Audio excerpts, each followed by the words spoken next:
state, where no fewer than 30 people, including women and children, were killed by terrorists in Mangu local government area of the state. The attack, which occurred on Tuesday night, despite the curfew imposed on the local government, saw houses, including churches, being burnt down. This is Oasis Church being destroyed by Muslims in our village, in our area. Please, we need help. We need help. We need security help. We need everybody's help. Please pray for us. This is Oasis Church in Kwasnair, Mangu local government.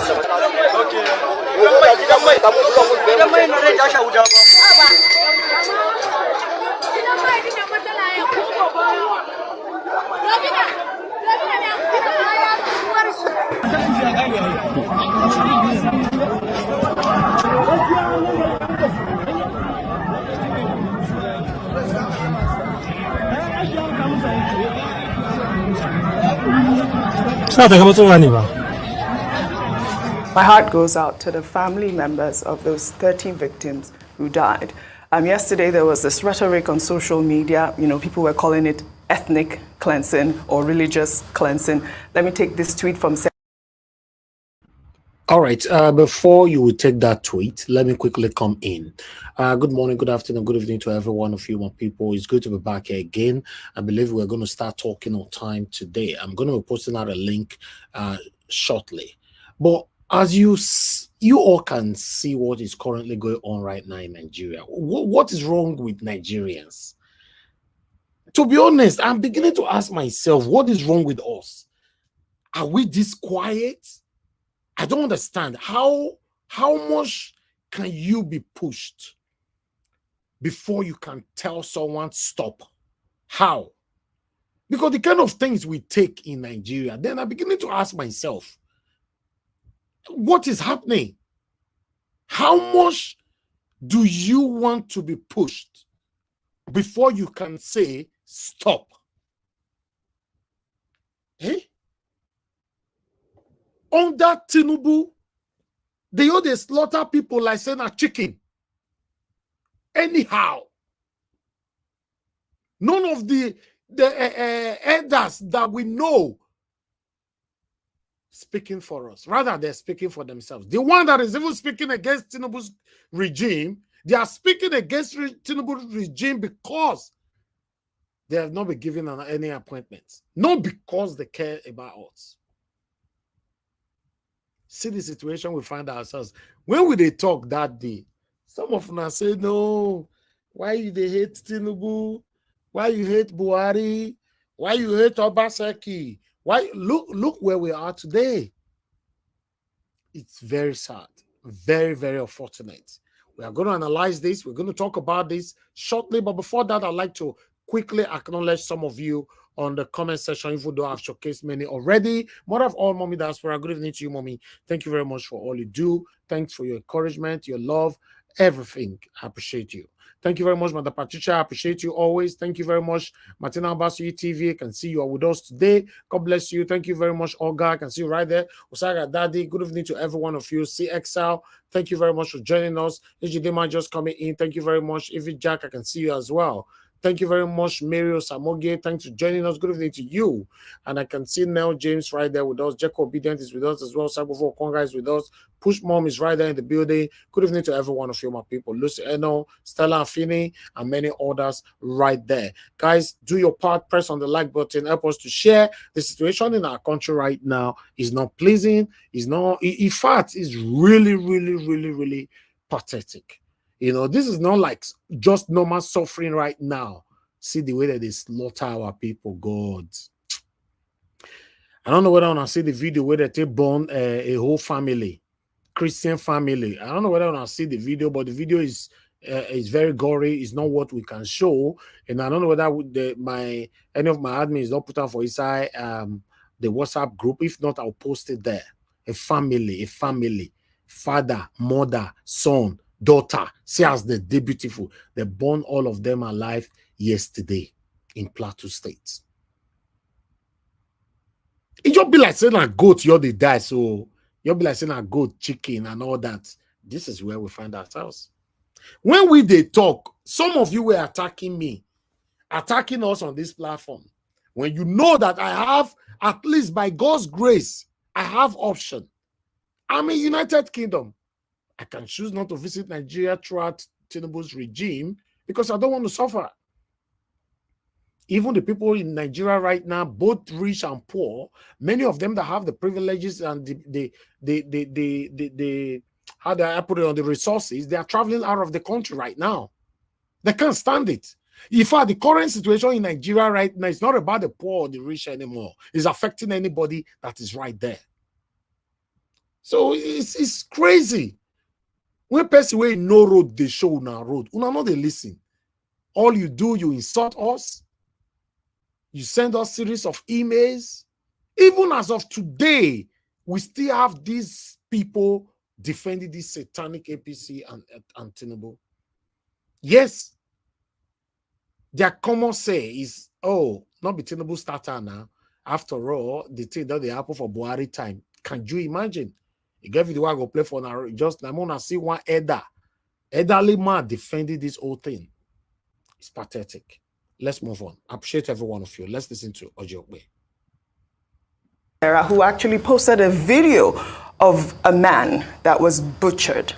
I mean, in the transcription, it appeared that the man had, was a Christian, and the people that were killing him were Muslims. This person wrote, breaking. Mangu village in Plateau State is still under attack by Islamic extremists. Churches are being burned down, and Christians are being murdered on sight. Where is the government? Where are the imams to breed peace?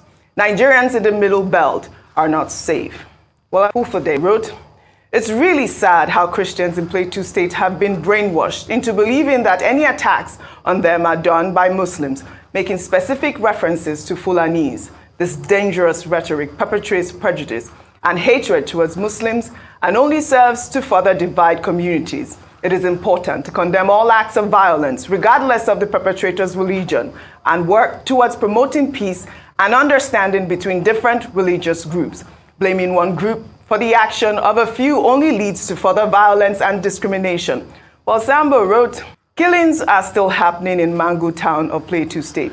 Muslims are being chased out of their homes and butchered despite the 24 hours curfew imposed by the governor. Residents are claiming that even the Operation Rainbow from the police department are shooting down Muslims, which means they have taken a side in the fight.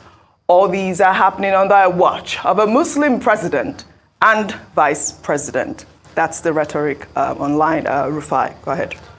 You see, with those three reports you read, there you see the dastardly effect of people using mediums to incite. And we should be careful. And that's why, all in all, we should call for harmony and have a rounded view. That last tweet said Muslims are the ones being killed. Under a Muslim president or vice president, that's an incitement. Absolutely. It was a deliberate incitement, skewed the narrative, and all of that. I think what we should focus on is the failure of the security authorities and the state to be able to stem the tide. And it should not be thrown into the throngs of religiosity. We should fight the assailants that are disrupting the peace of the area and not make it about religion. Churches are burnt. I also hear mosques are burnt.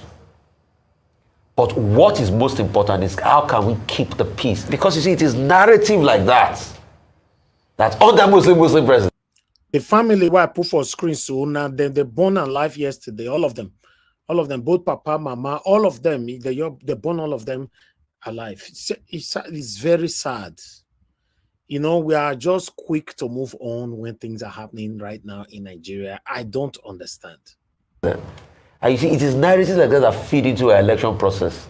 But I'm sure Nigerians now know, for those that fooled themselves during the elections and voted along religious or ethnic lines, that, like the Yorubas would say, Iya-Okola. What it means is that suffering does not know your tribe or religion. Absolutely. It is about getting competent leaders that can stem the tide. Oji, there were killings in December. The security agents said they were going to get on top of it. They did condolence visits. They made pity party. Yes. The president met with chief of staffs and all of that. But nothing has happened. And I ask again, where is the president at a time like this? À la France. À la France. So when you see a complete failure of states, let us tackle it and let us not push it along the lines of fanning and increasing religion. You see, that's why some people make complaints about social media. But it is also incumbent on us as constituents to make clarity and bring a better narrative that it's not about baiting religion or tribe against each other. It's about going out there and solving the problem once and for all. Because when we start the beginning of the baiting of religion and tribe and all of that, we will not end at it. Why is that we've increasingly had crisis of different coloration since God knows when on the plateau? Why is it that the plateau is not safe? What can the government do to restore safety and security to the plateau? That should be the concern. A lot of questions you have posed, and you've sounded the right notes here. There should be no religious divide. We should condemn any sort of violence. Only yesterday we called on the security forces to even look into those vigilante groups that were, unveiled this week by the Kaltahore group, the Meeti-Allah Kaltahore group. And, we hear that this incident occurred because of some sort of cattle rustling. 30 people, 30 Nigerians, over 30 that we're hearing. Something needs to give. This needs to stop. Maybe all right. Okay, let's move on with this for now. Souls rest in peace. NPC to South? Or is it because Nigeria's agricultural district is more in the north, you take Ministry of Agric to anywhere in the north? It doesn't work that way. And that is one of the problems that is cropping up. But I'm very sure, I'm very confident that Mr. President will look at this because he's a nationalist, not just a Lagos man. Some of these people think that, I'll repeat, some of them think that Lagos is Nigeria. Lagos is not Nigeria. Well, all right. Senator Ali Ndume there talking about, Tinubu being misled by Lagos boys. I believe you guys treated this a little bit, but there was no sound. So I thought it was important to highlight this so there will be no, people saying that he was quoted out of context. But Boya Ononega, made a very solid point as well as Ali. All right. I'm going to stop that particular video right there. But let's listen to this man, what he have to say about the insecurity that is eating Nigeria up right now. So, don't you think that there is less and less trust of the people in government and some of you who are political leaders because they think that you have failed them severally? Well, the truth is also this. I know a lot of people are getting despondent, but we must also appreciate that these things did not start today.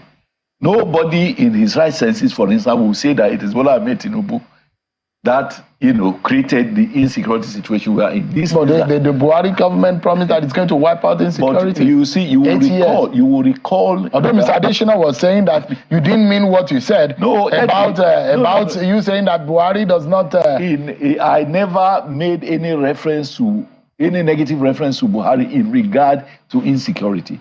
The truth about Buhari's handling of insecurities, when he came on board, the only problem of insecurity was in the Northeast, the Boko Haram thing.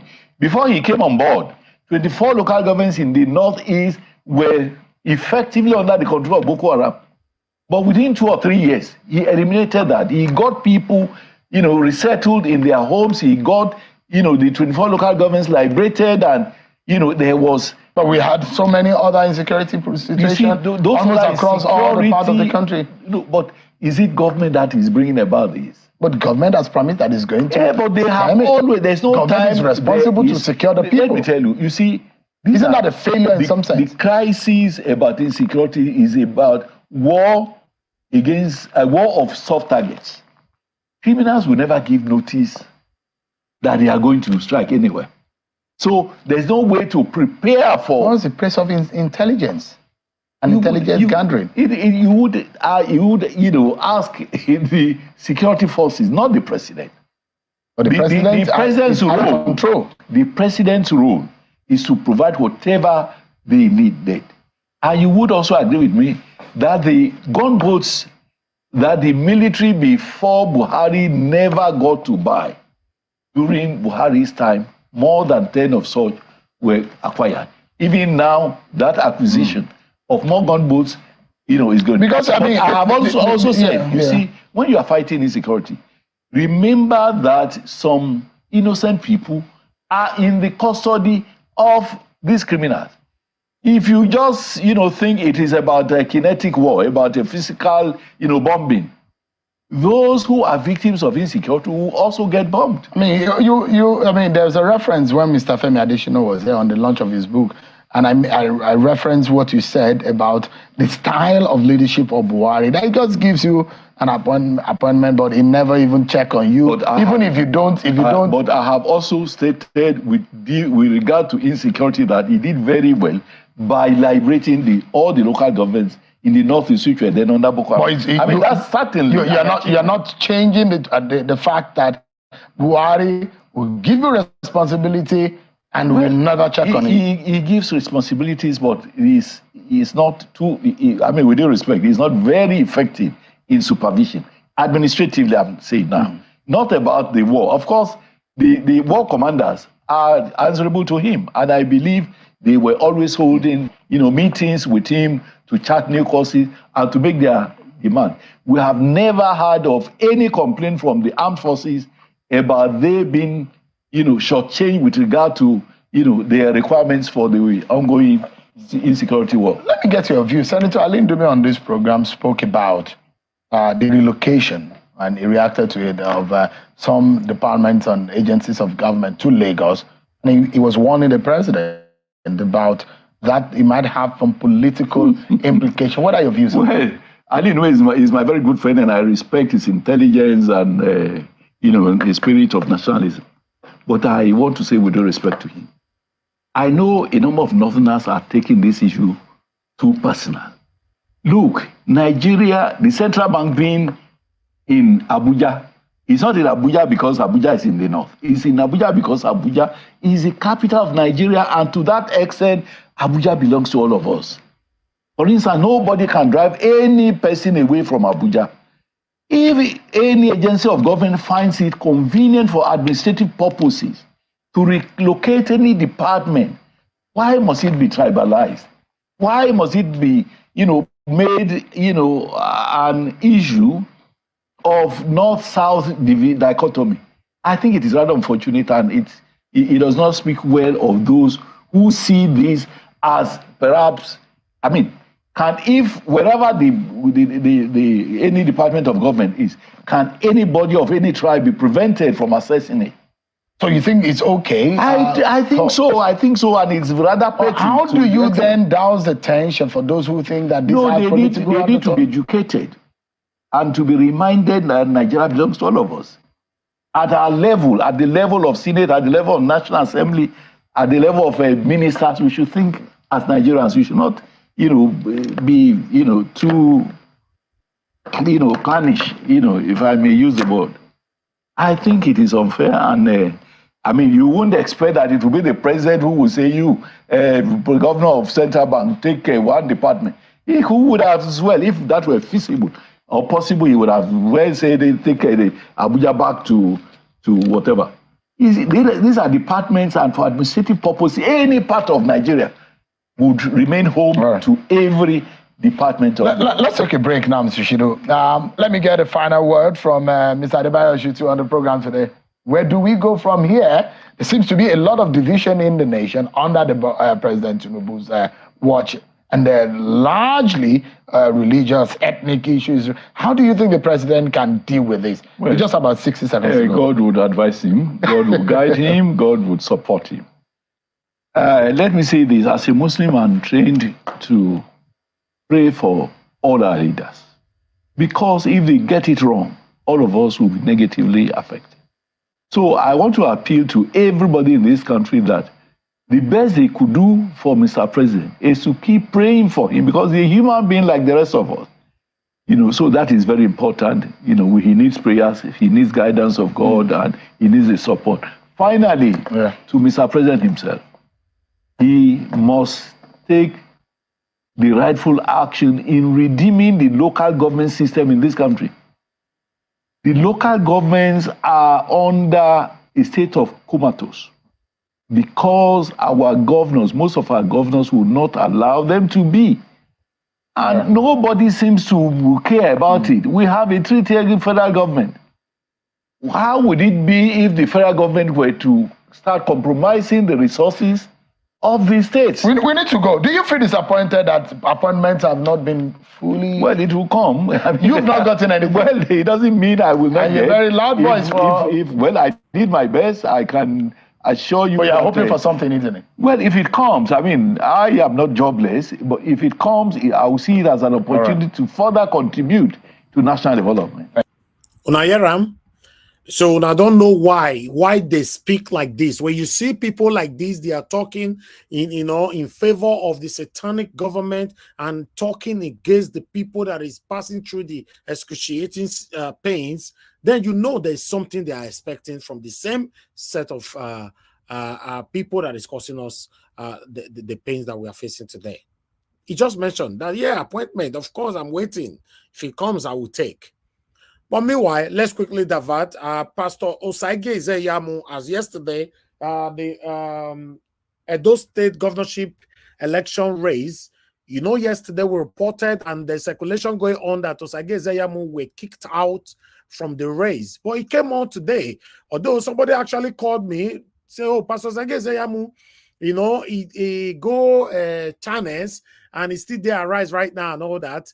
Maybe they listen to us because we emphasized yesterday, if you remember, that he was kicked out, allegedly. But I still ended up by saying that, this is Nigeria, anything can happen. But he came on Rise today, although he was on challenge yesterday, but I would like us to listen to him on Rise, coming to tell us that, no, he was not kicked out, and the rift between him and Oshiomhole, he talked on left and right. It was not specific. He was being everywhere when it comes to Oshiomhole. But one thing that I can say, that he mentioned was, he said, and I quote, I refuse to believe that Oshiomhole is against me. So I'd like us to quickly listen to this so we can start talking. Thank you very much, my people, for joining us. I can see more of you joining us right now.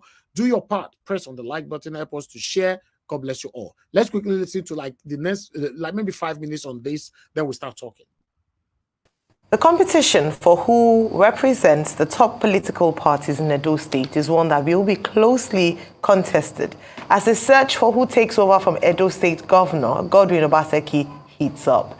The ruling People's Democratic Party will be the party to beat, as the incumbent will be hoping whoever gets to represent the party as the flag bearer will emerge victorious in September.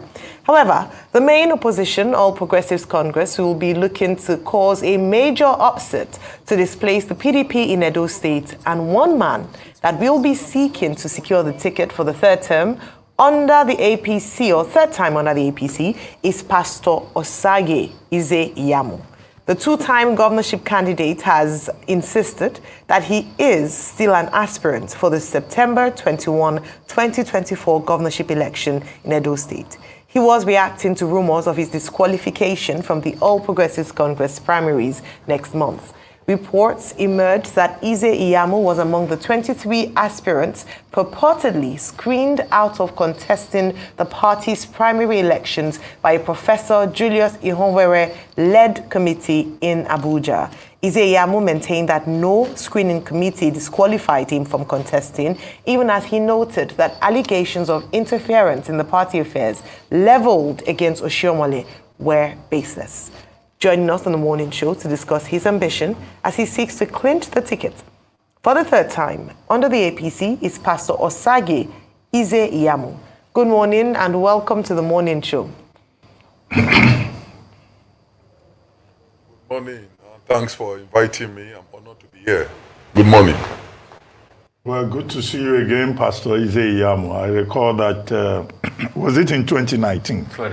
Yeah, we had exactly more or less the same kind of conversation, and you are back in the race. But you need to clarify for us that this is not a wild goose chase, because 6 persons were selected, 2 from each senatorial district by the Aware committee as persons who had been chosen by the party to run.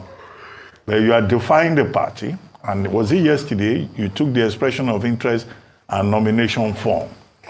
Does that not amount to defying the party and just putting your money where something may not come out because the party may say you have not been shortlisted, but you are insisting on your right to contest, and maybe your right also to put your money where your mouth is? Can you clarify that you are actually in the race? Good morning, Ruben. Good morning, Ruben. Morning. Yeah, good morning, Ruben. It's always a delight to sit with you. I'm sure you know that I'm a serious-minded person, and certainly I will not contest an election where I've been disqualified. There's no truth to the rumors making the rounds that some of us were disqualified. We've not reached that stage, and I'm surprised that the rumor persists, despite the fact that the National Working Committee of our party, which is the highest organ, and even our state chapter, has laid the matter to rest. Screening can only happen when people have gone to purchase forms, they have filled them, and they have returned them. Then the National Working Committee and no other person will constitute a screening committee to look at those who have submitted forms.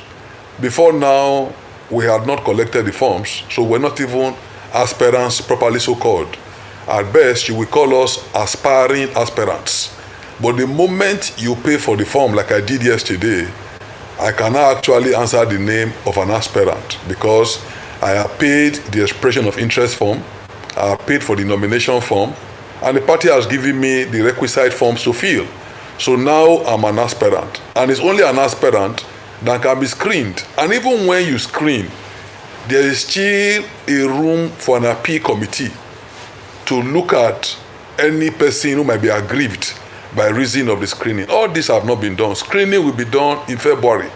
So nobody can begin to screen people out when they have not even collected the form to show that they are genuine aspirants. So we have not reached that stage.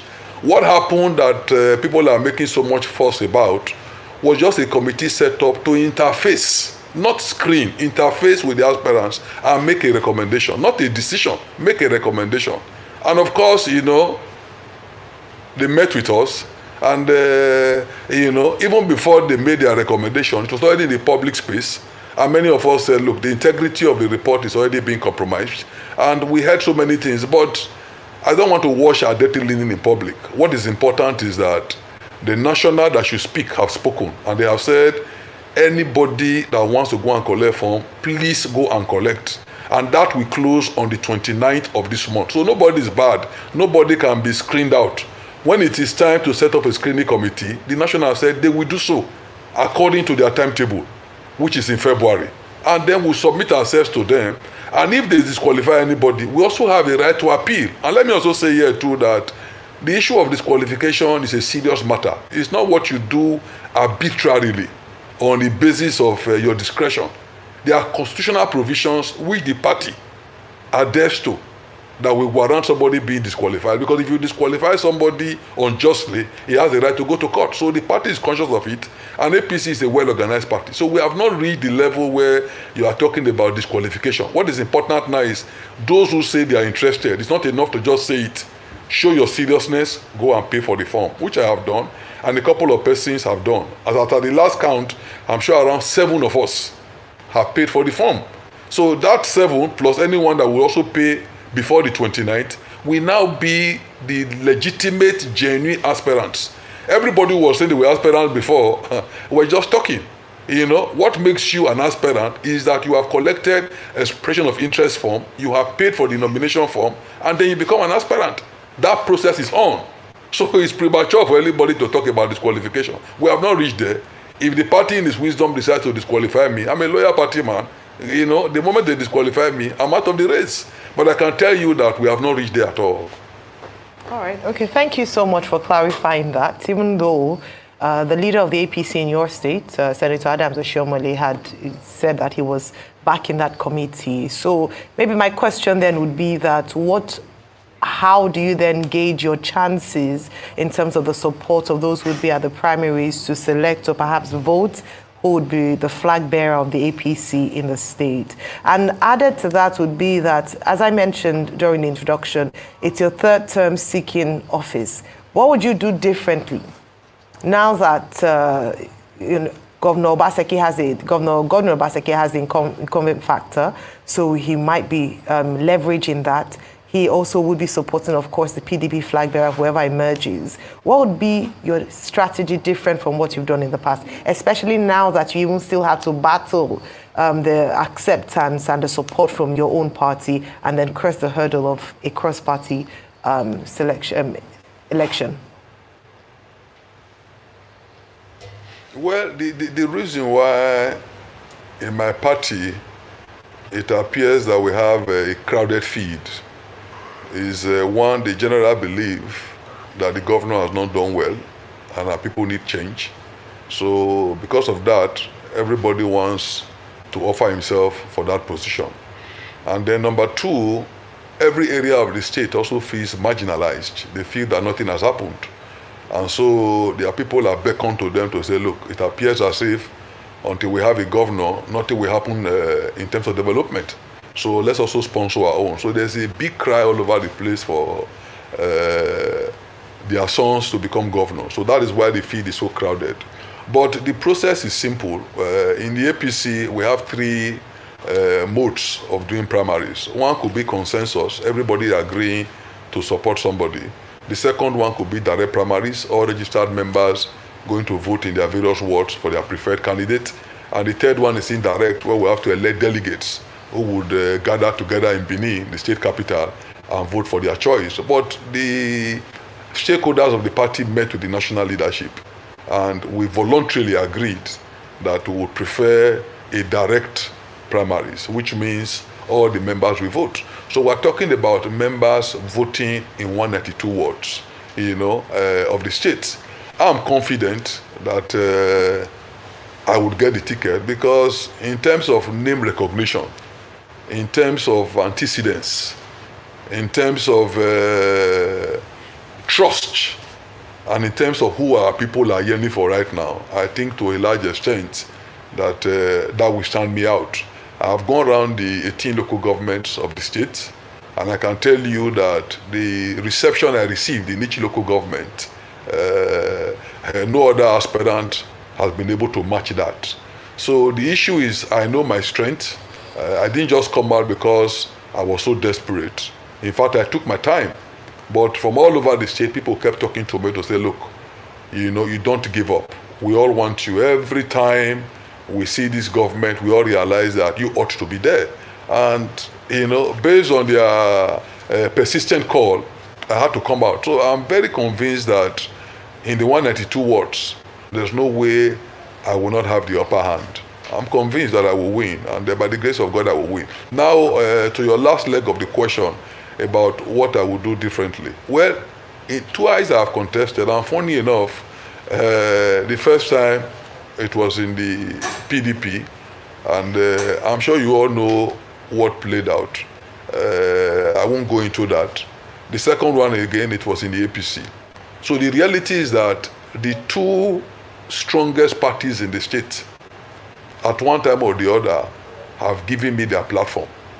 That will tell you the kind of person that they think I am. Twice, the two biggest parties have said, Pastor, be a flag bearer. I'm not somebody that anybody can shove aside. I'm somebody that is deeply rooted in the minds of our people. They know me, they trust me. They see me as a homeboy. They see me as somebody that has a clear-cut agenda about how to solve the problems of the state. So the non-performance of the present governor gives me an edge. If the governor had done so well, and he was also bringing somebody that was very well known, well, you will say that we're considering how well he has performed and who he's bringing, it's going to be difficult to challenge him. But you also know too that the PDP, I'm sorry to say, is a divided house. He's fighting with his deputy, he's fighting with the legacy party, and he's trying to introduce somebody that they don't know to be the flag bearer of the party. So quite honestly, I believe that, this third time, I would win and win over. So who is the person they don't know that Obaseki is trying to introduce? They ask Ize-Iyamu that question. He could not dare to mention the name. He was scared because he knows what that means. But let's move on. We'll come back to this. Again, Edo people, after going through all this, especially the last 8 years, are yearning for somebody that they know. They don't want to experiment again with who leads them. They are more than convinced that the past 8 years have been a mistake, and the only way to correct it is get somebody that they know, they trust. Somebody who has put forward an agenda of what he wants to do. Not somebody who just speaks and there's nothing to show about what he wants to do. So the issue of trust is very important. The issue of who they know is very important, and I fit all that requirement. And I can tell you that the support base has even become stronger over the years. So I'm confident I will win. Okay, Pastor. Real quickly, who is this person that the governor wants to bring that people do not know? Can you tell us who? And can you tell us what you mean by people do not know him? They don't know his antecedents. I'm still asking some questions, sir. Pastor, please. Please, let me finish my question. Let me finish my question, Pastor. Yes, you will answer. Please, I'll give you time. Okay. Secondly, this is the third time you are going for it. But this time is different. The first time you fought your way in the PDP, you got the ticket. The second time you had the backing of Oshiomhole. Now, things are not too smooth amongst you people. Are you still loyal to Oshiomhole? Is there any rift or rancor?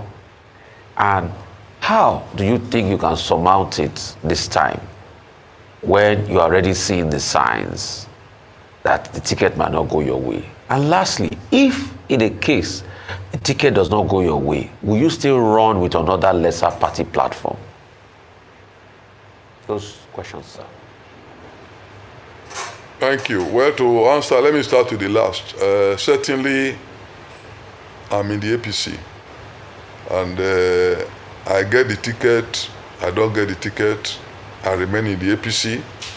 I will support whoever gets it. Comrade Adams Ali Oshiomhole, distinguished senator, and our leader, is a good friend of mine. We've come a long way. And he's a man with a strong character, just like myself.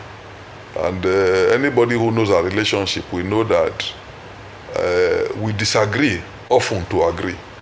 So the reality is that any disagreement between us cannot be seen as a rift. For example, I mentioned yesterday that his son is getting married on Saturday in Abuja. I'm in Benin right now. I'm going there tomorrow. I'm going there on Saturday to attend. So he's not my enemy at all. He's my friend. And those who are saying he's not supporting me are saying what I may not even know, because our primaries is going to be 17th of February. I know that what Comrade desires the most is that APC will win the state. And he's watching development. So there's a disagreement if between you and believes that Pastor Ize-Iyamu will be the best. So there's a disagreement between you and there's no serious disagreement. We can disagree sometimes on how things should be done, but there's no fundamental disagreement. Comrade cannot come in and say, please, there is come to my house, and I will say I will not go. There's no disagreement between us at all. There's no disagreement. Even if, let me tell you the truth, you said just now that he supported me last time, but you also recall too that my first time in 2016, he didn't support me. So life is dynamic. So what makes you think now that as we go down the finishing line for the primaries, he will not support me? What I need to do is to talk to him, to lobby him, and to impress on him that our chances of winning lies with me. But in any event, he himself also will tell you that he alone cannot decide who will be our candidate. We are doing direct primaries in 192 wards, 192 wards in 18 local government areas. And the total membership of people that are going to vote, they are over 270,000. So the reality is that his support is important because he has people he can also talk to. But this matter goes beyond one man. And for me today, I refuse to believe that comrade is against me. As a leader, as much as possible, I know that he will keep his personal preference to himself, you know. But if he decides to support me, fine. If he decides to support somebody else, it's his right. But the important thing is that whoever the party finally brings out, all of us will support the person. Okay, so I asked you about who is this so-called person you say they are bringing from outside? Who is this person? I say the governor. Well, I'm not in PDP, and at my age, I must be a bit careful not to speculate too much. So I cannot categorically say, you know, but we hear all kinds of things. I even think you're in a better position as being in the press to tell me, look at, you know. So I'm a bit hesitant to begin to speculate. But time will tell who PDP wants to bring. But I'm not worried about that. I'm concerned about what is happening in APC. By the time we come up with our own, we'll also see who they want to bring, and then we can begin to talk about ourselves. Anyway, except that in my view, this point about somebody is from outside is not really a very strong argument. After all, Professor Ambrose Ali was teaching, I think, at the University of Ibadan when he came to be governor in No, sir. No, it was the University of Benin. It was in Benin? My family supported late. Oh, yes. It was the professor of morbid anatomy in the University of Benin. Okay, but he was staying on Atekenwa Road. You know, but he used to teach in Ibadan. So I know his history. I know his history better than you, my brother. But he used to teach in Ibadan. He was somebody that was very well known, very well liked. But he used to yes, teach. That was at the very beginning. He moved to University of Benin, and it was the University of Benin. It was the University of Benin for many years, and very well liked. You know. So, in other words, what Pastor Ize-Iyamu, yes, give us a mandate. Now, pastor, this man be no, now pastor, redeemed pastor. I believe saying at the same church now too go they go self. Now redeemed pastor, proper pastor. They preach every Sunday, you know, for church. But meanwhile, let's move out of there. You know. The other word, what Pastor Ize-Iyamu is saying right now is that Aware-APC is not known and people don't like him.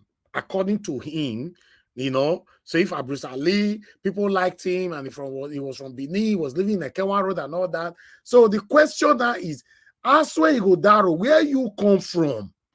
That's what Ize-Iyamu is asking. Though. Not be me they ask. I know they help and they interpret what they talk for years. So. But meanwhile, let's take this. Just 1 minute, I'll end this video. By two people. The comrade Oshiomhole came from Kaduna, where he was leader of the textile union. Oshiomhole, he was a Kaduna man. Oshiomhole had name recognition. Oshiomhole was all over the place. Don't forget that he was president of NLC. Governor. And he was seen as somebody that was fighting for the masses. Governor so Baseki. That name recognition was what endeared him to Edo people. He had name recognition. Governor Baseki was an investment banker in Lagos, and he emerged as governor.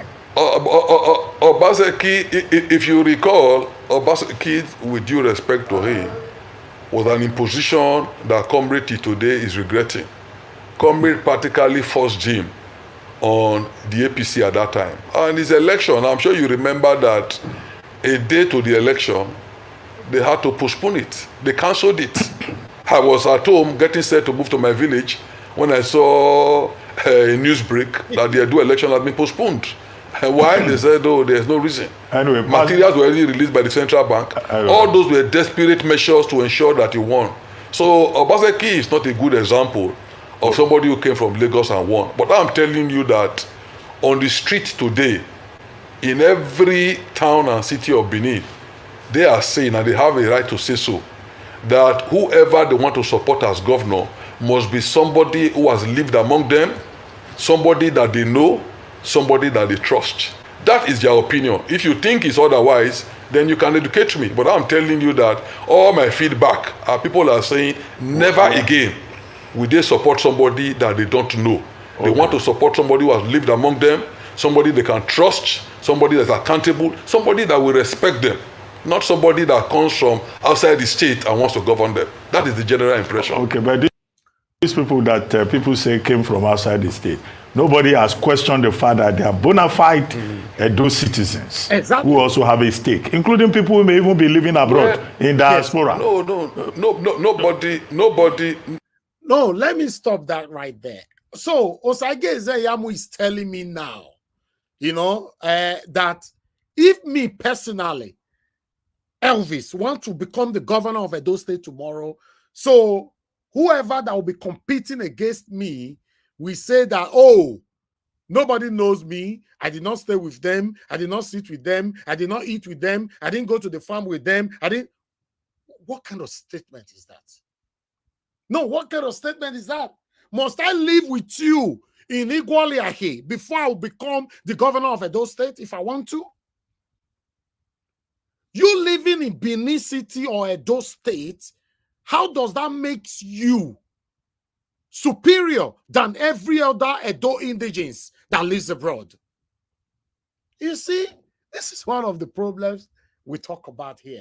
But meanwhile, I don't want to turn it like it's between me and them, but let me move on. Good morning, good afternoon, good evening to every one of you. Let me take on my articles so that we can start talking. I appreciate every one of you right there. Please do your part and help us to press on the like button, and let's take it from here. But I would like us to, I can see more people just coming in right now. Thank you very much, my wonderful people. Let us quickly go on 1 minute break. I'll bring in my article. Please bear with me and let's do this together, my people. I appreciate you all. Now, God bless you now. But before I come back, please endeavor to press on the like button and let's do this, my people. Now, God bless you now. I'll join you guys shortly. I know they do competition with anybody. If I offend you, forgive me. Show me love, go to biza. Kama bara walo ninu ife kan akanbi. I know they do competition with anybody. If I offend you, forgive me. Show me love, I go show you love. Kama bara walo ninu ife kan. But I know they do competition with anybody.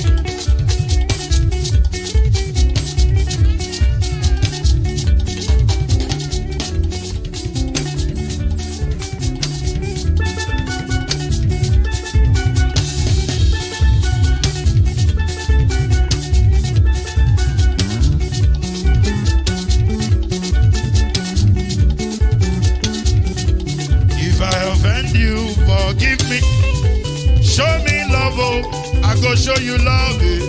Kama bara walo ninu ife kan. I know they do competition with anybody. If I offend you, forgive me. Show me love, I go show you love. Kama bara walo ninu ife kan.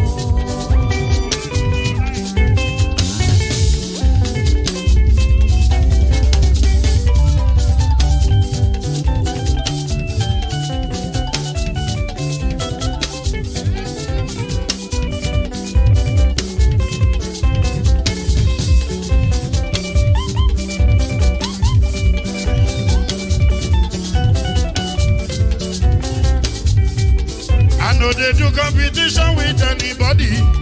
If I offend you, forgive me. Tó bá ti sanwó fún Ṣẹ́gun nàbí o. Ẹ fẹ́ jókù. Alákọ̀bí. Ṣẹ́gun nàbí. Alákọ̀bí. Sábà mẹ́la. Anybody. Anybody? Any bobo? Anybody? Mo ló ń fọlú, ó gbà mí bó ṣe rí mi láti finishi. Délé mo ló ń fọlú, ẹ jẹ́ ń sọ̀rọ̀. Délé o.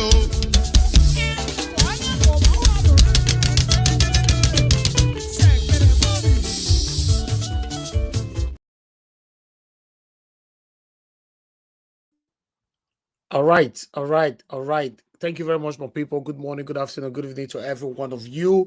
Let's take on this article right here. Do your part, press on the like button, and let our voices go far. As you all can see right there, that is the governor of Lagos State, Governor Sanwo. As you can see right there, exclusive. Sanwo abandons work, secretly attend multi-billion Naira party in Grenada. So I'm going to take this one quickly so that we can get more details on this. This one is coming from Premium Times. It's coming from Premium Times. I want you guys to see right there. So yes, where do I start from right now? Okay, Mr. Sanwo and other participants alternated between Calivini Island and Siva and Grenada, an exotic 5-year-old 7-star luxury resort located in Grand Anse Beach. Governor Babajide Sanwo of Lagos State returned to Nigeria Wednesday morning after spending days partying in the Caribbean island of the Grenada in commemoration of the 50th birthday anniversary of Abuja-based businesswoman and socialite Aisha Ashimogo. Okay, I'm not going to take more of this, as the TikTok and they say na side chic, see the girl for there. But according to the money spent, now that one is surprised me. The money where they say someone will lose spent for there. Okay, let's take this one. Premium Times can report that why the Madilas building burned in Lagos on 21st January and many Lagosians remained overburdened by poverty and insecurity, their governor was revealing at a party at Kaveri Island, an 80-acre private exquisite location, which cost about $132,000 per night. $132,000 per night. I think maybe somebody can calculate that in Naira and put it on the comment section so that we can put it on screen. Where our governor goes spend with allegedly side chick. See the side chick there, they put the picture for there. They say, according to allegedly, say this is not the first time where our governor they shop life like this and all that. So I thought I should bring it here. I know say what they can't record they give that for year.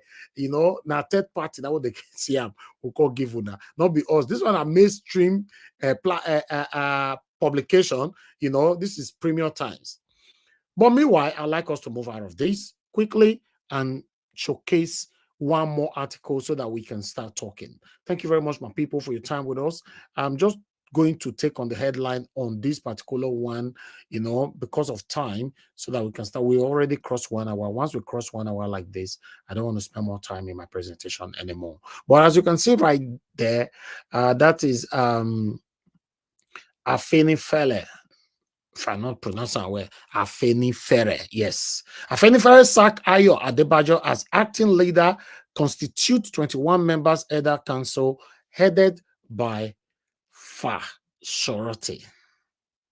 When I see that one there, okay, let me see if I can take one headline quickly. Adebayo was dismissed as a Afenifere leader at the monthly meeting of the group at the residence of its leader, Reuben Fashority in Akure, the Ondo State capital. Yoruba Social Cultural Group, Afenifere, on Wednesday scrapped its acting leader, deputy leader positions.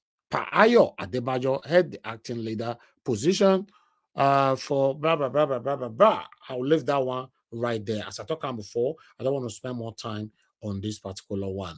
But my people, ladies and gentlemen, that is all we have for you today. Everything that we've presented on that thumbnail is what we've talked about already. So thank you very much, my people. I appreciate you all. Press on the like button and help us to share.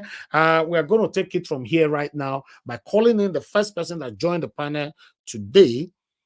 Who is the first person that joined the panel today? So let me check. Okay, that was Mr. Jonathan. Mr. Jonathan, thank you very much. You are the first today on the panel. Thanks for joining us. Good evening to you, sir. Please, I'd like you to talk to us and let's take it from here. Thank you. Thank you very much, Mr. Elvis. Oh, it looks like you are eating, or you want us to come back to you?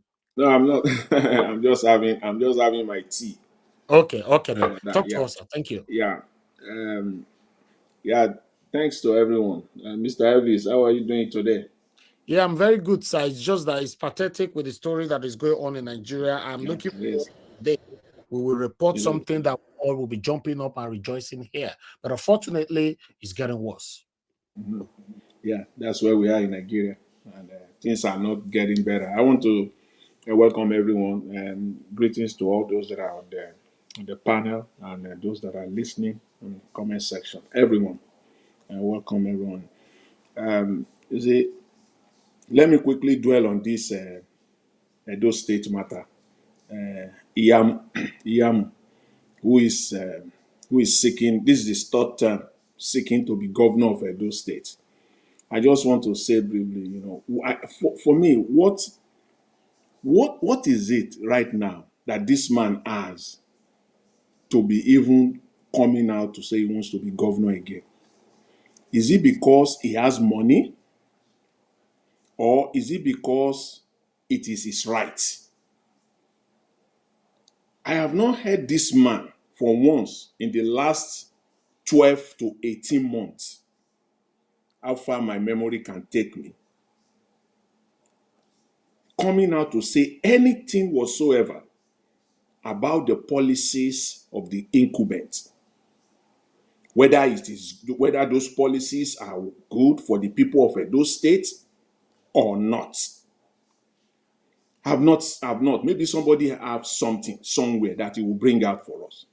So in other words, everything Obaseki has been putting out, what the people of Edo State have been going through, Ize-Iyamu is fine by him.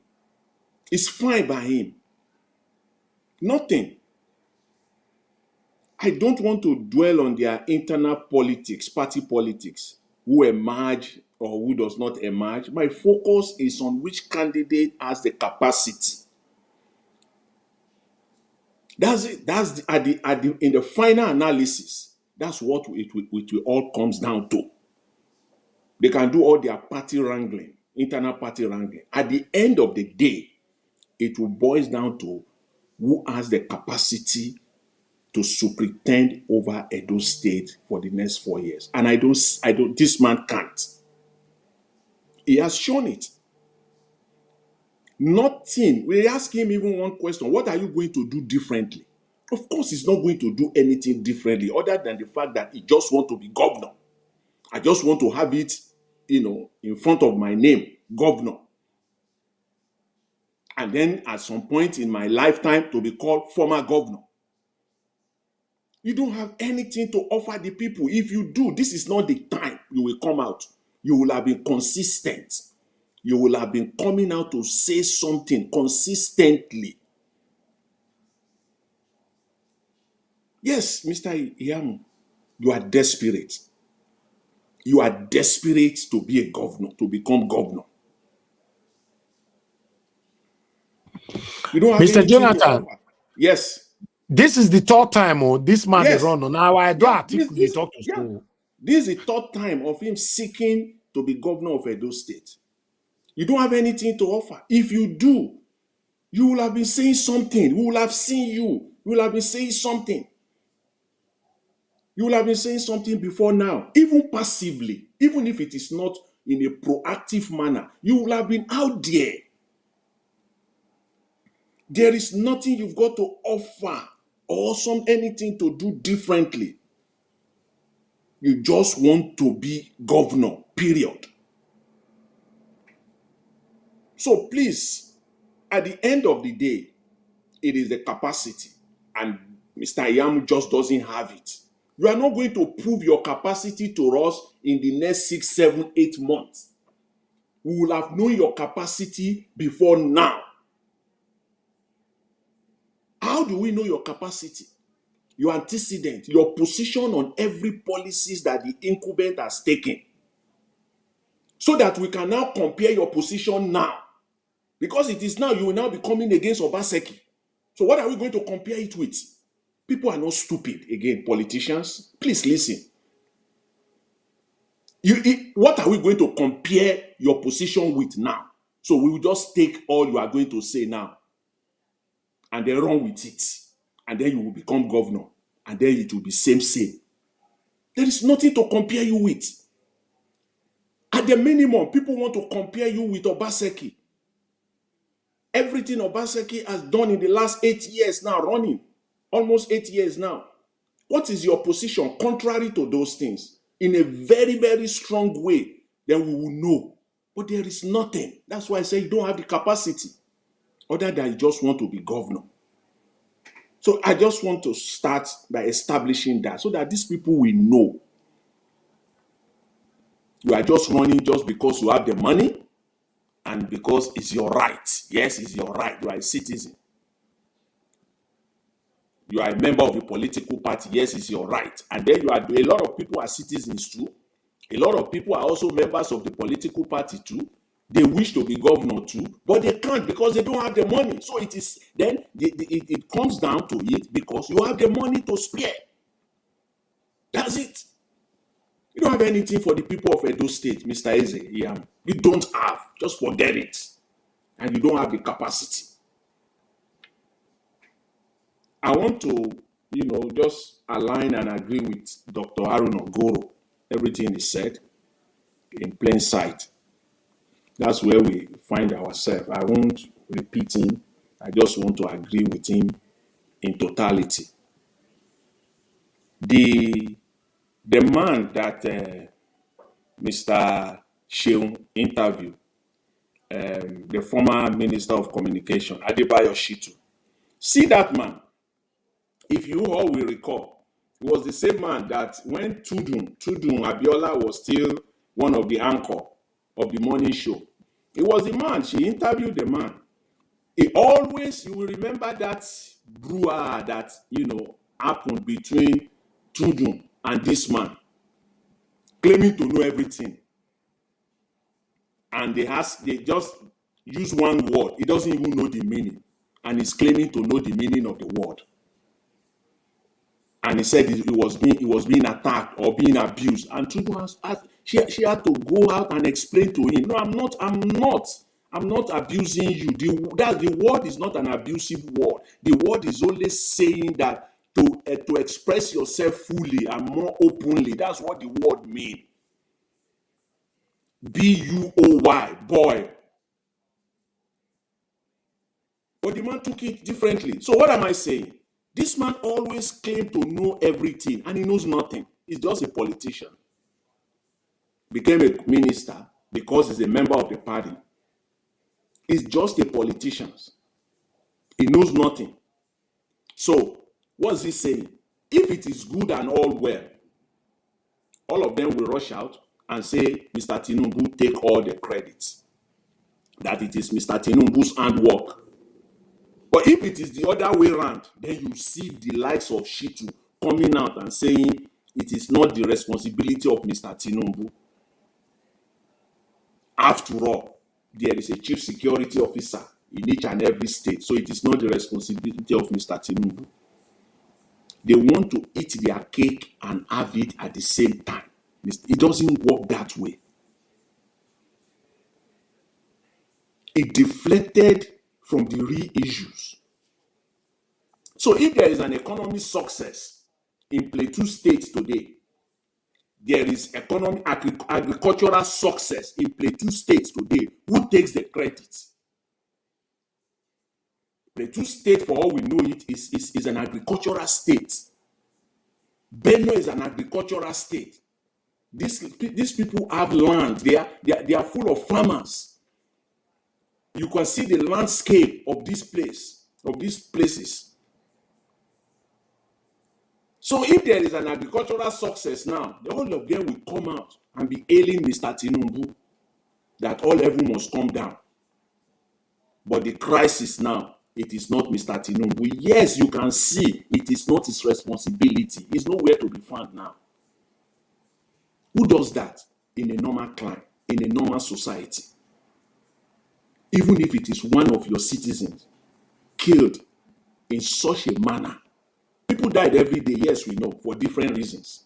But in this very manner, even if it is one person, the president will be on ground. But they don't care. Now we're not even talking of one, we're not talking of two. Over 30 people. This is not just the first time. This is even on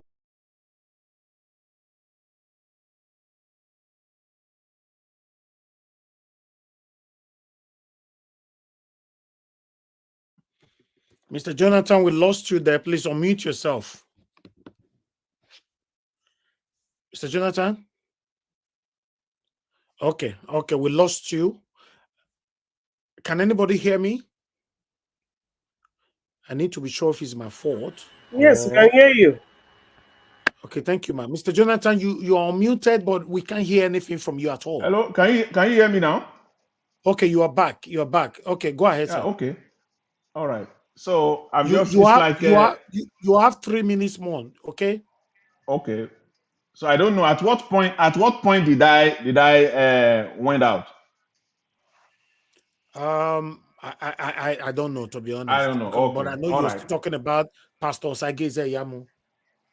Oh, that means I've been out. I was talking about Iyamu. Yes, you are still talking about Iyamu. No, I've gone past Iyamu. That means I've been out for a while. Like no, you'll be out for just by a minute or two. Okay. Wow. All right. I was just I did. Anyway, I've said everything I want to say about Mr. Ize-Iyamu. That's all. I was just saying that he doesn't have the capacity, and that nothing. It's just he has. We don't know anything. Nothing to compare him with at this point in time. So I'll leave it at that. And then I started by saying, did you hear me on Dr. Gere? Hello, Mr. Elvis. Mr. Jonathan?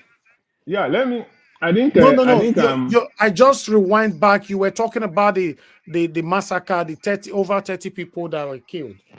Okay. Yeah, I was talking about that the man that your audio is bad now, sir. It's bad. Yeah, okay. Now. All right. I think I will have to leave it now, Mr. Elvis. I will come back later. Let me leave it now so that we have good communication. Okay. Better, yeah, let me leave it now. Thank you very much. Thanks to everyone. Thank you very much, Mr. Jonathan. God bless you, sir. Thank you. All right, guys. Before I move on to the next person, I'd like to appreciate those of you that just joined us right now, and those of you that have been there. And the Iris Finance, thank you very much for your time with us. I appreciate you. Michael Ganemaro, Nena Ogbona, Constant, I can see you as well. Thank you very much, Adelaja Ogobi. Thank you very much, Mercy Foster, Ariyomi Abdul, I can see you as well. Eva Line, thank you. BTV Niger in the building. Thanks for joining us. I appreciate every one of you right there. Please do your part as we're doing our part here. Press on that like button. Help us to share. God bless you all. I'm going to come to... I need to mute Mr. Jonathan. The noise was still coming in. Okay. I need to come to Madam Luke.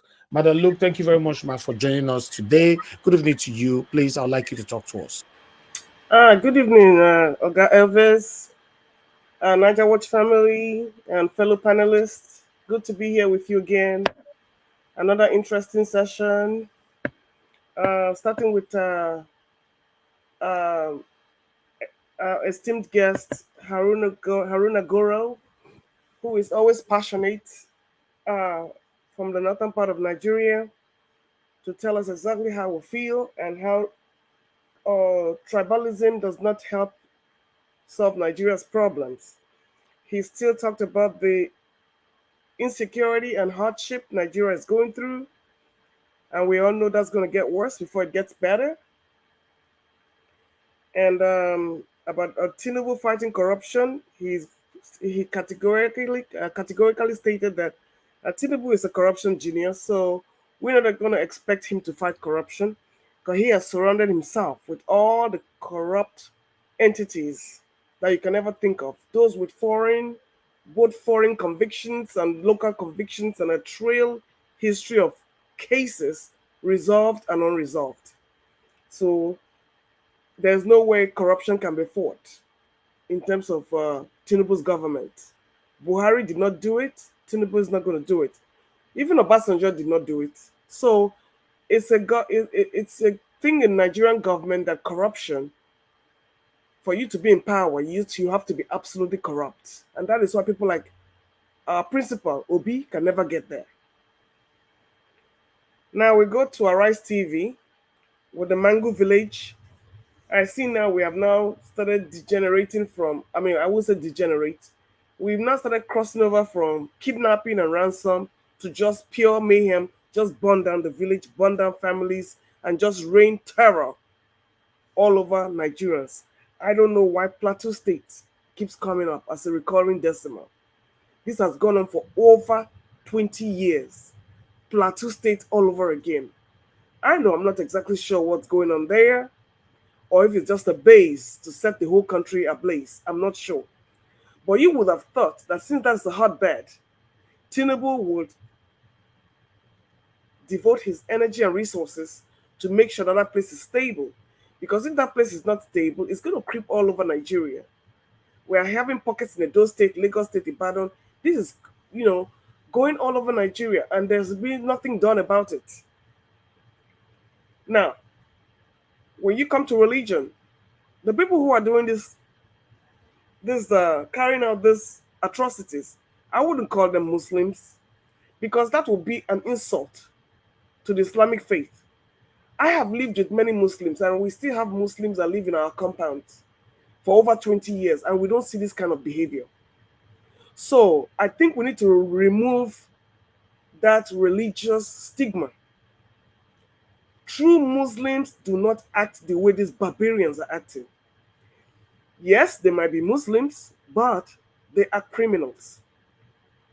Just like you will not have real Christians support drug barons for presidency or support people without certificates.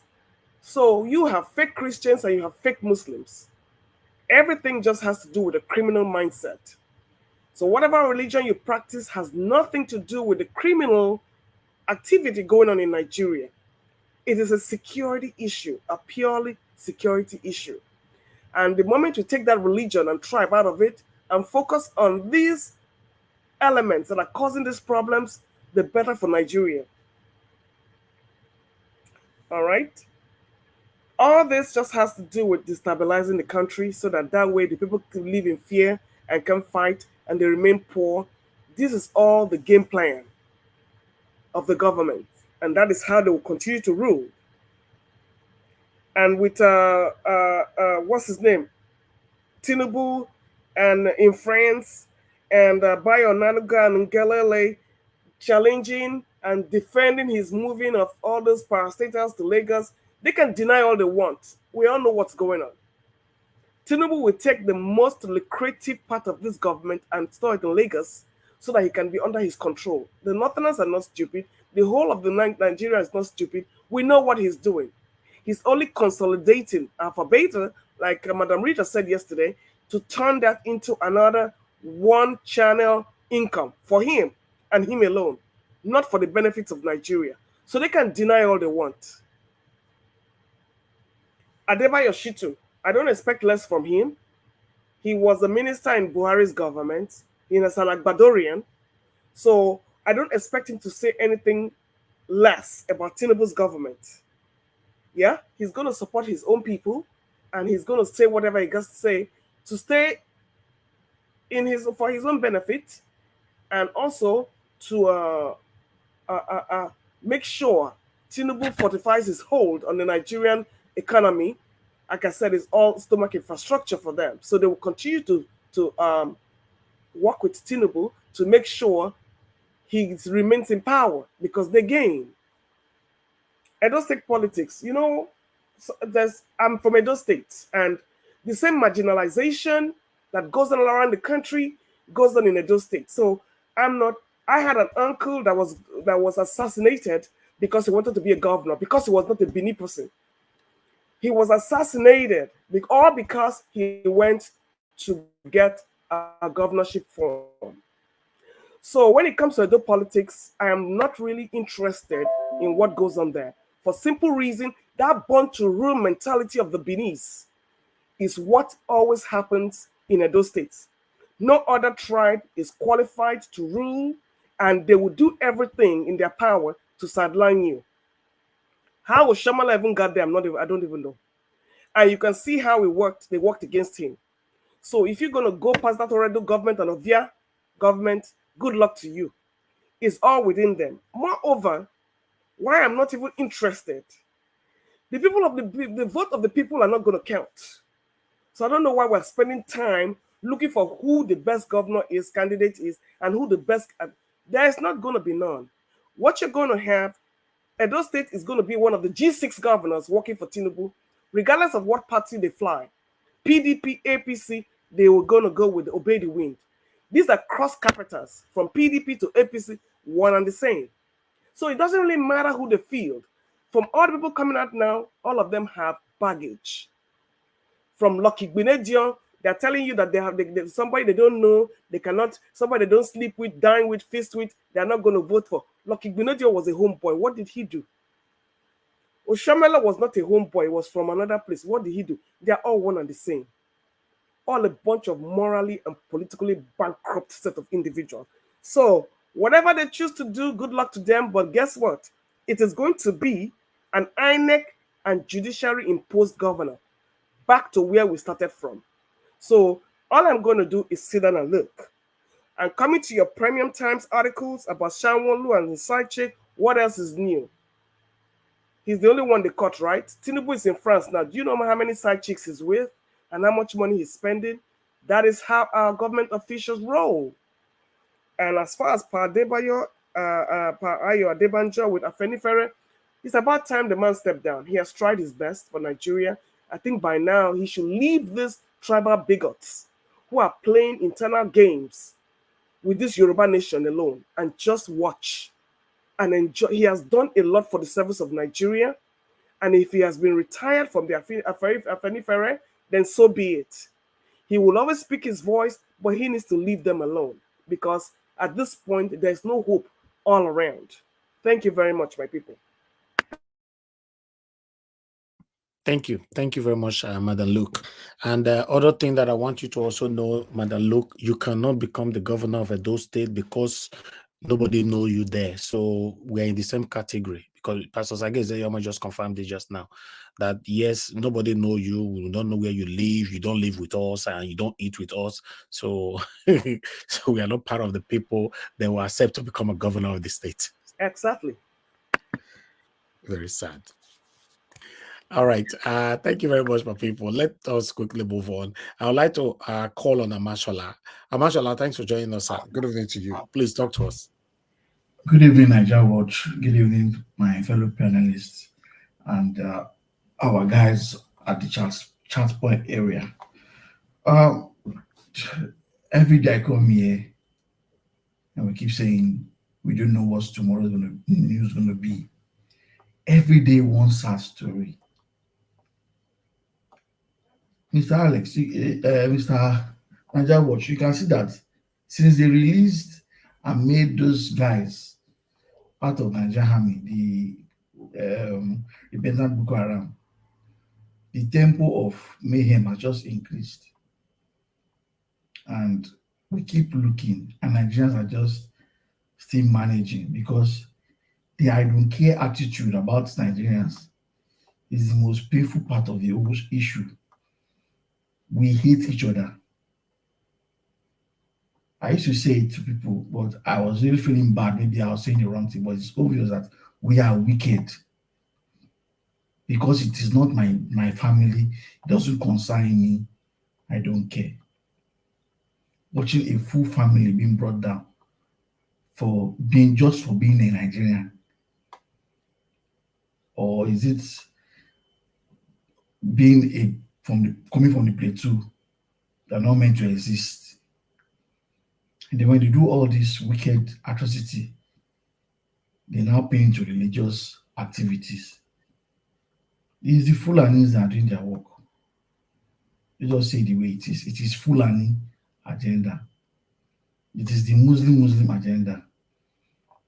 And it is obvious. Tinubu, you are so shameless. You could travel to France, go and you said the word, you want to go and relax, rest. You are really a wicked human being.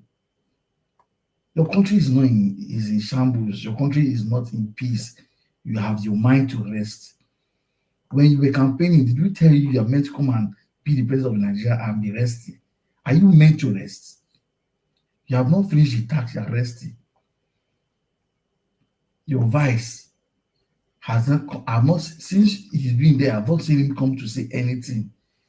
He's busy with his Boko Haram bandits, and they are doing more. If it was those days in the 80s, and Nigeria is like this, would you have the mind to travel and not be scared that the military will take over? You are traveling. You left. The country is not in peace. You are leaving. And I keep saying it. You have not said anything. You have not come out to say a word on all this killing because it's not your business.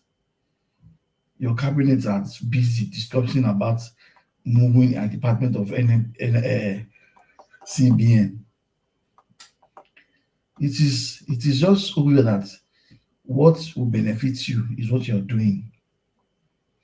The man called Pastor Ize-Iyamu, the fact that you're a pastor doesn't mean you're a human being. Because you're a thief. It's obvious. You are using a vehicle for 3 years, and the vehicle doesn't take you to your destination. Is it not common sense you change your vehicle if you know you really want to do the good thing? If you want to do good for your state, you are contesting for election 3 years. You have been contesting in a particular vehicle that does not have any destination and you can see that the full country is in a mess with that vehicle you want to use.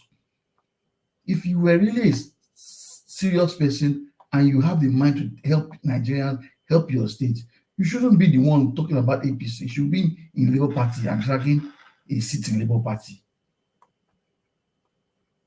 Your senior brother, Atiku, has been contesting. You will contest, you will still lose. And you are happy. Because you were born to lose. I don't kind of imagine you want to contest for election. You have said something, you have not even said anything sensible that you want to do. You want to contest. You cannot tell us this is what you want to do. You are telling us that you must be a grassroots. Eat with us. That means you'll be eating with them. You'll be flexing the small crumbs they'll be giving you. That's why you're contesting. So when you lose, they will still give you crumbs. Nigerians, if you look at these people from head to toe, none of them care about you. And I'll keep saying it. The day you start protesting, that is the day this will take you serious. Because we are all not giving a damn about what they are doing. We are all minding our business. So far, you can still go to church. The pastor can still deceive you. Every Sunday, it is well. It is well. This week is your week. They used to deceive you. We are all buying one by one. It is not just, it hasn't gotten to your doorstep. And that's why we are all sitting down, not protesting.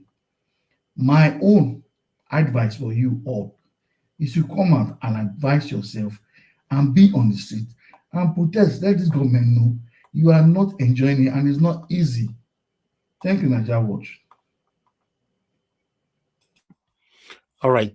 Thank you very much. I appreciate you. Thanks for your wonderful submission. Okay, we have James K on the backstage. James K, I'm adding you in now. Okay. Okay. Thank you very much, my people. Let's move on. Let's move on so that we can hear from Give Us a Mandate. Then we'll come to our God consign. You know, Give Us a Mandate. Thank you, my brother, for joining us. Earlier on, I see where you write, see, is this my pastor? You know, so you don't know say that pastor. Talk to us, my brother. Good evening to you. Good evening to you, sir. To the panelists, good evening. Everyone in the comment section, good evening. Greetings to everyone. Hopefully everyone is doing okay, and week is rounding up. Thank God, the week is rounding down, and it's going to be a wonderful weekend. Regardless of what is going on in the country, we will still continue to speak and then to trust that our families will be secured and things is going to work out regardless of wherever you are. Well, I actually came in once I saw that man speaking. But I just want to ask Mr. Moshola a question. Mr. Moshola, I think when Mr. Peter Gregory was speaking during the space that he had on Twitter, he talked about obedient and well-meaning Nigerians not to be delusioned. And this is with due respect to everyone. And I think somebody in the comment section, Mr. Abdul or Mrs. Abdul, captured it very well. Mr. Moshola, what are you expecting from Tinubu? Are you See, expecting him to what are you expecting from him? see, even there's something they call pretend. At least pretend. Even though we're not something, just pretend they are doing something. It's better than just being silent. Okay, now a pig, the last time I checked, if you take a pig, bath the pig, dress am well, put am pomade, and use perfume for the pig body, like Mr. Ebis go talk for this channel, that pig go still go back. There is no pretense that this guy can pretend. And I hopefully wish that Nigerians can really understand what is at stake for the country. As it stands right now, Nigeria is running on an autopilot. As it stands right now, there is no commander in chief of the armed forces because anything can happen in that country at any time. Engineer Francis did some revelation here yesterday based on his conversation with military personnel in the United States. If it's in a sane country, regardless of how this platform maybe is not compared to the mainstream media in Nigeria, but this platform is bigger than most of the mainstream media in Nigeria.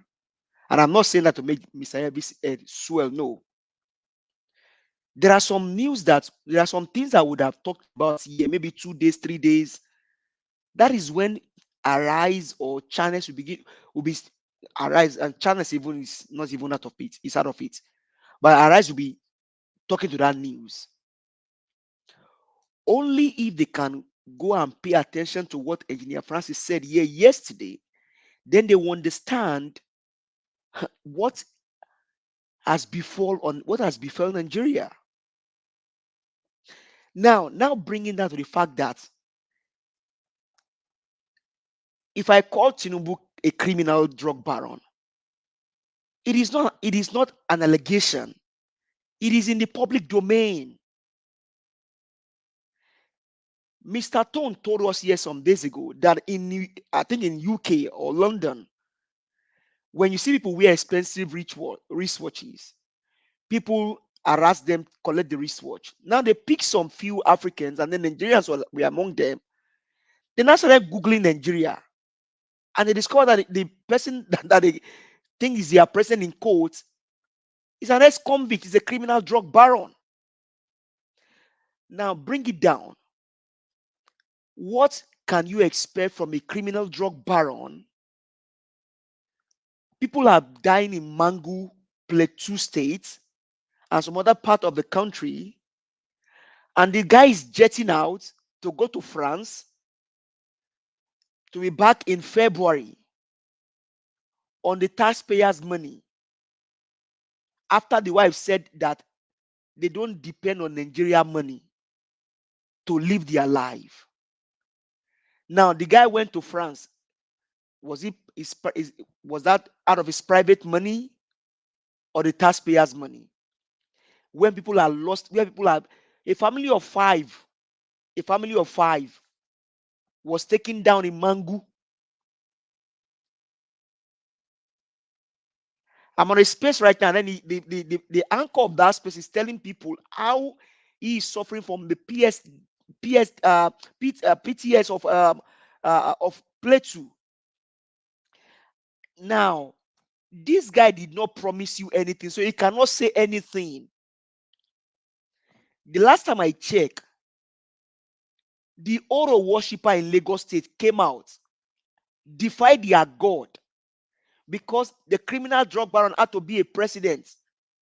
Now, if Etepu were pied in the election and in 13 years ago he pied himself in that same plateau, the criminal did not speak anything to it. Nigerians ask themselves, how many are going to buy more as much as this guy remain in power? because he himself is diabolical. So you cannot expect anything from this person. He did not promise you anything in the first place. He said he came to dance, and to dance he came to do. But let me take also the Holy Book. When the Bible said that when the righteous rules, the people rejoice. But when the wicked ones are in power, the people will mourn. Nigerians are mourning with groaning and garnishing of teeth because of what? A criminal drug baron is in power. Look at his history from Lagos. Look at his history. How he even got there. See, I'm a Yoruba boy. Born and raised in Lagos State. When I speak like this, not out of hate. No. And that's why it bothers me when people are now saying that if this criminal move the FCT or move anything to Lagos, they will jump behind him. Where is your moral and your value? Where is your integrity? Where is your humanity? Mr. Elvis is like, he's here. He has told us how several people have come to him with money and the likes of them to entice him. But because of his name, his integrity, he will not soil his hand. This guy does not care. He does not care for Nigerians. So asking him to speak about the one that we acquired or what? What about the one that we acquired even when he became a governor in Lagos State? His 2 terms as a governor, up until now people are still being pied in Lagos. This guy, they run on the red oil of human beings. And that's why he bothers me, because Nigerians, they know what to do, but they are not doing it. If anywhere Peter Gregory Obi enters, there is always light. Have you asked yourself that question? Why is it like that? The reason why some of us will not stop coming to this channel is because of the personality that owns the channel. Will you see me on One Man Went to Moon tomorrow? No, because his value does not align with mine. Nigerians, Tinubu cannot give you anything because he did not promise you anything in the first place. So regardless of how many people are pied, maybe he's even using them to renew his own power. You don't know.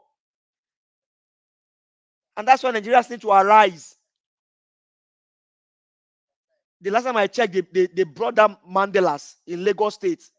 They don't even care about the people that will be suffering without anything to even live on as a family. You took away from them their livelihood because of, come on. And you're expecting something from these people? You see how much someone just born for one night. Imagine you take $132,000 and then you just burn them because you go sleep for one hotel with a side chicks because the person go do a birthday for a Grenada or for where. And people are suffering in Lagos State. People are suffering every day. And you're expecting these guys to do anything for you. No, they will not do anything. They didn't come in through the right channel. You cannot steal the people's will and use it for the collective good of the people. No. I was listening to one of our persons that usually come here some days ago, and he analyzed everything that Peter Gregory Obi did in Anambra. Laudable project. They are still living on them today. These guys cannot do anything for Nigeria. Is it ordinary that someone like Ize-Iyamu is stealing from the government? You see, what Dr. CM said here some days ago about Ize-Iyamu is just the final. Imagine me living in the US. I'm in Texas right now. And I go to my attorney and say, my attorney, I have this situation. Can you help me? And my attorney will now take my money and steal from me. That is what Ize-Iyamu did in the United States. And that person is the chief of staff in the country called Nigeria. And you expect something good from them? Nothing. People are being pied. In a state, the last time I checked, Mangu is a place in Plateau, Jos, Nigeria. And the president of that country, in quotes, jets out to go and relax in France, to return back in February. This duty of a president of a nation is one, the security of his people is sacrosanct. The reason why Donald Trump may have a problem becoming US president in this year election is the fact that he dared the security of the people of the US. And that's why the armies told Donald Trump and say, Oga, we don't care who you are, sir. When it comes to the security of our people, we care for them. Imagine now a president of a country jetting out when people are being fired on the plateau. The guy is jetting out to go and cool in France, and people are being fired. Who now is the commander-in-chief of the armed forces of the country? Is he the one? My brother, it bothers me when people are saying, you can, if you didn't, you cannot pretend. You cannot pretend it. When the righteous rule, people will. Peter will be, if you enter anywhere, light will do. Okay, now imagine if you meet Mr. Elvis for maybe, for example, now for train, maybe in your own country. Is this Mr. Elvis? You will gravitate towards him because you know the good he's doing.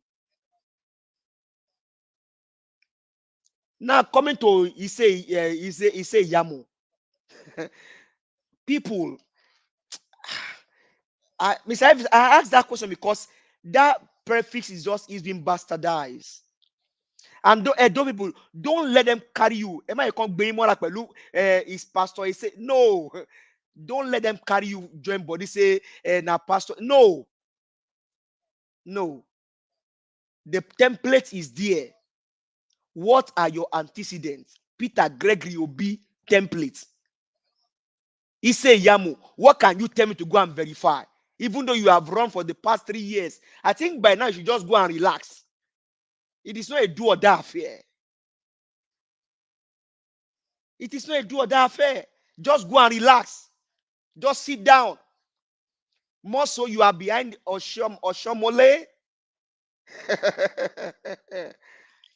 My own talk is for the Edo people. My Edo light, please, let's come together. Look for a viable candidate that can beat these guys hands down. That will send them to it will just tell them enter house. Because the last time I checked, road should be the primary function of the government. Water should be the primary function of the government. Education. Mr. Elvis here has over 20 videos of primary school dilapidated.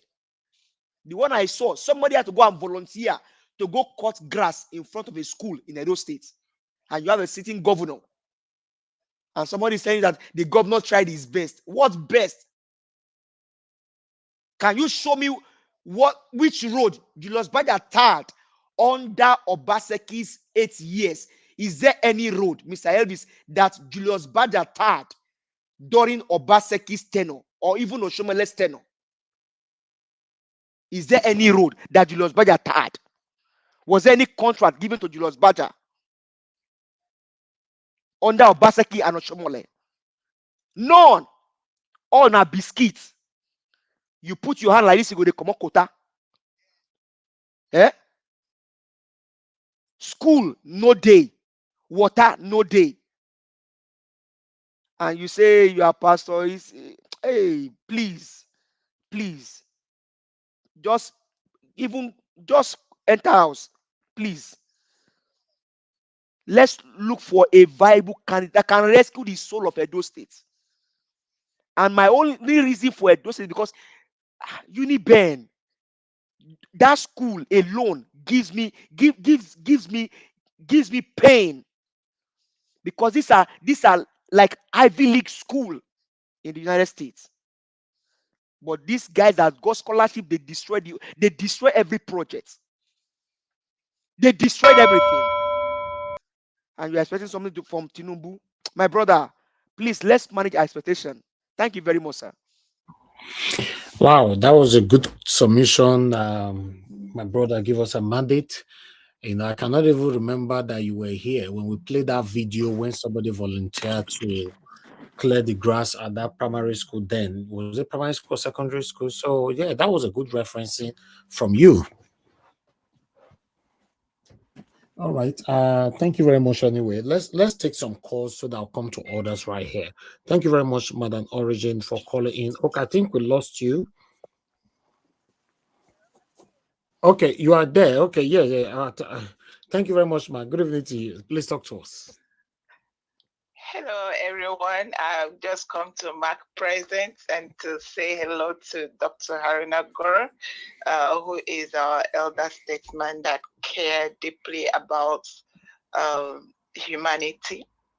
And I also want to use this opportunity to greet Pa Ayo Adebanjo, the great man. I am so thankful that Pa Adebanjo, I know they're trying to push him out and all that, but the fact that he served and kept his reputation is laudable, and he is leaving a footstep, a footprint for the younger generation to emulate. I didn't want to forget that at all. So I greet you, Mr. Niger Watch. I greet all our wonderful panelists who are the reason, including all the ninjas and all wonderful people of Nigeria that come out here every day. I see this also as a job. I see it as a civil duty. I see it as a service to humanity, because and I was just thinking, how I'm just one of those that I kind of task my brain to, push things out and see what in the world is going on. You see, we are inundated with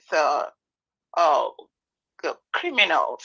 When you look at it, another reason I picked up the phone is this so-called pastor Ize-Iyamu, right, Edo?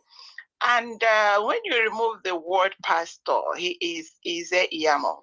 And I bring that to everyone else, that all the titles from the people, the crown chief, Eze, Oba, Papagio, governor, senator, all those titles. When you remove the titles, who are these people? Who are these people? And that is what has, Nigerians have overlooked. And that is why all these problems are going on. You have people that are morally depraved, and they are coming out because they have money, or they have taken one title or the other, and they are just doing this evil. And I need to stress out, you see, why it is becoming almost important for me to come out and to speak out is because these people have taken Nigerians for granted, taking everyone for granted, and they're pushing their agenda. They continue with their templates. They keep pushing, even as many people as are dying, and they are dehumanizing, demoralizing. Everything is just like evil is on a free way. Evil is on steroid in Nigeria. Evil, abomination on steroid. And these people seem to be no checks, because the people are looking for who will go first. No, we are here to speak truth, to educate ourselves, to open the eyes of Nigerian people, which has become almost very important. If we don't educate ourselves, we are going to sink. So please, as you are here, I applaud everyone that comes here every day. You don't know what you're doing. Let me tell you, one of the things you're doing is that you are serving humanity. You are paying some dues. You're not paid, but I know you derive joy coming here every day, just like I do. Keep it up. God bless you. Let's continue to push to the light. Let's continue to educate ourselves. Let's continue to speak the truth. Let's continue to do what we are doing and be the voice of conscience. We'll keep singing this, what they are doing until they fall off the cliff. And maybe that man with righteous indignation, wherever you are, please hear me. We need help in Nigeria. Thank you, Mr. Niger Watch. God bless. Thank you, Madam Origin. Thanks very much for all you do. We appreciate you. God bless you, ma. All right, all right. My people, let me come back to the panel again. Yes, I think the next person to speak to us right now is Mr. Oga Consign. Thanks for joining us, sir. Good evening to you. Please, I'd like you to talk to 8 minutes. Thank you, my brother Elvis. God bless you. Thank you, sir. And God bless all the whole panelists. It's a pleasure we coming together again today to talk about this problem of Nigeria, which is an unending problem. And the woman that talked just finished calling now. I think the woman, she's on point.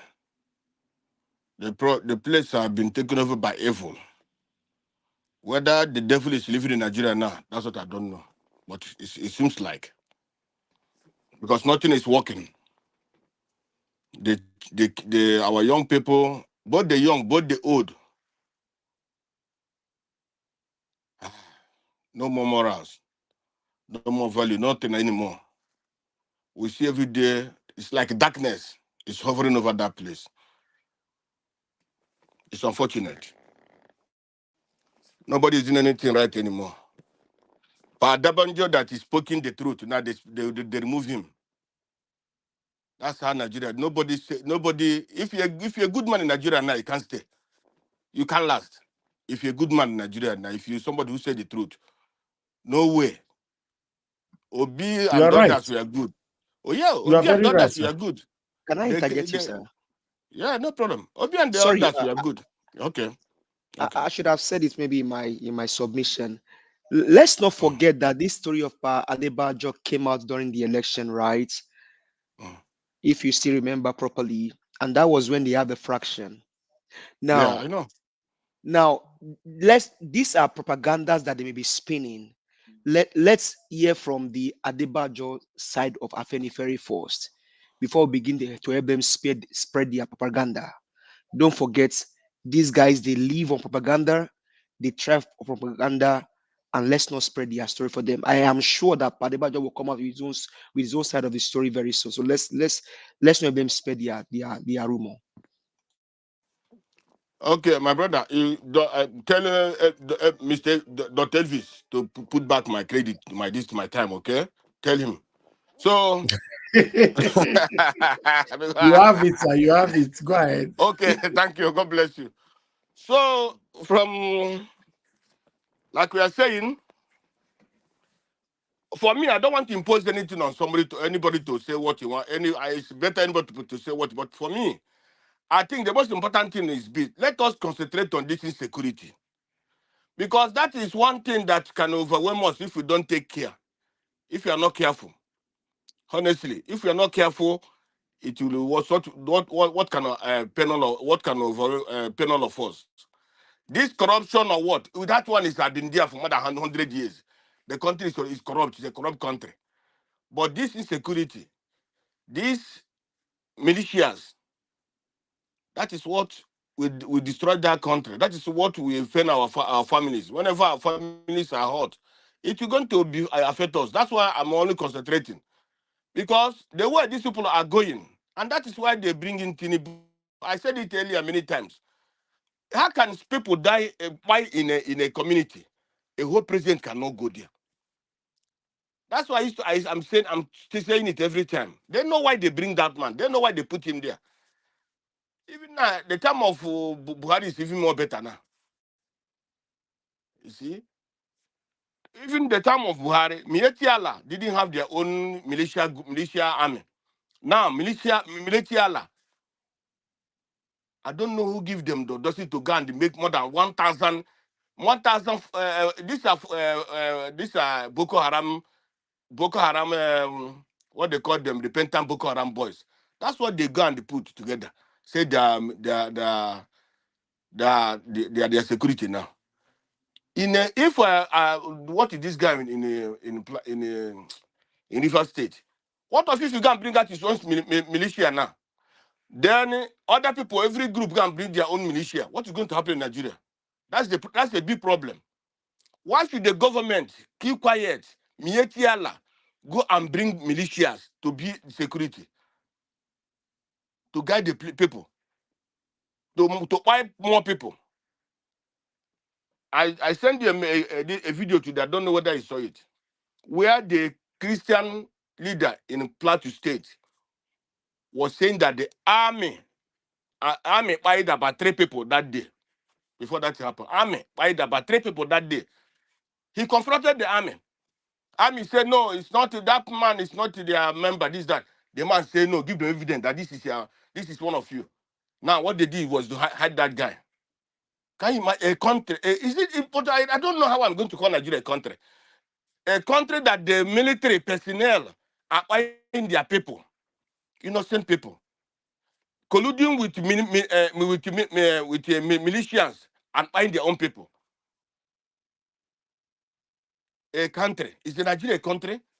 I don't think so. Because if it's a country, by now, even the military general and all the rest, they're supposed to resign.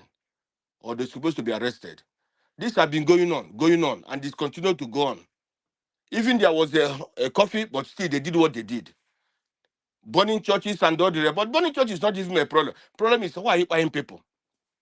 Buying people and they asked them, they said, that man said the army, the military told them to leave their houses and they go somewhere, what? Before they come back, they have already burned their houses and they start buying them. What kind of country is this? It's Nigeria. I don't know. It's very, very, very, very unfortunate where we will come to be with this kind of people. Very, very unfortunate. Let's concentrate on this and let the world know what is happening in that place. You know, these people, these Fulanis, they went and put their sister at the UN here. Was she working at beside the Secretary General of the United Nations? That's what they did. That's why all the other thing that Buhari did, nobody's talking about it. Because they put their sister there. And that is why the world is not knowing what is happening in Nigeria. Whether they know or they don't, I don't know. But they put their sister there. And if their sister is not there, that is the one supposed to be raising up this issue. You see? They plan everything. They plan what they are going to do, how they are going to, they plan everything. And that is what is happening in Nigeria now. How can they people buying innocent people for nothing? Hi. And I say again, this Tinubu, or what is that man is called, that man, he went to France. He didn't go to France for private visit. He went for medical, he's sick. That's why he went to France. He's sick, very sick. That's why he went to France for medical checkup. And we are saying this before. We are saying this, everybody was saying this. The same Buhari way, that's what the man is coming. And he came now, the same thing is happening. But the worst is that the country is in flames. You are leaving the place to go to for your health. What of those billions they invested in Abuja medical facilities? Where are the billions? Every day they say they invested billions, they put billions there. Why can't the man take that in there? Before they bring there some France doctors there, they were that Abuja. But still, I think that thing is getting worse. So that's why he went to France now. For Sanwo, it's unfortunate. Sanwo-Olu's case is that place has become a corrupt place. So it's only, like I said one time, these people said the place is come and chop, come and take what you can grab. So all the people you people are seeing now talking now, defending the government, defending even those who say that our Obas, our SS, our traditional rulers, my brother, those people are there to get what they can get. The place is grab and grab. There's nothing that.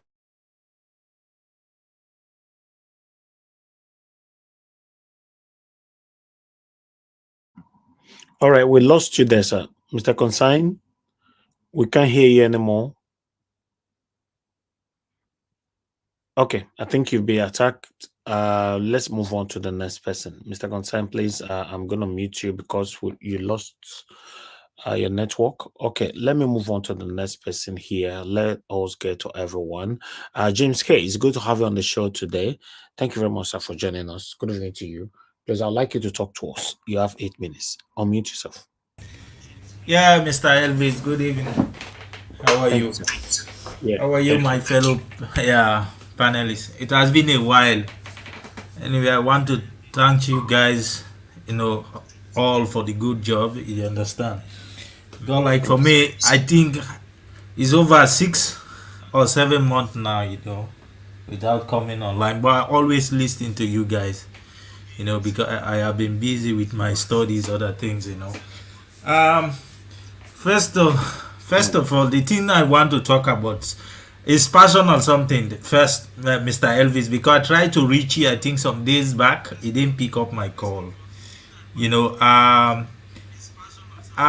there is someone in that Naija Watch group who tried to hack my WhatsApp number. I don't know if it's okay to complain about it here or not. No, of course. Go ahead.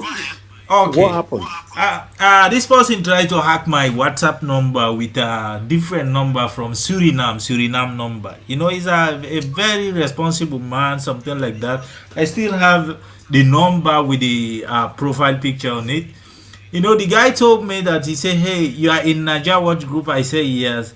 He said, "Today we have Zoom meeting." He said, "Let me send you something, the link to you," something like that. Okay. So I think he tried to enter my WhatsApp number. Then the 4 digits appeared to me. He said I should give that. Before you finish, yeah. I'm hearing myself, but let me mute you before I say this. Before you finish, we've said this thing uncountable times that anybody who reached out to you asking you that we'll have a Zoom meeting and all that, they are scammers. Be careful. Then I don't like the fact that people still kept coming out to say, "Oh, I was hacked. Somebody tried to hack me and all that." By the way, why would anybody talk to strangers you don't know? That's one.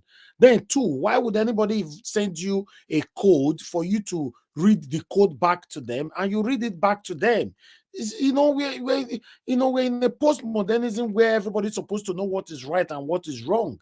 I've talked about this thing so many times. We just remove so many people from the platform that is inactive in the platform.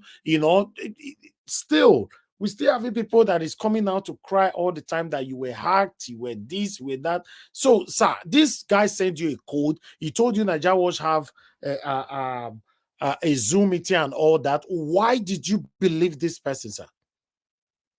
Okay, let me. Mr. Naija Watch, it's not like, when he mentioned the group, for that respect, something like that. But to confirm, to accept it, because I call the code, but to accept it, I have to read everything. When I read it, I say, no, this is fraud things, something. So I have to decline it immediately. From there, I have to block, Okay, sir, let me ask you a question. Yeah. Since you've been with Naija Watch, have I personally, have I ever called you?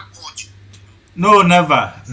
So why would you now allow somebody to call you in the name of, "Oh, Naija Watch asked me to call you, we have a Zoom meeting"? Please, you guys stop picking strangers' calls, to be honest. Okay, no problem. Yes, sir. Noted, sir. Yeah, no problem. Okay, I will take it to consideration. The thing I want to, okay, sir. I know the thing I want to contribute again, like I'm just from Nigeria again, like it's about the post-election. You understand? Like I, spoke with different youths. There are so many youths who are angry with I would say with our principal. You understand? Because like I asked some youths, they said, like they are a little bit disappointed. I said, like, how? They said because like our principal supposed to, he don't need to call the protest, something like that. But when certain thing happen, if you are fighting against criminal, you understand, you have to be radical sometimes. You don't say you have to be that too peaceful, quiet, something like that. I ask many people, especially the youth, you understand, what they think about the election, something like that. They say they are somehow disappointed, especially in our principal, for him not to like start. Some of them just want him to start. When he start, they will end it. You understand? So a lot of them complain about it, something like that. And one time, I don't know if you remember, I said it here. I say we need to change, especially the executive of LP. They need to change their strategy how to tackle these people. You understand? They already get their way out, something like that. But as long as we want changes in that country, if you are fighting against criminal, we need to change our strategies, how to tackle them. That's the only thing I want to talk about today, Mr. Elvis. Okay.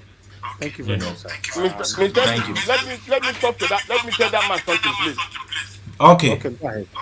Please, those people telling you that Mr. B did not do anything, tell them to tell their parents or their families to start, or even Atiku that came second. Obi is the only one now Igbos have. Then when Nadekanu was speaking to the Nigerians, telling them what is going to happen to them, people will say, crucify him, crucify him, crucify him. Today is in jail. After Nadekanu is Obi. Obi is another person we have. If these people buy Obi now or put him in jail, Igbos don't have another person. So these people, all these people making all these things, Obi is supposed to protect. They put him third. Obi came first, but that evil people put him in third. So, but those Okay. people should not allow Obi to All right, thank you. Can I say Obi something? Can I respond to that, Okay, go Mr. ahead. Elvis? respond. Can I Yes, quickly. can I respond to that? Okay. Yes. Let me tell you something, my brother. To be honest with you, these people, they know what they are doing. They cannot do anything to Mr. Obi. To be honest with you, Mr. Obi is not loved by only the Igbo, but every tribe in Nigeria. You understand? He got votes everywhere, every corner in Nigeria, from the north, to the east, from the east to the west, every side. It's not like only the Igbo love it. They know what they are doing. They themselves, they are afraid of him. You understand? They know what they are doing. And Okay. so they cannot do anything to Mr. Obi. Thank you. Thank you. Thank you very Welcome. much, Mr. James Kamara. God bless you. Thank you. Okay. Let's move on to the next person. I appreciate you all for your time and patience. I don't want us to stay that long here today. Okay, but meanwhile, I would like to go to Midwest people. It's good to have you on the show today, sir. Good evening to you. Please, you have 8 minutes. Talk to us. Okay. Good evening, my brother. Please, I greet the whole house, listeners, and viewers worldwide. I also extend my greetings to every one of you. If you have not subscribed to this channel, do so, and also share most of these video that will make here to other people, so they can also be a beneficiary of what we are doing here. At least at the moment, this is a possible way we can contribute to the betterment of our country. Every opinion cannot, sway into the same direction, but differences might be there. For me, I would like to talk about the coming election in those states in terms of candidates. When I look at the past election and what the diaspora did and how they were raising money, campaigning for somebody, fully convinced that this guy is going to do something, at least it's going to lay a foundation for a different trajectory. So, but it's very unfortunate that the whole thing today is a mess. It promised us 30 years of 30 years of development plan for the state, and we are yet to see the blueprint, and he's left with 7 months to leave the office. So that is tell you how crooked these people are. At this very moment, my brother, what I would suggest is that as a do people, we have to rally around behind anybody that would discover that has spirit of unity.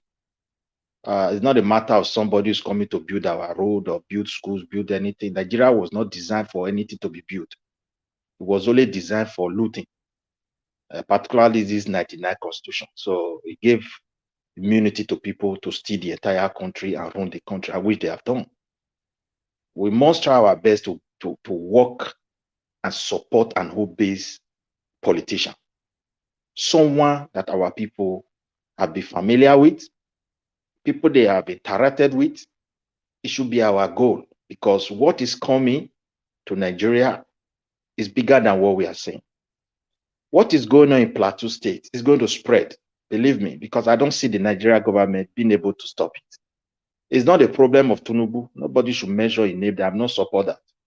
These are the problem of failures of leaders for so many years, particularly from Babangida administration, who partition people carelessly without consultation.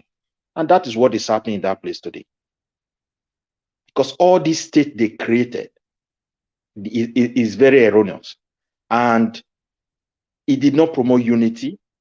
Just the way they divided the people, so also the people become so divided in their thinking and in their mind.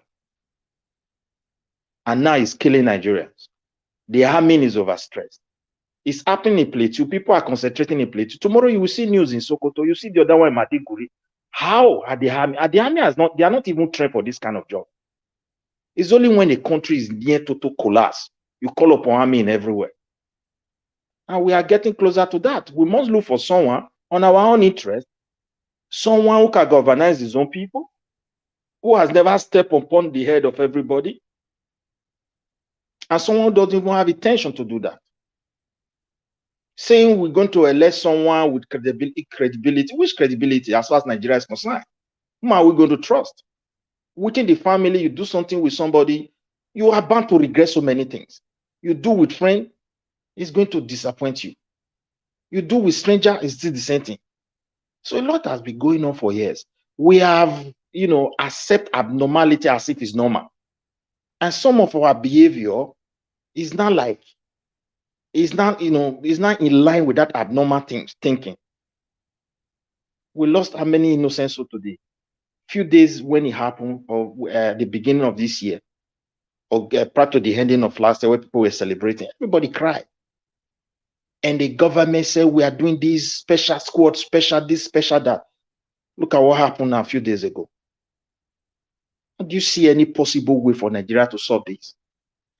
And people that are even involved in all this, they are far away from our country. When Buhari was ruling, the United States said, look, Nigeria should be careful. There are some element of people we have been pursuing for years. They are entering your country. The army say, yes, we know they are coming. Go and watch those videos. And we don't know exactly what has surrounded us as a people. So, my dear brother, I think we are getting to a point where if care is not taken, everybody will resort to self-help. And I don't see Nigeria government having strategy to manage that. There is no country in the world, 200 million people, more than, you don't even know they are existing. You don't know their address. You don't know where they are from. You don't know where they are going. Everybody just moving up and down. Now it's resulting to problem. No proper registration of people. When they want to conduct this last election, the immigration officers, they arrested large number of people with the voters card. And when they interrogated these people, they found out that they were not Nigerians. Now they hand over it to the Oga in immigration. The Oga them in the immigration got a command from the boss. And they addressed Nigeria that there's no law to try these people. Imagine a country that have no law to try people who is coming to interfere with the chances for people to elect their real leaders. How will that country move forward? Whom are we deceiving here? The reality that people were hoping, not that people don't believe that this problem is there. They were hoping at the time we've been able to manage it. But this level at which it's going now, I assure you, my brother, on our own, we should think of someone who can hold our land, who has been able to reach out to people, who people can trust, not just stranger anymore. Obaseki is a stranger, and he cannot introduce a stranger to us. Someone doesn't understand the rationality of his people. Governance is just more than telling your people want to come and build road. You'll be building roads, is independent, no road. Whom are you fooling? It's not because you don't even have the money to build it. You have been building schools, is independent. The one that the colonial master left for us is more than 90% better than the ones that you have spent billions to build. And you are still deceiving our people. I'm coming to come and build water. And all these things you mentioned, you don't even have a know-how. to produce anyone. You have no engineer that can build road for us. We have ECBOM, we have Anchiprotect, we have Investor Bin. They are all training engineer. Where are they going to work? When you pose with one Indian Oyibo deceiving your people, now he's laying pipe. To even control water in the heart of the city is the most challenging engineer in terms of development. Go and find out. But the governor don't care. They will just sign this stuff. Accountants jumping up and down want to go and inspect the work of an engineer. To tell you how they design this country. Anything professionalism, they remove the autonomy for those people to function. They are now asking to Mr. President and Mr. Governor. So we need to look at the whole thing holistically and try to figure out who exactly will be in this position. Like trusting somebody, doing everything for somebody. I can't lie you, my brother. In my own opinion, I'm really tired. If I look at what we did for this guy that is currently ruling our state, it's even better someone that if he mess up, he will remain there. We will see that person face to face. Lucky Grenada has no other place to go. Abuja is not safe now. All the prominent people there that doesn't have position with special escort, they are already falling back to their place of origin. He's there. So what he did in the past, he can see it today. Not a stranger who will just come from somewhere, destroy the place, the day they leave office, and yes, 1 week or 1 month, they are back to their place. They feel they have nothing to lose. What if everything make bosa? Will that person wait? So we don't want to see a candidate that will come from afar to come and take my state, because I have to concentrate on looking at the security level, insecurity level. My brother, there's nothing that is going to happen. People can't farm any longer, and these are the best rock of our food. As far as the country is concerned today, they can't farm. They can't do anything. Tomorrow, the president will write a speech. We will do it like this so that we can foster unity. But people are dying. Who is killing them? The other day, they are recruiting more than 200 police, and they told you they were repented bandits. The police officer, the police guard came out and said they are constabulary. They are not Nigeria police. But when a foreigner was entering our country, it was the same constabulary that stopped that person and interrogate that person, and they were demanding for money. You just sack them away, not quite long. And now you are deceiving us again that these ones are not Nigeria police. To tell you the rottenness of our country. They don't care. The country is already in a state of total collapse. It's just that if they continue like this, it's going to collapse in their eyes, and people will return back to that self-help. We must elect a governor that we know that is a unifier. If we are open for all this, come and build road, build this, build that, with the kind of constitution on ground, with the kind of government that the military hand over to this so-called civilian 99, we are joking, my brother. I think we are joking. I don't think it's going to happen. I don't think anything positive will come out from it. I'm not convinced, because the system were never designed to build us at all. No society can survive with lack of accountability and transparency. There's no way, no society. Even those who still have measures in place, to ensure that there's accountability, the people are responsible for anything, that they are still finding it difficult. This world order is changing. Please, I feel this is my area I will speak to, because a lot of things have been going on, and I think we need to really see how we can, look for someone who can sit in our top of the realm of our state as a governor, who can work with all our kings, our Oba and the kings, and make sure they put their heads together. What is coming is like a storm, and we need to be prepared. We are not the cause. And I think that should be our goal, because this country is almost gone. I'm telling you the truth. Thank you. I will give chance to other people to also say their own point of view. Thank you, my brother. Thank you very much, sir. Thank you for your wonderful submission, and thanks for coming around today. Yes, we all have to work together to have the right candidate, in those states. Hello, Mr. Elvis. Yes, sir. Yes, sir. Can you hear me? Yes, I was talking anyway, but go ahead. Sorry about that. Sorry for interrupting you. I just want to make one correction. What's playing? Music is playing on your side. From where? I don't know. It's your music, Mr. Elvis. Something is happening here. When I'm talking, I'm hearing your music. Let me stop again. Okay, go ahead. Go ahead, sir. Okay. I was just saying that Nigeria those have laws to prosecute illegal, immigrants coming in. The immigration just doesn't want to do anything about it.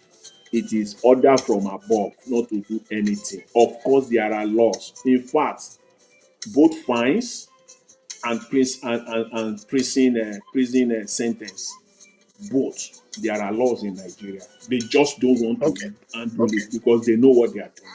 Thank you. All right, when we come back to you, you will expatiate on that, sir. Thank you. Let me quickly move on to the last person I guess we have on the panel. Yes, Mr. Black Panther, thanks for joining us today, sir. Please talk to us. Good evening to you. You have 8 minutes, so we can have our final submission. Are they here? Yes, now you will call now. Go ahead. Good day, Mr. Najawosh. God bless you, sir.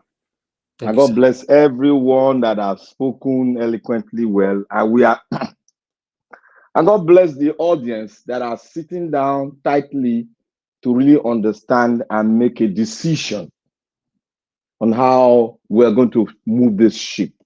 Because we are all in this ship. And in the ship, there's a blind man driving, moving the ship, who is the captain of the ship. And in the ship itself, there are so many miscreants in the ship that are perpetrating evil all over the place. And they are trying to do something, but in another way, they are trying to, draw a line and divide the country themselves. Thank you, everyone. Thank you, the audience, the commenters. May God bless you. Just go ahead to like, and go ahead to tell your crew, other friends, how to subscribe to Naija Watch Media. Thank you, everybody. I want to say here, Midwest, may God bless you. You've spoken like a statesman. You've spoken well, and you've spoken like someone who has the heart holistically, the country and Edo State as a whole. This is what I want to hear. Because we are in a crisis now. The thin rope is about to be cut. It's about to split to two different sides. Like I said yesterday, I said one thing yesterday. I said in biology, biology, when you plant a seed, also in agriculture too, when you plant a seed, the seed has to do what? The seed has to go into the soil, deform itself, collapse, pie in such a way that God has made it. And with the soil on the ground, it will start after collapsing everything, after degenerating into something else, it will start doing what? Germinating. After bringing forth, springing up. Before you know it, it springs up. Before you know it, it brings out its own fruit. And before you know it, it start looking beautiful. That is Nigeria for you. I said one thing. I said it has to go very, very bad for people that are deaf, for people that are satanic, for people that have their eyes at the back that cannot see, to smell the rottenness of the nation. It has to go bad, and it will go bad. What we are seeing in Plateau State is an example of what we call crisis, because I've already spoken that there is no nation. Nigeria is just an amalgamation of people of different mind, of different tribe, of different religion, coming together to say, let's just steal this soil. But we don't have any rules that are governing us, any rules, any agreement we don't have.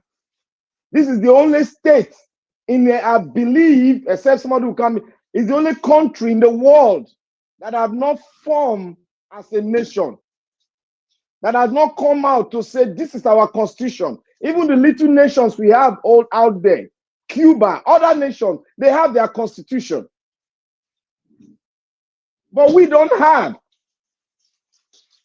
I keep on thinking this thing. When I say Nigeria is not a nation, I am starting from the root of the foundation, from the foundation itself. We are not yet a nation. This thing will keep on collapsing. And it will collapse so that it can smell. Because it's rotting, it's not yet smelling. It will rot to a level where it will be smelling. Then all of us, even the military, will not be able to see 1 square meal a day to eat. Then they will know what it is. Then they will rise up because they are all what? They are Nigerians. And you will see Nigerians rising up with them. I remember it took me this situation. I now know why the Oka coup came into existence. And I now know why they cut off the coup. Oka spoke and they divided, they took the 7 core northern states off. Then when they are now realized, when they now settle themselves, and now come that they can live with among us in peace, then we'll now sit down and talk how they will come back. Like what Western Germany and Eastern Germany did. That was what he knew the problem, they knew the plan, they knew the design, what is coming ahead. That was why he came in. But the people, our people who are there, they truncated it. I now know why Oka cut the 7 core northern states out of Nigeria. I now know why. This was what he was trying to stop. But some of our people told him, no, we would like it like that. And this is what we are seeing now. Nigeria is not yet a nation. And I have to speak on Edo State. And like I said yesterday, all of them will go through their primaries, and we will all now start talking. But I want to start on the premises of what Midwest say. Because we have been saying build road, build road, build road. But we are not yet, we want somebody that will bring us together, somebody that will protect our land, somebody that will love our land, somebody that we coerce, we bring all the royal fathers together so that we can form a good cohesion towards the days ahead of us, which we know is a day that nobody knows how it's going to look like. But we know that the doom days is ahead and it is coming like a storm. So we have to have a leader in Edo State that will prepare the minds of Edolites and bring everybody together so we can now start talking on how we are going to go. We can now talk, have a conference on how we are going to move forward in this nation called Nigeria. Mr. Niger Watch, I thank you. I'm not going to speak, but I'll still wait for that. I thank you. I bless you. And I just want to say to everybody, let us keep talking. But one thing you should know in your mind, Nigeria is not a nation. Nigeria is not a country. It is just an amalgamation of people coming together to say, let us just till the soil. So anything we see in the soil, let anybody that first come, first serve, take it. That is what we're having. So we got to start preparing our mind for the days ahead, because I know Nigeria is going to split. There's no two way about it. It is going to split. Because this is how nations splitted. If you go and watch how nations got, how they splitted, how they divided, this is how they started. When one state, one part of the country said, no, I don't want this. I am the one born to rule. This is what it is. So, Mr. Naija Watch, I can't speak further than this, but to say thank you and God bless you. My brother right there. Thank you very much. And God bless you too. I appreciate every one of you, my wonderful people. Thank you very much for your time. That is the end of everybody's submission today. So we're going to have our final submission so we can end the show. At least let's see if we can clinch straight on 3 hours today. Yesterday, for the past couple of days now they drag me go 6 hours. Today, let's say I go achieve them.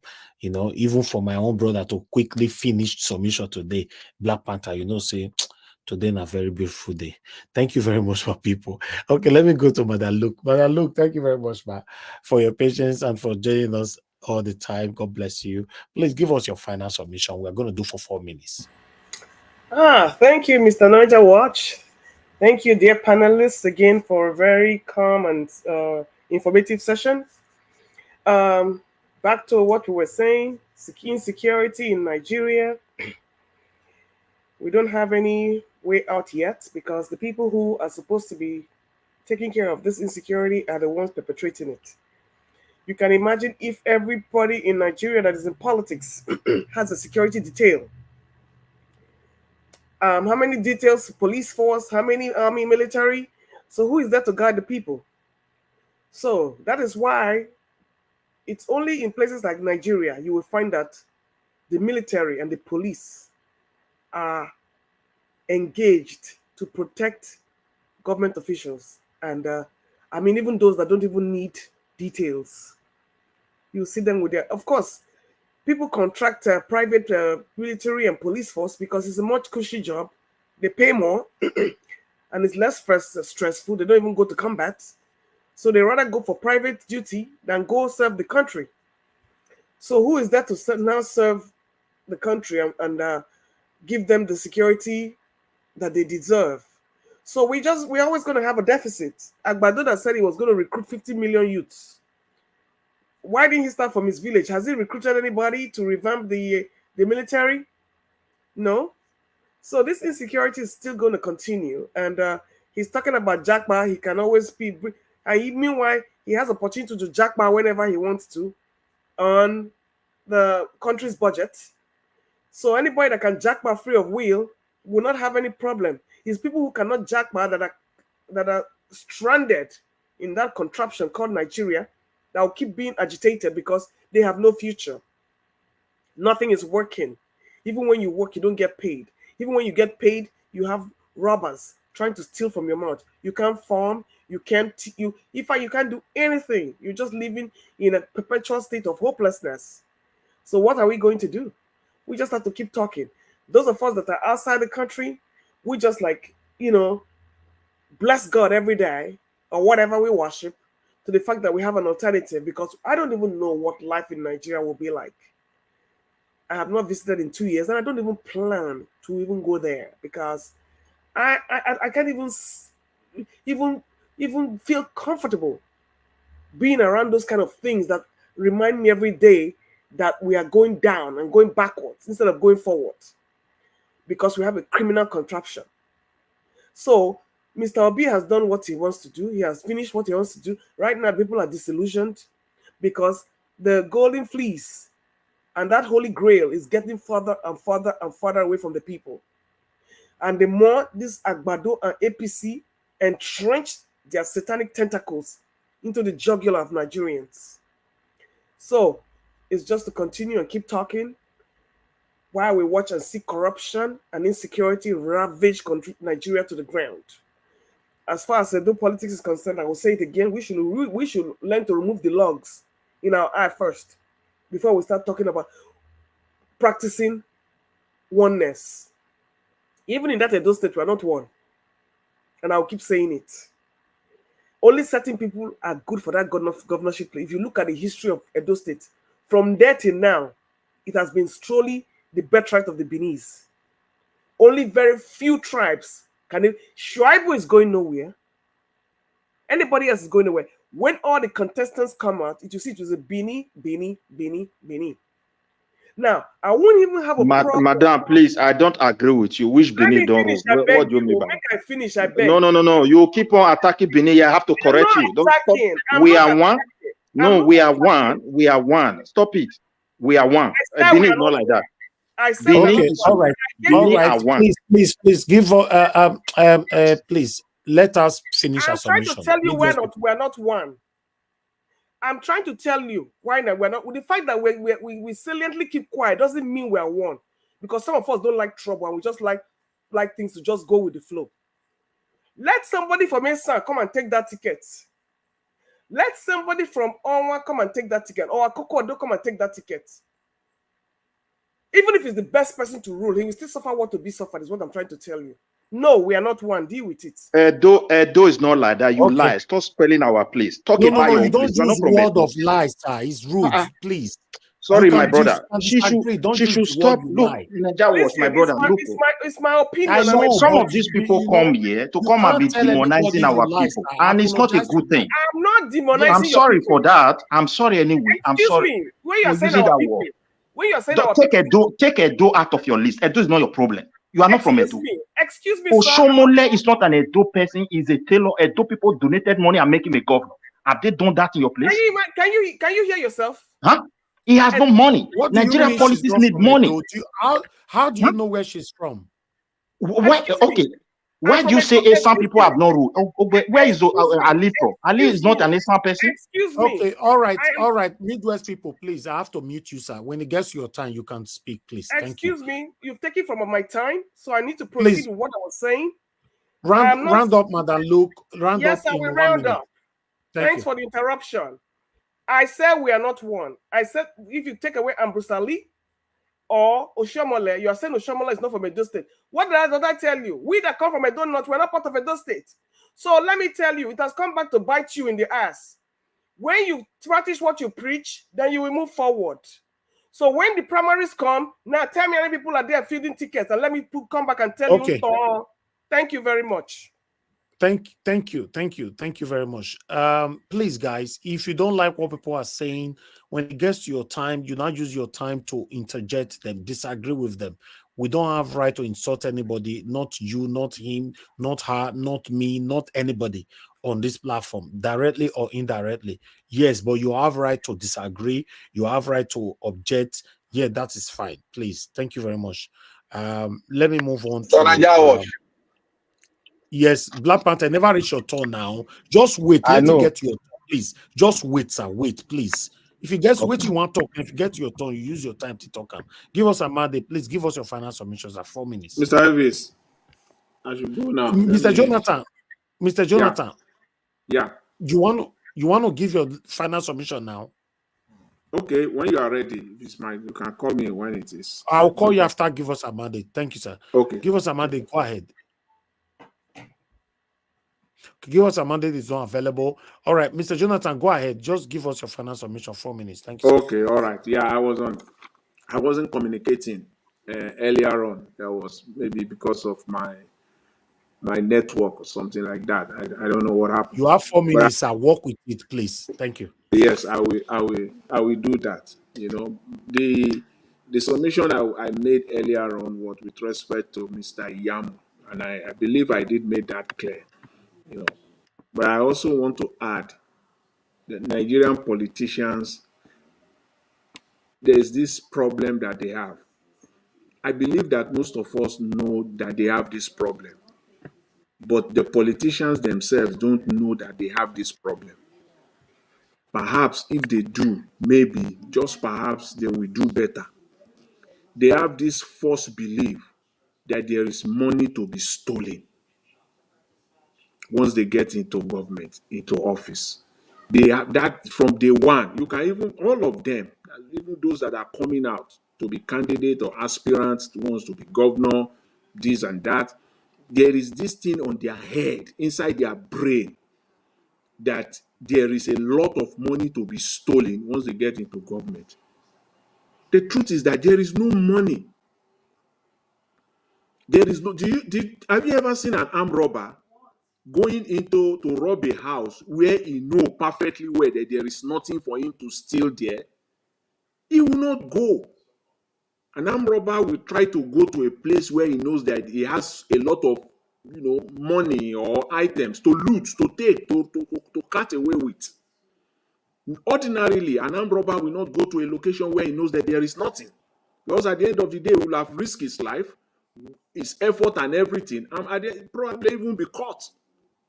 So they have this idea that there is a lot of money. There is no money. The only money to steal is the money that you have to print, the one they are printing and the one they borrow. That is exactly where Nigeria is right now. And somebody said something earlier. I don't know who said it, whether it was Black Panther or the guy that spoke before him. Until they come to that point where the military, the security agencies in Nigeria, they will have nothing left. They will be eating crumbs. They are getting there now. Don't they get it? You are almost there now, a point where there will be nothing. And when you get to that point, it will be too late for many of you. It will be too late. Because there is nothing. All this going around the place fighting, I want to be governor, I want to be this, I want to be minister. Why do you want to be governor? Is it just to be governor for the sake of being governor? Why? They don't have anything to offer the people. They just want to be governor for the sake of being governor. The one now going to Grenada, where is it? In Grenada to spend $132,000 per night. If he has anything in his head in the first place, the reason and the purpose why he wants to be governor, will he be spending that? Will he be doing that? Of course not. They just want to be governor because look, if you spend the money right, if you do the right thing, there will be development. There will be a lot. And I believe Dr. CM, put it out so well yesterday. I couldn't say more on that. You will be surprised how far 1 billion naira will go in a state in Nigeria. I mean 1 billion. Forget about all these hundreds of billions, trillions they are talking about. Just 1 billion naira, even at this state of Nigeria economy, even at the rate of inflation right now, you will be surprised how far 1 billion, the impact, the difference that 1 billion naira will make in Nigeria. Hence, someone is going away with 5 billion naira.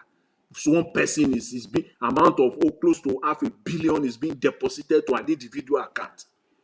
You will be surprised how far you will see the changes. You will go to Nigeria. You will say, what is this? You will be surprised. But when you want to loot it and loot it alone, see, 50 billion will not be enough for you. 200 billion will not be enough for you. But if you are serious, if you are truthful to yourself, and you are truthful to the people that you came out to superintend over, you'll be surprised how far 1 billion naira will go for you. 1 billion, just 1 billion in the scheme of things in Nigeria, the amount of money they are calling every day, you'll be surprised what 1 billion naira will do.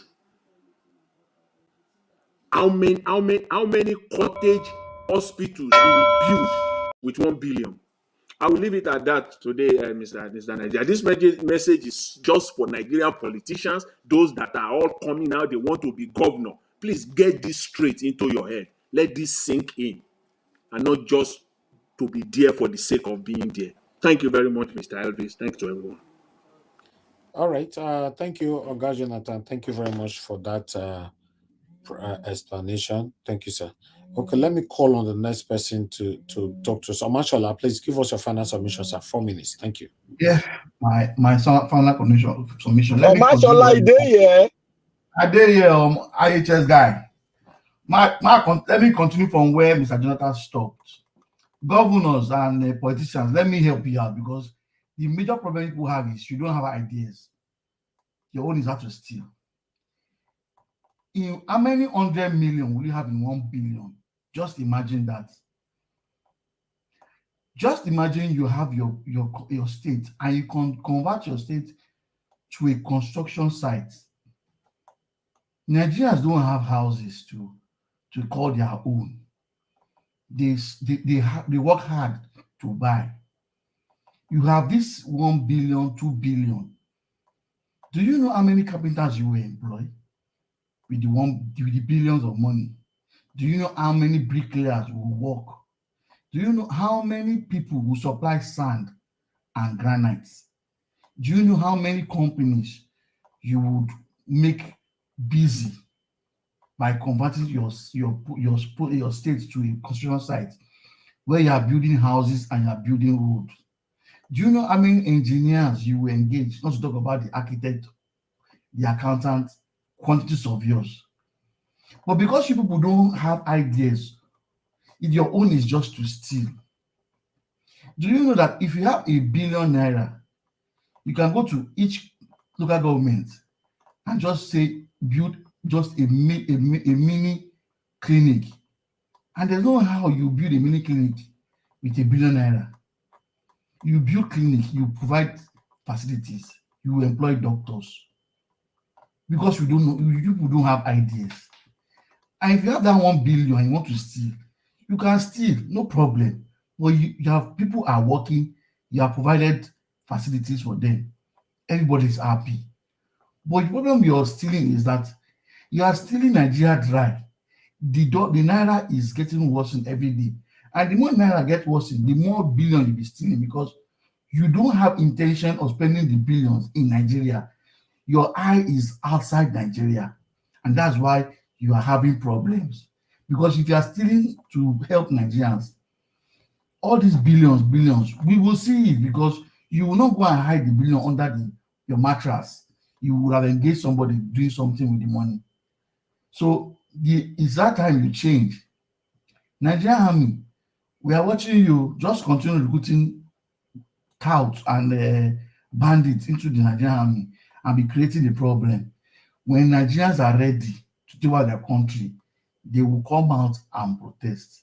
And then the real people who are rooting Nigeria, they will all escape. But I pray that when it happens, may God not give them the chance to have access to any pilot to fly any plane that day. Thank you, Nigeria Watch.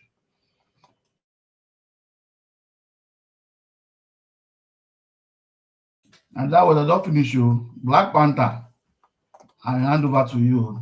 You talk and well.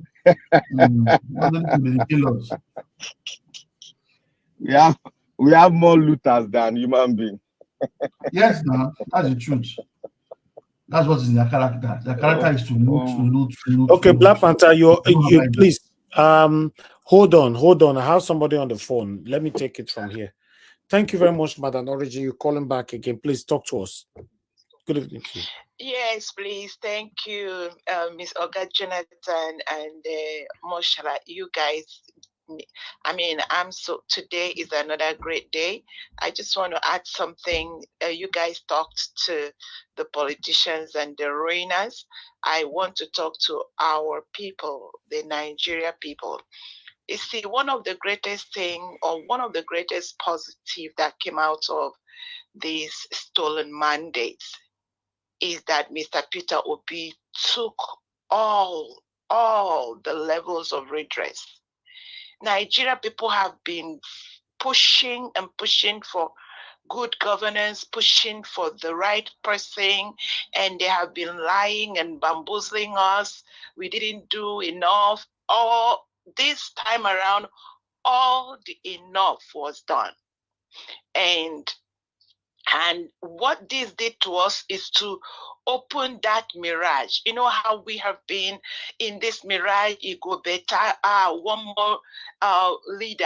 If Mr. Obi had entered with what we now see, they may have blackmailed him, they may have done some terrible things that will have made us like, okay, who do we trust now? But this has opened our eyes that there is a template that is available that is not working. That template is not meant for humans. We have no country, we have no leaders. All we have are just criminal templates used by criminals. And the question for you and for me, my dear people of Nigeria, that is why we come here every day, so we can brainstorm and teach ourselves. You see, with what is going on, I think all that is left for now, I think all that is left is self-defense. Now, the question is, what does self-defense mean to you? Nigeria people, what does self-defense mean to you? It means you need to take responsibility. It means you need to stop, and when they give you bribe, do not take it. Even if you know that they are going to rig that election, let your conscience, protect your conscience. These people are ready. They want to make, just turn this country into, when the world look at us, they throw up. Just like we are throwing up on them, that they have nothing good to offer us. So let's continue to educate ourselves. Let us continue to renew our minds. There's so much that they have put in us that now we are opening our eyes. Please, another thing I want to beg everybody, honestly, if you're not angry, if you're not acting crazy, it all means something is wrong with you. So bottom line, all of us, something is wrong with us, because we have been ruined. Our minds, our thoughts, everything we believe in, they have made it impossible for us to now even believe ourselves. But just calm down. Don't, when everybody is giving their submission, please bear with the person. He's talking from the side at which they are seeing it, which you may not be seeing. So let's be civil, let's love one another, and keep pushing. God bless everyone. Okay, Madam Origin, God bless you too. Thank you very much. All right, guys. Let me go to Black Panther, please. Give us a final submission. Yes, sir. Thank you for bringing me back. Madam, is it Madam Lu or what the madam that spoke about Edo State? Madam Luke. Madam Luke. Madam Luke, I respect your what you said. But there's one thing that you have to go deep. You know, if you look at it from the surface in Edo State, you will look at it in a way that, oh, we are not one. You know, I spoke concerning this issue yesterday, and I made mention of one thing. I said, if they not say they want a state, I will support them if this trajectory continue. You see, I'm not saying that we are not one. But look, you know what if you go deep, you know what is happening in Edo State? Edo State is one. But the thing there is like this. If you go deeper, the surface is like we are not one. But if you not go deeper, there are more looters in the south than in the north. That is why the looters use the money more and come out and suppress the south. In the north, they don't do for them not to come out. Because you see that meeting they had, they said in PDP, they said they want to, they don't want each zone to produce any zone. They don't want to zone it. They want to open it. That is to tell you that there are more looters in the south. People that have looted the Edo State money are more in the south. That is why they open the whole field, because they have the money to buy votes and manipulate INEC. That is what is going on. But Edo State is one. But we have more looters and less looters in the north. I can see from your own perspective where you are coming from. You are looking at it, you know, holistically, but that is not the case. And I want to say here that I said one thing to the military. I think I'll begin to speak to the military now. Because the Nigerian people are being impoverished. They will be more slower, 0.005%, they will be slower. But the Nigerian military, like I said, the rottenness in Nigeria, it will come to a certain level where you, the military, you will not be able to eat 1 square meal a day. I think you are hearing a call from above telling you that you should not move forward. You are hearing a call from above that will make you be at the center of warfare. And what happens? The intruders will come and take you people down. Do you know why? Because you people have not stood for the Nigerian people. Because you are being paid with the Nigerian people taxpayers' money. But you refuse to stand and rather you stood for the politicians. That is why this evil has been perpetrated all along. And you have not risen up to put a stop to it, because the judiciary, everything has been stolen. And now the military has been impoverished. Your money has been stolen several times in the billions, distributed by the politicians in which you guard every day.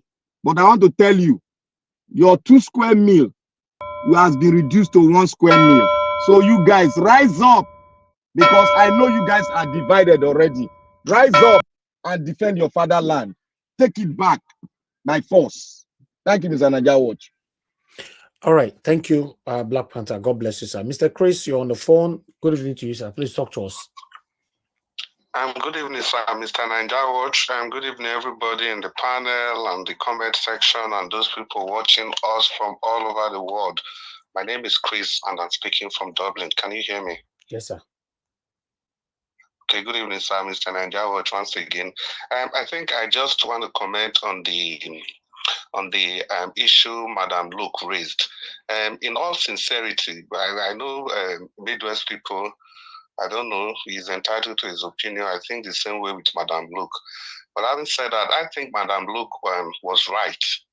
Because if we really have to be sincere, what we understand as rotational governance in Edo State is usually between the Benins and the rest of Edo State. You know, power comes to the Benins, it goes to either Edo North or Edo South, and it comes back again to Benin, and it goes to either Edo North or either Edo South.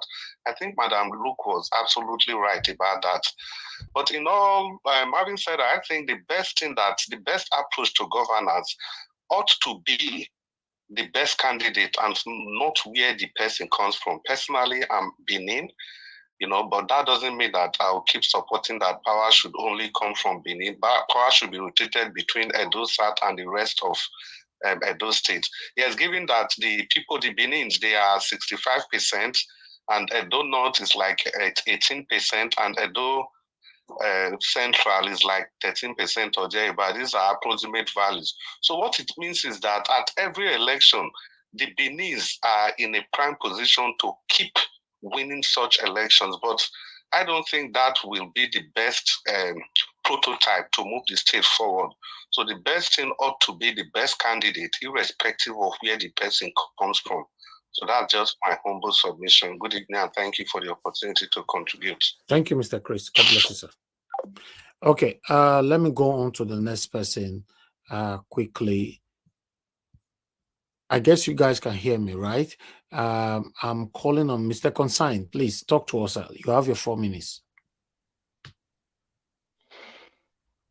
Okay, you are not there. Let me move on to Midwest people. Midwest people, sir, please, you have 4 minutes. Thank you. Okay, my brother, thank you for the time. I just want to talk to that madam and this my brother that just finished. Look, Edo is so unique, and Edo people are wonderful people. When we enter this democracy, someone from the South ruled. That's why you just said they are more than 60%. After ruling, there is an arrangement on ground.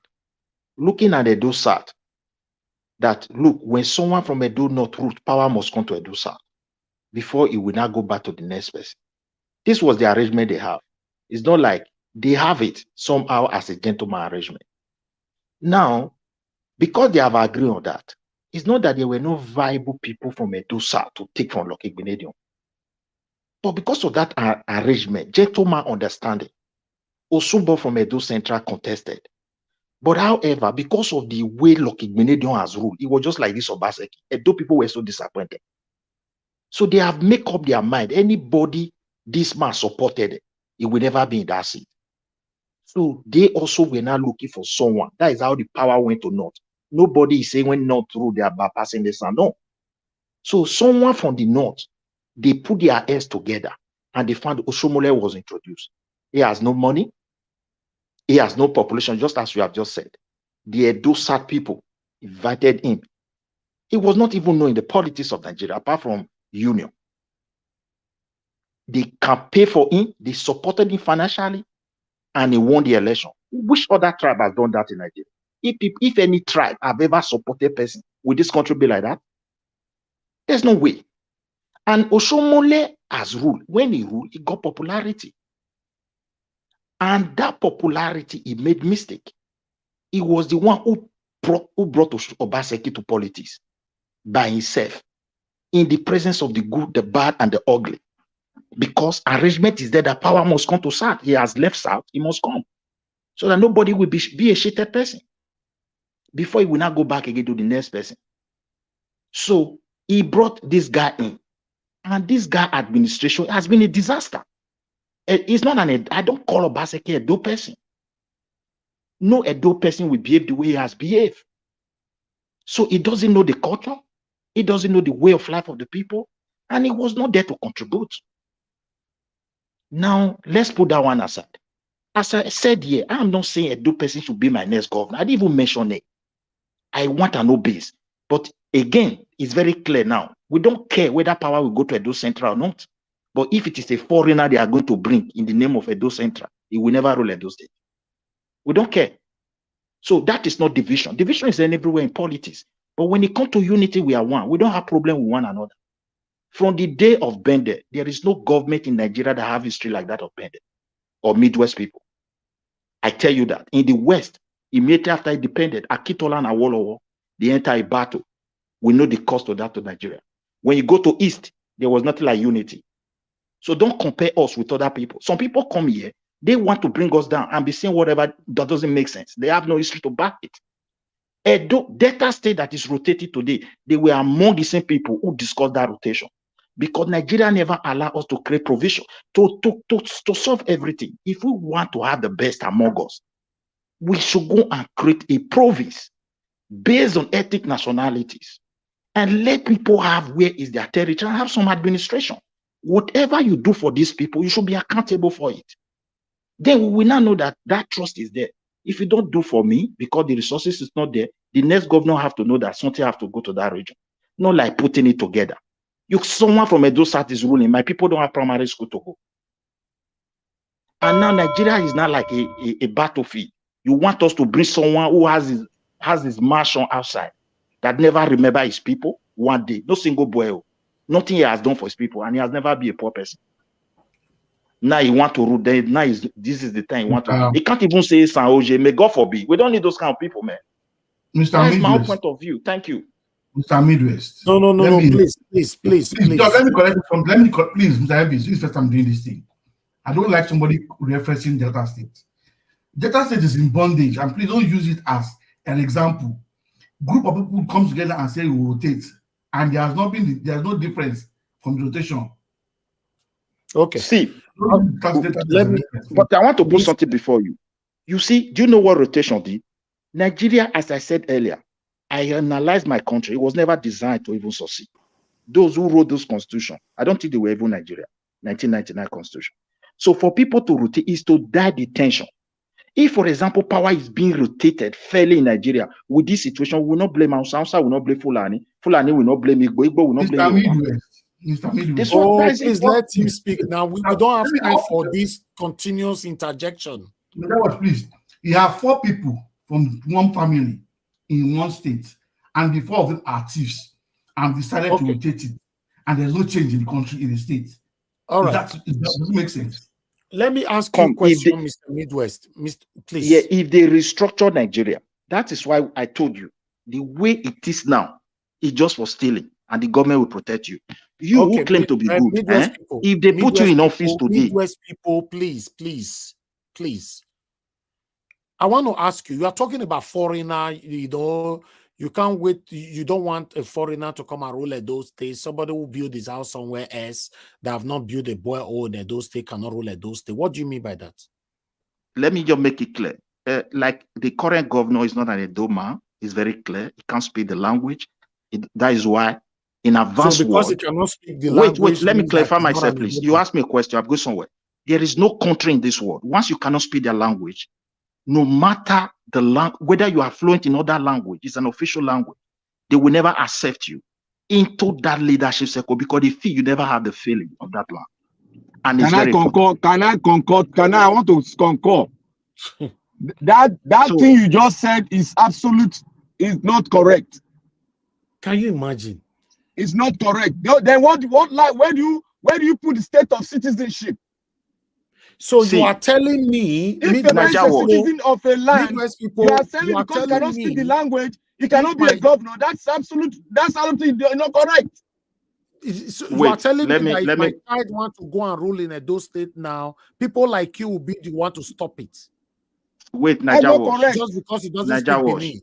You should not trend. It is not correct, Mr. Midwest. It is not correct. There's no explanation you can make. It's not far from what Gbadebo in Lagos State now. Gbadebo, right? Naija Wash, please let me put this one before you. Don't just silence me like that and don't let me. Can you guys hear me? Yeah, if nobody silent, you'll be talking since Midwest. You hold on. Hold on. Let me tell you something, my brother. Hold on, Midwest. Can I interject you, sir? You hold on. You can't just be talking. We have other people here now. Go ahead, give us a mandate. Okay, sorry. Okay, Naija Wash, you just accuse me of something and you don't want to say, I will come back to you to talk, please. Don't disrupt the channel. Okay, so if you look at what happened to Road Vivo in Lagos, Gbadebo, if they trace his family down to the 80s, even the 70s or the 60s, and all of a sudden, because of election, they said he's not a Yoruba person. So that is what is turning into now. That you just gave a good analogy now that your son or my own son, for example, goes to Oyo State now and say, I'm from Oyo State, I want to, and because maybe he cannot speak Yoruba properly, they say, you are not from Oyo State.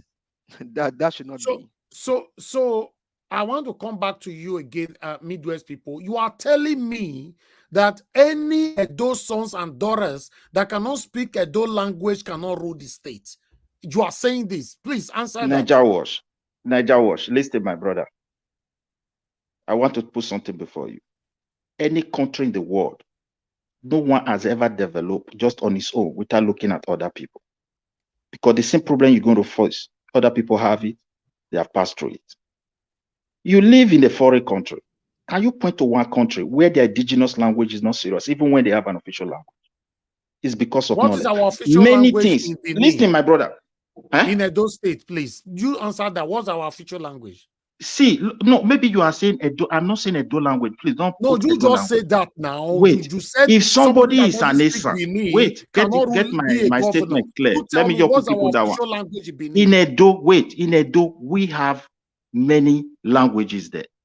If you are indigenous, when you say somebody that doesn't speak, don't beat around, sir, please. Let me clarify myself. Maybe you don't understand me. I understand you said this so many times. Let them talk. I don't think you understand me. Wait. Someone who is from Esan should be able to speak Esan language at this very moment. It's very important. That is the language of your ancestors, and that is the language that have built your land. What about if you are not born in blind eyes? What about if you are not born in that place? Wait, Naija Wash. Most of the few things we turn blind eyes to today, tomorrow we may need it, and they may not. Okay, hold on. You hold on now. When you are speaking, when somebody else speaking, you still be speaking. I don't know when this started. You were never like this before, and I don't like that. Now, I want to ask you a question again. Are you telling me, and those sons are daughters, that were born maybe in abroad, wants to come and become a governor in Edo State, they cannot? Is that what you are saying? Okay. Yes or no? Let me put something clear to you here.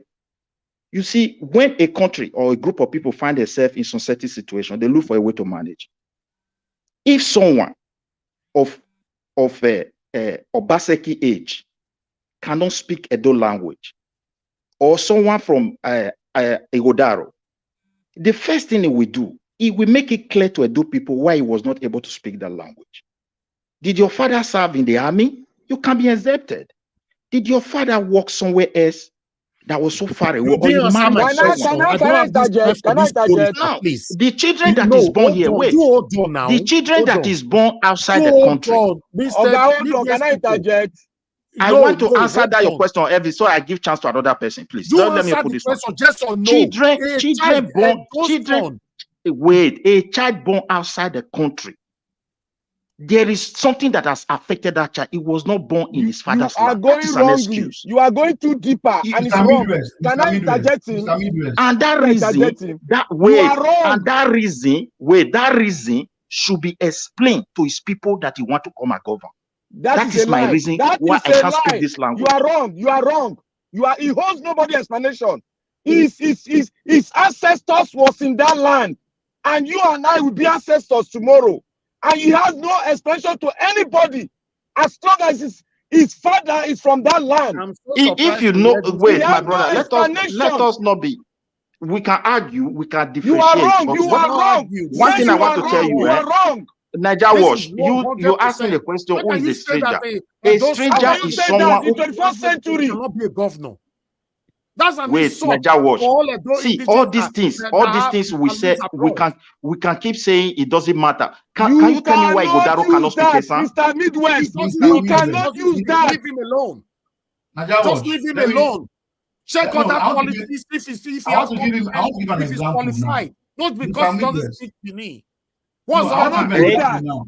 Not because Igodaro don't need to speak Benin, but Igodaro should speak Asian. Midwest, Igodaro should be able to express himself in his father language. That is wrong. Huh? Midwest is wrong. Midwest. I was born in Lagos. I'm from Delta State. My father is Shekiri. My mother is from Ondo State. I speak Yoruba. I was born in Yoruba State. So I speak Okay. Yoruba very well. Pack and I pick it, don't or speak, you want to I go don't to the speak side. Shekiri. Does not mean I can't be the governor of Delta One State. piece chicken nugget. No, Abi. not like that. Get my point very No, I clear. said- I said Now no, you slap Okay, you. wait, let's move on to my let brother. somebody else speak. Hello, everybody. Wait. Can you just mute Us yourself? piece. Okay, Niger Hello? Wash, look. Like Hello? this, my brother, that he just Hold on, introduced sir. himself. Hold on, Miss Beth. I have to mute you. I have not called you, please. Let's respect the rules here. Tunaja, thanks for coming in. Please talk to us. You have 5 minutes. Thank you very much. Wow, I came in and I just get the mic. That's really, you are spoiling me. Oh, thank you for having me, Niger Watch. Greetings to everyone on the panel and to the chat and the viewers. I think I get where the the speaker that everyone is opposing is coming from. There shouldn't be a law against if you are speaking a different language, you cannot speak the local language, you cannot come in, but it should weigh into decision making, and I think it will. Even if we say it's allowed, it will, because you can't show up from nowhere and you don't speak the language and you want to come out. It's like going to America, you don't speak English and you want to rule this in the place, or the UK. Anywhere you go, you're going to have that similar challenge. And obviously, people are willing to forgive you if you have a lot of good features to outweigh the fact that you are not culturally linked to them in terms of language and stuff like that. There are consequences that I think I get where it's coming from, and I don't think it's that controversial for somebody to hold that opinion. I know that a lot of us have children overseas that we want to come back and be free to compete in Nigeria, but it applies anywhere you go. If you don't speak the language of the locals and you don't live there, even in the UK, they use that to challenge some MPs that don't live in certain constituencies and they go there to go and run to become an MP. It's a problem. People, because there's only as much as you know about the local challenges if you are just parachuted in. You see what I mean? So according to Cat Stevens, I think it was Cat Williams, I think he called that planting. They plant you in there to come and run the place without necessarily having a base idea of the locality. But it does happen. You can mean very well for the people, and it outweighs all the other areas that they are concerned about. So, but it shouldn't be law that if you don't speak the language, you cannot. This is wrong for office. You allow the people to decide. Regarding this thing, the UK now, they are talking about, when I keep telling you about security, now, the UK, they are talking about recruiting more people now into the military, and right now they have about 70,000 soldiers. They are not at war. Nobody's declaring war against them. Oh. The guy and I is saying, in 3 years' time, we should be talking about 120,000 soldiers in the military. That he's talking about almost doubling the size of the military within 3 years, because they are preparing for war in the future. And the same is happening almost everywhere. And we are here arguing whether somebody is allowed to run in a state. I sometimes, like I said, I don't come here for politics. I don't come here for religion or tribe or all that stuff. I came here for our own survival, because you can only indulge in those things if you survive. You can only indulge in those things if you are free. And we have been enslaved before and colonized. And this is my whole focus. And I really wish our people are focused more on that. These games they are playing, that's the game they want us to play.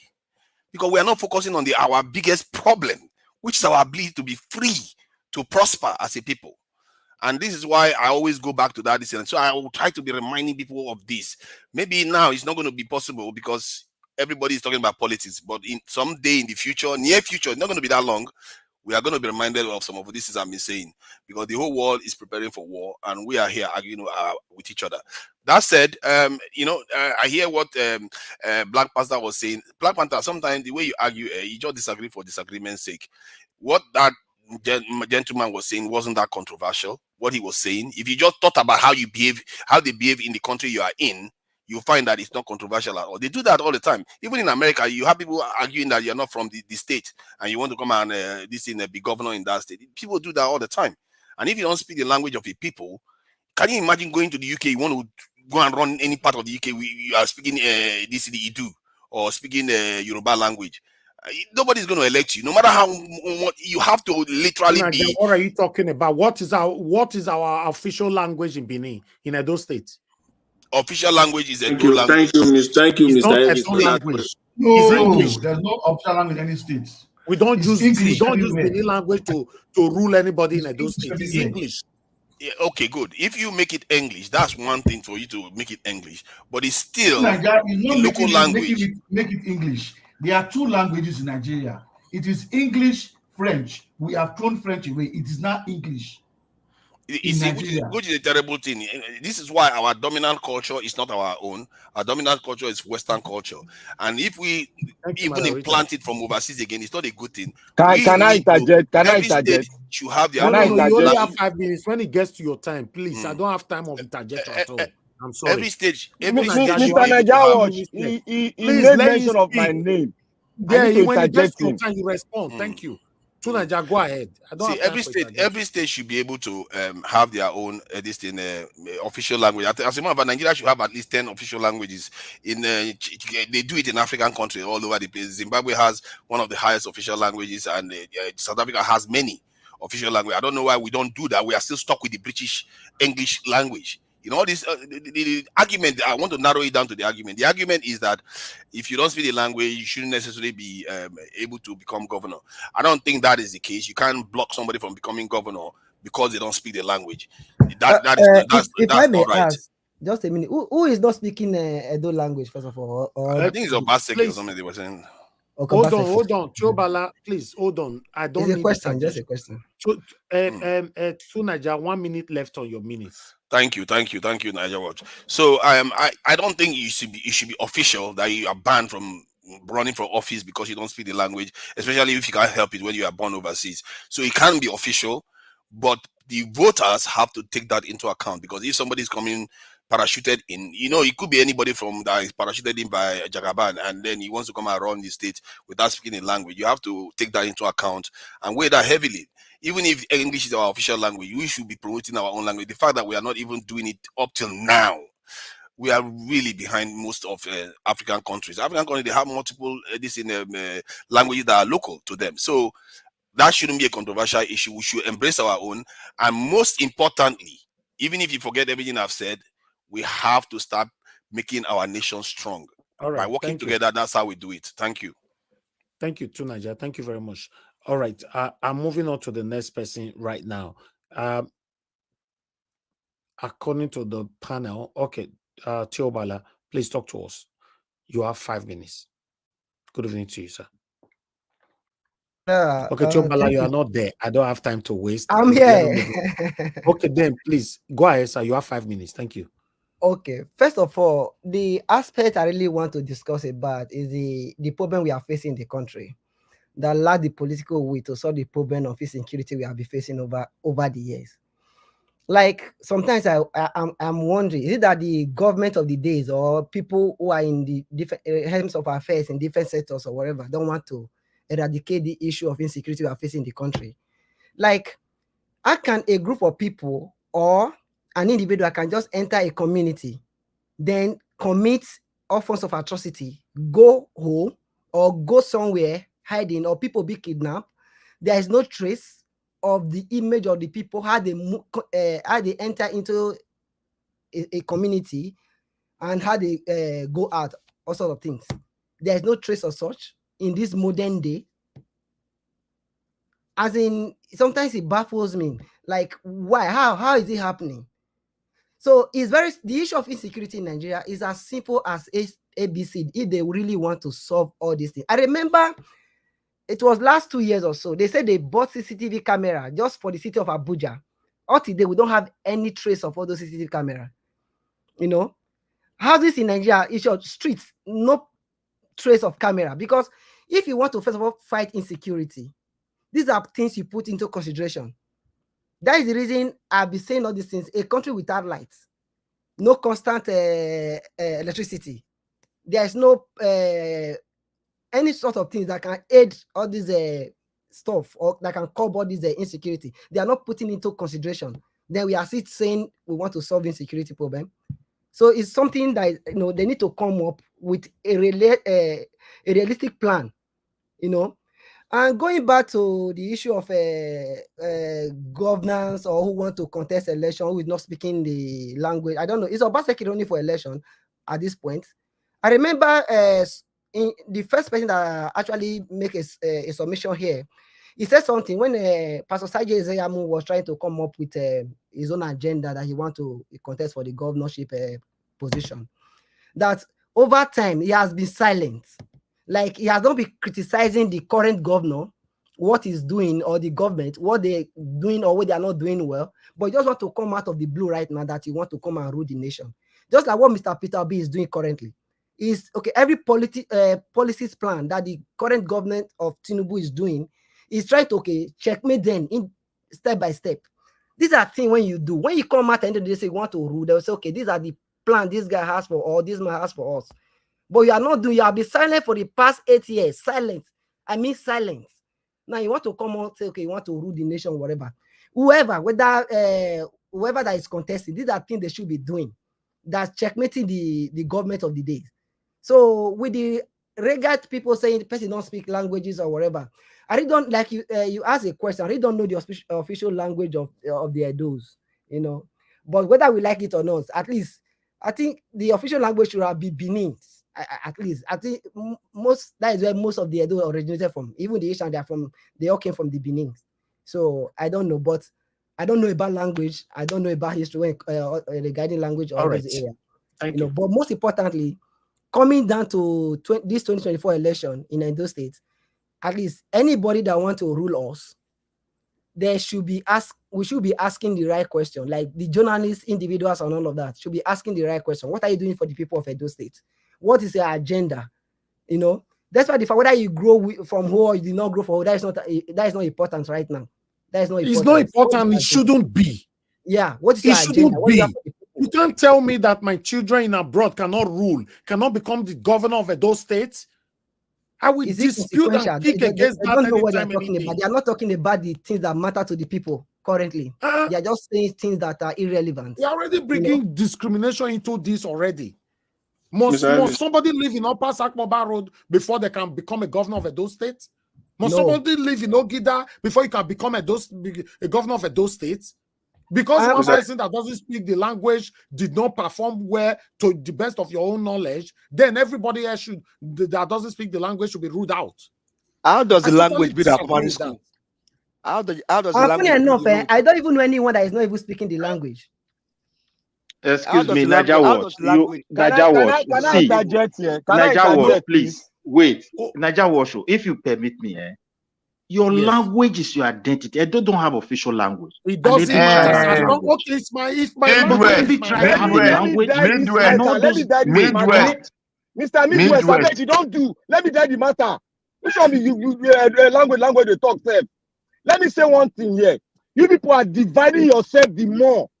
Instead of coming together, the more you are dividing. Somebody is telling me that my children who were not born in Edo State and their grandfather, who is a chief in Edo State, cannot be the governor of Edo State.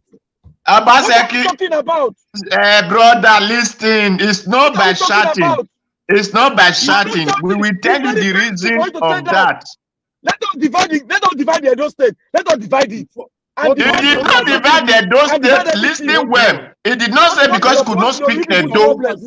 Everybody hold on. I don't like putting anybody on the back stage. Making people getting annoyed. Black Panther, please. I don't call your name 3 times now. Please.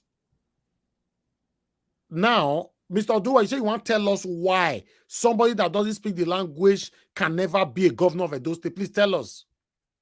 Thank you. Good evening, everyone. It is not by the language we are after now. The reason, because Obaseki came from Lagos. Nobody knows his village. Nobody knows his brother or his sisters. We just know that it's Obaseki family. He came, and what he has been doing is things to Lagos. He did not know the problem in Oredo or Edo, between the Edo, or know the problem between the Esa. Mr. Odua, yes. We are not talking about yes. Obaseki here. You have used 2 minutes. Yes, these are the reason. I'm explaining something now. I'm explaining something. Now, Ogbemudia work in Edo State because his house were there. It's at 5 Junction, Iye Street. Okay. So Ogbemudia lived there and know the problem of the land. His children are still there, and they are still working. Abrusali has house in Dekpoma, and he lived there. He has house so he worked because that is his place. Obaseki did not tie any road. He said it's federal. No, because hold on, Mr. Odua. Hold on now. We all are from Edo State. You are jumping something. What about Lucky Benedion? Yes, Lucky Benedion still work. He work in Okada. That's why he did not work well. He still do at all, but he work in Okada because he lived there. Lucky Benedion do. Mention just 4 things Lucky Benedion do for 8 years in office. Now, only 4. I'll feed them Sambo. Now, not only Papa, he go street that they tie interlock. They call it interlocking style. It was Igbenedion that did it. Now we are praising. No, I want to tell you something now. That is not even significant to our lifestyle right now. That's what we are praising. Say, look, they don't do. No, medical was tied. He tied the road, right? But who for tie the road now? Who for tie the road? Now who for do good. So who for do the road? I'm saying Nigeria, those people don't know what they want. Those people don't know what they want. No, Mr. Elvis, now who for tie the road? Okay, bros, who for tie the road? Saple Road has been in that Como. The question is, who now who's supposed to do it? We know who for tie the road. Listen well now. You they talk road way you answer the question now. Now you do for 8 years, right? No, sir. No, sir. Wow. The 8 years now, Obaseki has been there. Saple Road, you cannot pass it. Ekpoma, you cannot pass it. Yes, sir. Mr. Odua, if you want me to give you report of the road where Obaseki don't do, I have list of them. I can give it to you. So I cannot stay here, make una rule Obaseki out totally. No. I have criticized him. I'm the only platform since Obaseki become the governor of Edo State in 2nd term in office that I've criticized him till today because I have my men on ground. We know you're the talk on air. We will go record the road, the dilapidated road without bring and come here. The biscuit road without bring and come here. And the good roads would also bring and come here. So don't rule him out 100%, please. So let's say things I read. Because it's becoming like a discussion of hatred right now. Mr. Elvis, if not by road then, hold on, sir. If not by road then if you say Obaseki say do something with that now.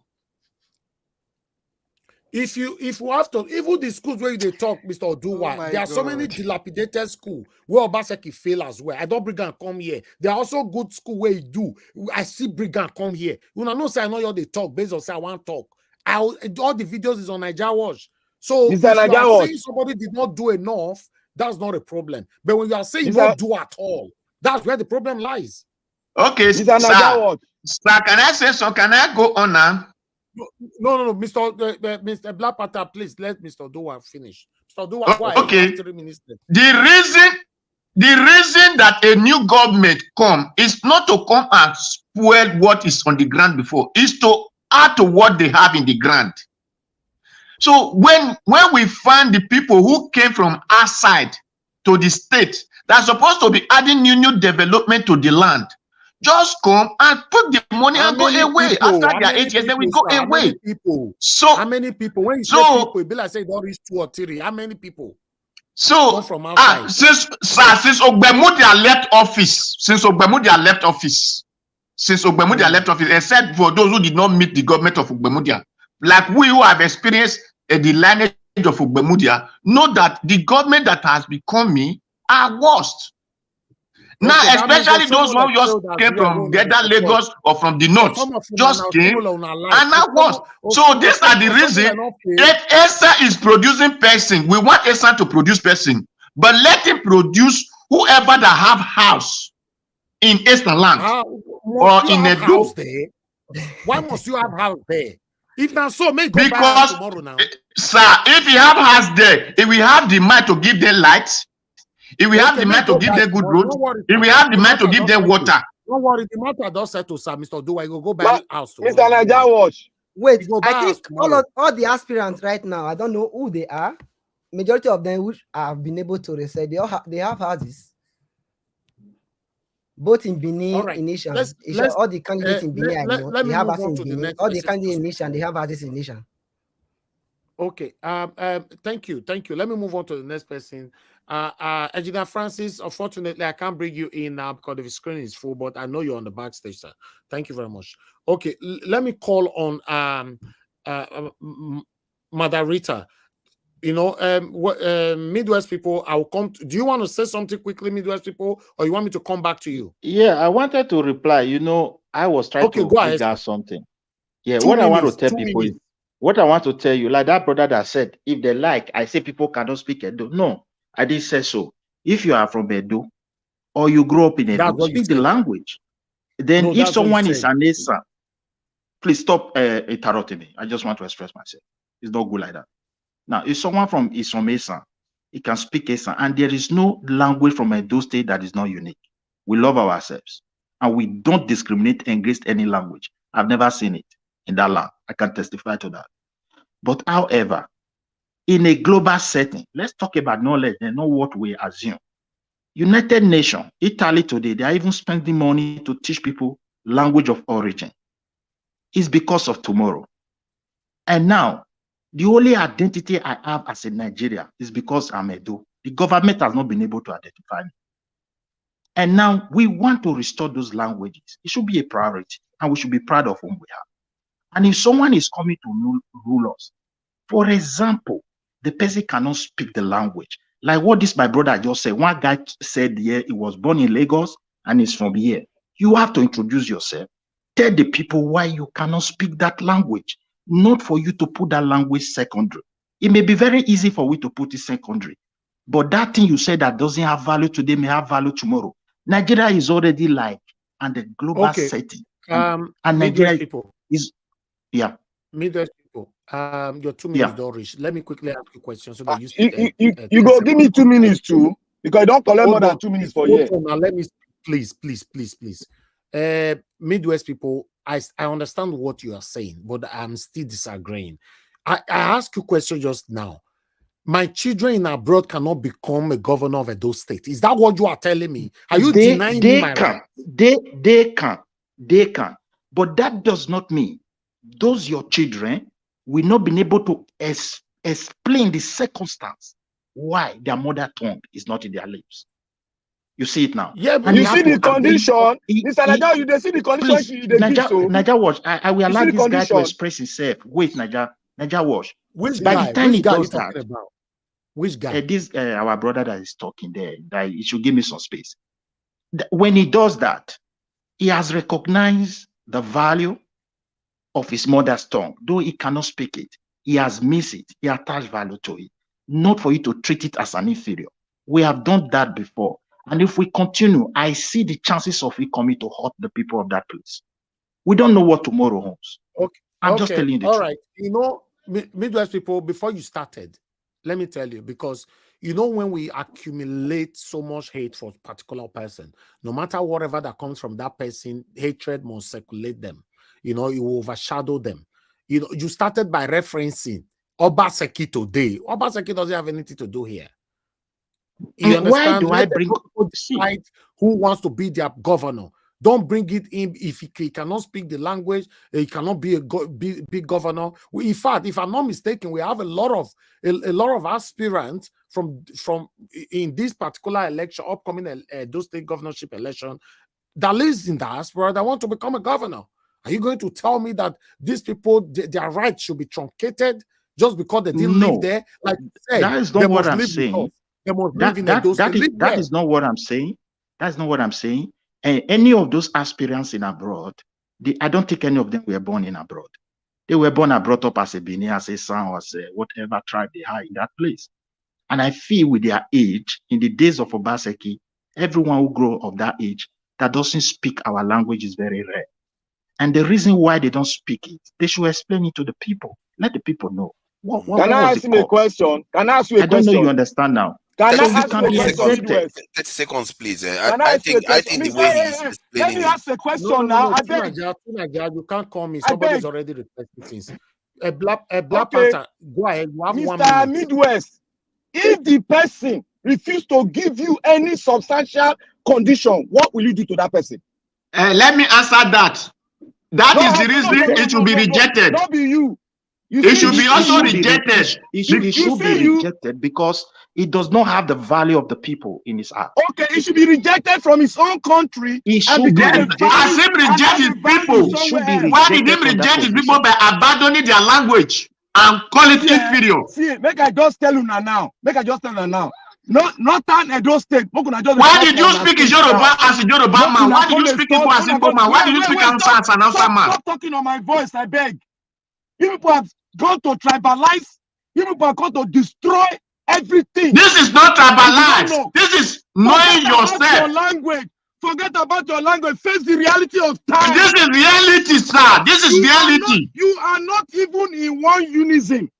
We are one unison. I understand this. I understand Akokwe. We understand each ourselves. Please don't take English. Don't take a borrowed language and supersede us. We are no longer under slavery. English does not supersede us. We are no longer under slavery. It's a language. Please, Black Panther is okay. I have to mute both of you. It's okay. Everybody, please. It's all right. Thank you. Thank you. But it's very unfortunate that some of us who blame Tinubu for the word a melocon, we are not the one saying, we are not the one practicing the same thing in our state. Please now, let me speak. Now, Pata, what's all this now? You cannot be unmuting yourself like this. I don't like it. Please. I don't like this. The 2023 presidential election just finished. And many of us blamed Tinubu. We blame many of the Yoruba people for being tribalistic. Even some of my good Yoruba people here in reference to give us a mandate and all that, join us to blame some of the people who have been tribal bigots and all that. But unfortunately, now I don't think governorship election they call. So we are already seeing the practices of tribal bigot here. We are practicing tribal bigot. Who is this now? Sorry, no, can you explain how we are tribal bigot? No, don't interject me, sir, please. If you reach your turn, you talk.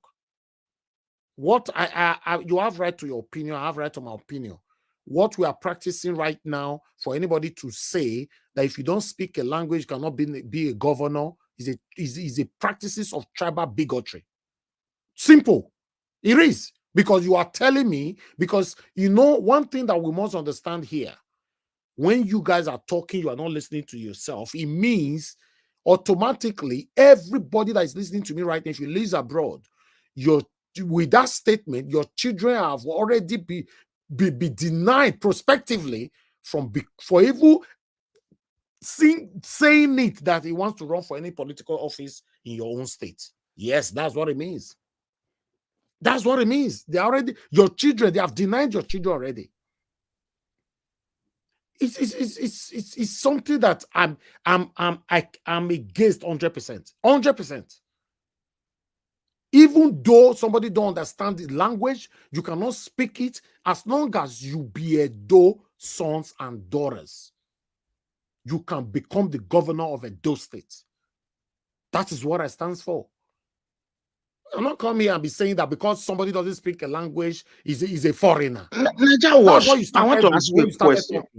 Please, you have asked me a lot of questions. Can I also ask you a question? Yes, ask me a question. Okay, are you an Edo person, you are an Esan person, or you are Fema? But just tell me, for example, you are one of these people. Your children cannot speak the language, and your next grandchildren cannot speak. Are you still an Esan? Are you still an Edo? Yes. The next generation to It come. doesn't matter. It's not compulsory. You must speak the language. No. Wait. That is. See, my brother. Do you know why I ask you this question? Yes. Do you know why? We as Edo Bende, we have put ourselves in a position that we think we are right today. But what it holds for us for tomorrow, when identity crisis break out, you will discover that we have missed a lot. The Northerners today, someone speak Hausa, they are recruiting them into police. They can't even read and write. You are still in that field. It's Edo that recognizes you as a Nigerian. It's a son that recognizes you as a Nigerian. It is Ora that recognizes you as a Nigerian. If you throw it away, your children are foreigners. Have it in your mind. Midwest people in the government house, they don't. It's not Benin or Edo or Esan they use it addressing people. Yeah, that is why we have no road, we have no school, we have no light. Because we think when we speak English, we're intelligent. They don't give you road and schools. Because you know the reason, he did not even attach value to his culture. We don't value our land again. When we value ourselves, we do for our people. Satanic governor we have ever had in Edo State. Is he not a Benin man, a son of a no name? What are we talking about? Why are we deceiving ourselves? But can we become now? If it doesn't matter. Yeah, but I have a question. I don't want, like I talked to that my brother who is from the north. I'm not saying you cannot speak your mother tongue. Don't misquote me. And there's no tribal problem among us. Let's move I'm on. just talking wherever. Thank you, Midwest people. Let me call you. Who do you want to ask a question? He doesn't have minutes to answer you. Can I just say something briefly? Okay, I mean him saying that him saying that because they speak English in the government house, that's why they don't have road. I really don't understand. It's because they don't have the knowledge to reason how to really have that really of their mind, of their absolute. That is absolutely wrong. One. This I mean, they have lost the track. We are now without. We believe we are without white man mentality. Mr. Najawash, and we are not like Mr. them. Mr. Najawash, can I ask you a question, please? Go ahead. Okay, thank you. As a dog man, your children claim. Then how are they to tell their grandmother they are from Edo? I don't know. That question, I don't know. Maybe you ask God. It's not me. All of these questions you guys are I don't asking, know what they it are means. just, That they are question just doesn't make irrelevant. any sense to me. They are just irrelevant questions. That question doesn't make any sense to me at all. The OB of worry. The OB of worry. That kind of I mean, I don't know. Let me. Can I ask them a question? No, they cannot answer you a question. We have other people here. They've answered, they've talked already. I need to be fair. We have lots of people here. I would like to go to Madam Rita. Madam Rita, thanks for joining us. Good evening to you, man. You have 5 minutes. Work with your time. Talk to us. Good evening. 5 minutes. Okay. Good evening, Mr. Elvis and everybody. I think the time I came in was when Mr. Midwest was speaking. The reason why I see this back and forth is that there are no laws stating that you must at least speak one indigenous language of your state to become governor. And to be frank, let us take out every attachment of some sort, whether you're affiliated to somebody who is an aspirant or is your friend or whatever. Let's take that out. In Canada, for example, one of the prerequisites to be a prime minister is that you must be bilingual in English and French. Why was it said so? Because there are some provinces in which French is their first language. So you as a prime minister, if you're addressing the entire Canada, You know, you cannot just speak English. It will be unfair to the ones who do not understand English. Same thing. Most of you who live in Europe, with the exclusion of England, or rather Britain, most of you went to language school before, when you just landed, before you even got a job, before you even got your papers, you had to go to language school. I'm saying it because I have family and friends who live in Europe. I don't live in Europe, but this is what they tell me. You go to language school, right? Yeah, because because Madarita, because that language is their official I am language. going somewhere, Mr. Elvis, please. I'm sorry, Yeah, sir. but I I need need to to be correcting explain you as you are something. going. No, I need to explain something so that you get to the apex of where I'm arriving. Okay, Many go of you ahead. went, because those were the prerequisites for you to acclimatize yourself to the environment, for you to understand the culture, for you to communicate easily, because that is what It's not their for you country to is understand built the on. culture. It's for you to communicate, madam. It's not for to understand any culture. Mr. Elvis, when I mean culture, I'm not talking about, maybe your mind is thinking of the African. Every country has their culture. Sweden has their Yes, I culture. know, Even but it's England for has their you culture. to But for you communicate. to understand it, no, sir. You see, if you are interrupting me, you will not arrive. People will not get what where I'm arriving at. Okay, You need to go ahead. understand the culture, whether it's Oyibo land or African land. Speaking the language helps you understand the culture because of ease of communication. Many of you in Europe, you spoke Dutch or Italian or whatever. You had to go to language school because it was in their law. Now, going back to Nigeria today does not have any law as a prerequisite to be in any elected office. And that's why we have an official language, which is English language. You understand? Buhari was not even very fluent in English. But however, there was some sort of communication in English. When he spoke to Nigerians in English, even if he had an accent. Going down to Edo State now, I'm still going back. There is no law that says that you must speak any of the indigenous language in Edo State as a prerequisite for you to be a governor. That is why it is sacrilege for anybody to even say, oh, if you don't speak this language, you cannot be a governor. But however, that's why, Mr. 2Naija, I kind of agree with what you said to some extent, which is the truth. Let us say things the way they are, honestly. However, we all know that if somebody is going to be an elected official in a state, for example, Edo State, we have seen the result of that miscommunication in the likes of what the present governor now, Governor Obaseki. We have seen the last, and that's why people are raising that sort of language thing. Even if it's not in the constitution per se, but really and truly, it will make things easier, and it will sort of make the people feel that, okay, this one is our own. Listen, this is not Oyibo land now. And I'm not trying to dacify to say anybody who is born in diaspora, your children can be governor of Edo State. It doesn't matter what part of Edo State you belong. As long as your father or your grandfather belongs to Edo State, you have every right, even if you are born in diaspora, to come home and to say, you know what, with my ideas, I can make my state better. I can make my fatherland better. So all these questions back and forth is like, we are convoluting issues, and it's like a topsy-turvy situation, like as if maybe we're not understanding ourselves. There is no law, number one, as a prerequisite. Number two, let us put it in this term. It will be easier. It will be easier, which is a fact. If anybody don't agree with me, well, that's my opinion. It will be easier if you spoke a language of where you came from, even if you are not fluent. I'm not very fluent in my language, and I'm very proud to say so, and I can give you reasons why. But at least you can speak and communicate with the market woman. Listen, you can go to the village now, whether you are from Owa or Edo North or Central, you can go to your villages now. You can have an interpreter. You can have people, talk to you and all that. But when you get to that seat, the communication gap breaks. It breaks. Nobody can come and tell me now that it breaks. Why? Because it's not easy for you to not go back to Igworiaki and meet your village people and be Wakoyo, and you be talking to them, or you go to Esaland and be talking to them feeling, no, you won't go there anymore because you have gotten what you wanted. That is why Mr. West is saying what he's saying. Perhaps it's not the tone and the words it's using is kind of going against the rights of every Edo indigenous, whether born in Edo State or not.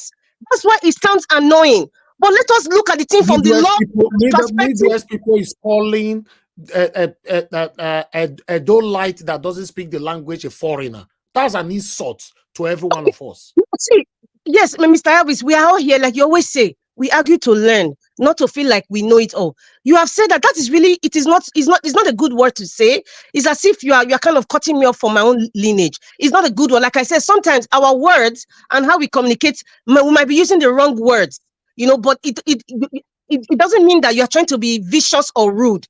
Perhaps you should have used something better to say. It would be a better way to communicate with the people. If you at least speak any of your language, whether you're Esa or Owa or whatever, and the best person wins.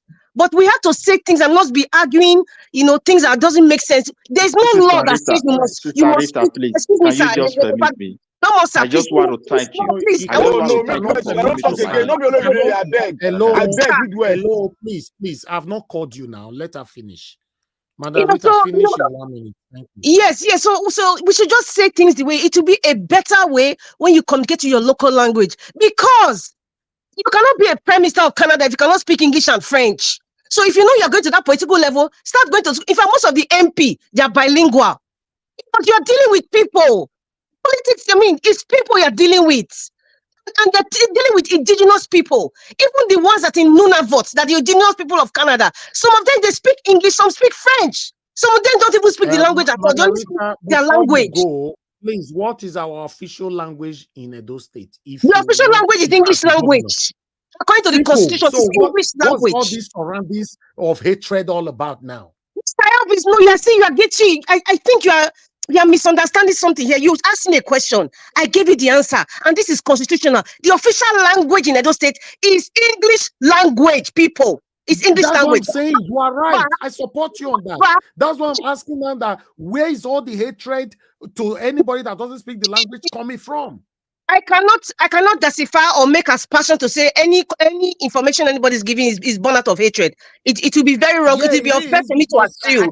It will be unfair for me to assume. Open our eyes and see what we want and say it how it is. Yes, but we also have to lay out things because we are the ones who are leading our generation. Madam Rita, can I say something to you? No. Everybody was speaking. I did not interrupt you. So please, let me just speak so people really get it, because we're all here to teach each other. I'm not perfect and I want to hear from all of you. But I'm just saying, let us say it the way it is. Official language is Bini language. There's nothing in the constitution that says you must speak Esa or Bini or whatever to be governor. However, if you want to be a governor of Edo State, no matter where you come from, at least, even if it's 50% of the language, try to communicate. It helps. It doesn't mean that you are a bad person or you're not competent. It helps. That's the point. And we cannot lose our language. Because in Germans would not want to lose their culture. British would not want to lose their culture. Italian, the same thing. Greeks, the same thing. So why are we just sitting on the pedestal? Sorry, sir. Why are we sitting on the pedestal to say that, we should push the language aside? No! It's part of who you are, for crying out loud. Mr. Elvis. You are. Okay, Madam Rita. Said that it's been mixed and it's wrong. Thank you. Okay, Madam Rita, the same question I ask Midwest people, let me quickly ask you before we move on. If your children in abroad cannot speak to your village people like you insinuated earlier on, and they want to become the governor of Edo State, that means they will be automatically ruled out? No. In fact, okay. You know how we are very embracing people. Listen, if my daughter or my son wants to be governor down the line, and maybe in my 60s, I will support, even my family will support and say, see, this one is Ebo Nekwi. They'll say this one has come to help us. They will embrace. Yes, sister, may I ask question? May I ask one question? No, please, Mr. Odu, allow. Please don't interrupt me. No, Mr. Odu, keep your question. When it gets to you, yeah. Use paper and pen to write. Let Madam talk. And people are embracing people. Say, we don't even laugh. And when they see that you are really interested, they see it in your attitude, the way you dress, the way you acclimatize with the people. People will forget about the language now. That is what I say, leadership. Leadership is not just language. Forget about the language on Obaseki's own like that. It's not just language. I have many videos where Obaseki, hold on now. I have so many videos where Obaseki speak Ebonekwi. People still studying. No, I have even heard Mr. Obaseki speak Bini. To be honest, I've heard him speak one or two Bini. But listen, Mr. Elvis, Governor Obaseki, I have been saying it since last year, even when I was assaulted. I said, Governor Obaseki, he doesn't have any there's a word that I use. He has no connection. That's the word. He has no connection to people. People see it. The way he dresses, the way he speaks, the way he looks very finicky around people. And of course, when he was campaigning, he went to the whole 18 local government area, went down to the villages that even had bad roads. But however, when he got the seat, what happened? So people are on the pedestal of the experiences that Governor Obaseki laid down. And that's why people are even talking about this language. We never talked about language in governorship election in Edo State. We never did. Was Oshiomhole Bini? Was Oshiomhole Bini? No. Oshiomhole na Bini. Oshiomhole na Bini, ma. Please. Can you not interrupt, Mr. Odua, please? I want to be respectful this evening, I beg. Because it distorts what we are all trying to learn. And Madam, continue. You have rescued me. May you make a correction. Continue. Madam, look, you said something that, the Oba of Benin children don't speak Benin, the school abroad. That is wrong. All of them speak fluent Benin because we have to say things right. This channel, we speak truth and facts. And most of you who are making comments, I'm seeing someone say is it Obi of is it Banky or something doesn't speak? How do you know? The guy speaks the language. Listen, when it comes to royalty, they have people that teach them from when they are kids. Even if they live abroad. So let us get information correct. Please. They cannot speak Edo language. Please, let us get information and not just say, I'm not being emotional here. Let's talk about the law of Nigeria. Excuse me, ma. We are not focusing on the present. No. Please, we are talking about you people should give Rita to speak. She is on a track. You cannot be delaying her. Look at what I'm saying. Because they are trying to refer to Obaseki era. Okay, fine. Among all the candidates on board now, which of them cannot speak whether any of the Edo language? Mr. Tiobala, that is not the bone of contention. I'm trying to clarify something here. I'm not answering all those kinds of questions without due respect to you. All these questions I'm just Rita, don't go to that side. Just continue on where you are going. The way it is. Rita, but why the issue of language? Example of myself. I just gave you an example of myself. Watch, give her extra time because you allow people to delay her time. Why are you telling me? Yes, you are the one delaying time. It's at this point, maybe I will allow someone to speak so that it won't be like I'm the only one speaking. I think I've made my point. Thank you. Thank you, Mr. Evans. God bless you. Thank you very much. Mr. Evans. Yeah, no, hold on. Keep I want to ask a question now. Yourself. No questions, sir. Please. Okay. People are waiting. Thank you. When it gets your time, I'll come to you. Just write it down. Thank you very much. Let me move on to the next person to speak to us. Mr. Chris, thanks for joining us. You have 5 minutes. Please talk to us. Oh, sorry, you have not called me. You don't fair talk since I'll come back to you. Mr. Chris is not there, so I'll move on then. No, I'm here. I was waiting for the. You are not talking, sir. We are working with time right now. I know somebody cut in. Somebody was saying he was the next person. Okay, so go ahead, sir. 5 minutes. Good evening, everybody. I think this Edo State language dichotomy has really taken us all by surprise and by storm. In my view, I think the reason why we are all just moving around in what supposedly look like a circle is because we have not separated the issues that we are discussing about. And to continue, let me just say what ought to be the issues. Is it necessary for somebody to speak the language before somebody can be able to govern a state? The answer in all sincerity is no. And does Edo State has an official language? The answer is yes, and that official language is English.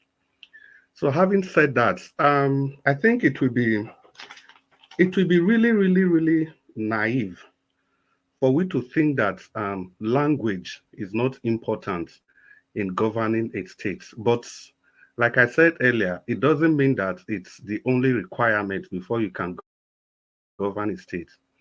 You see, the only thing that ties you, the main thing, I mean to say, that ties you culturally to a place is your ability to be able to speak some form of that language.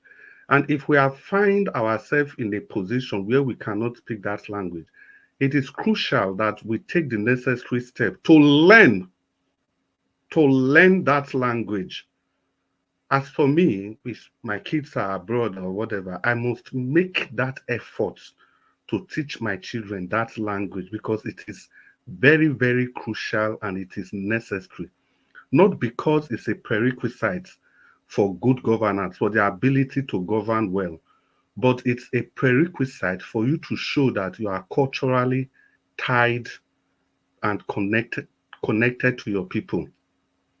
Like there's hardly anywhere in Europe, no country in Europe today that you go to, you don't learn their language.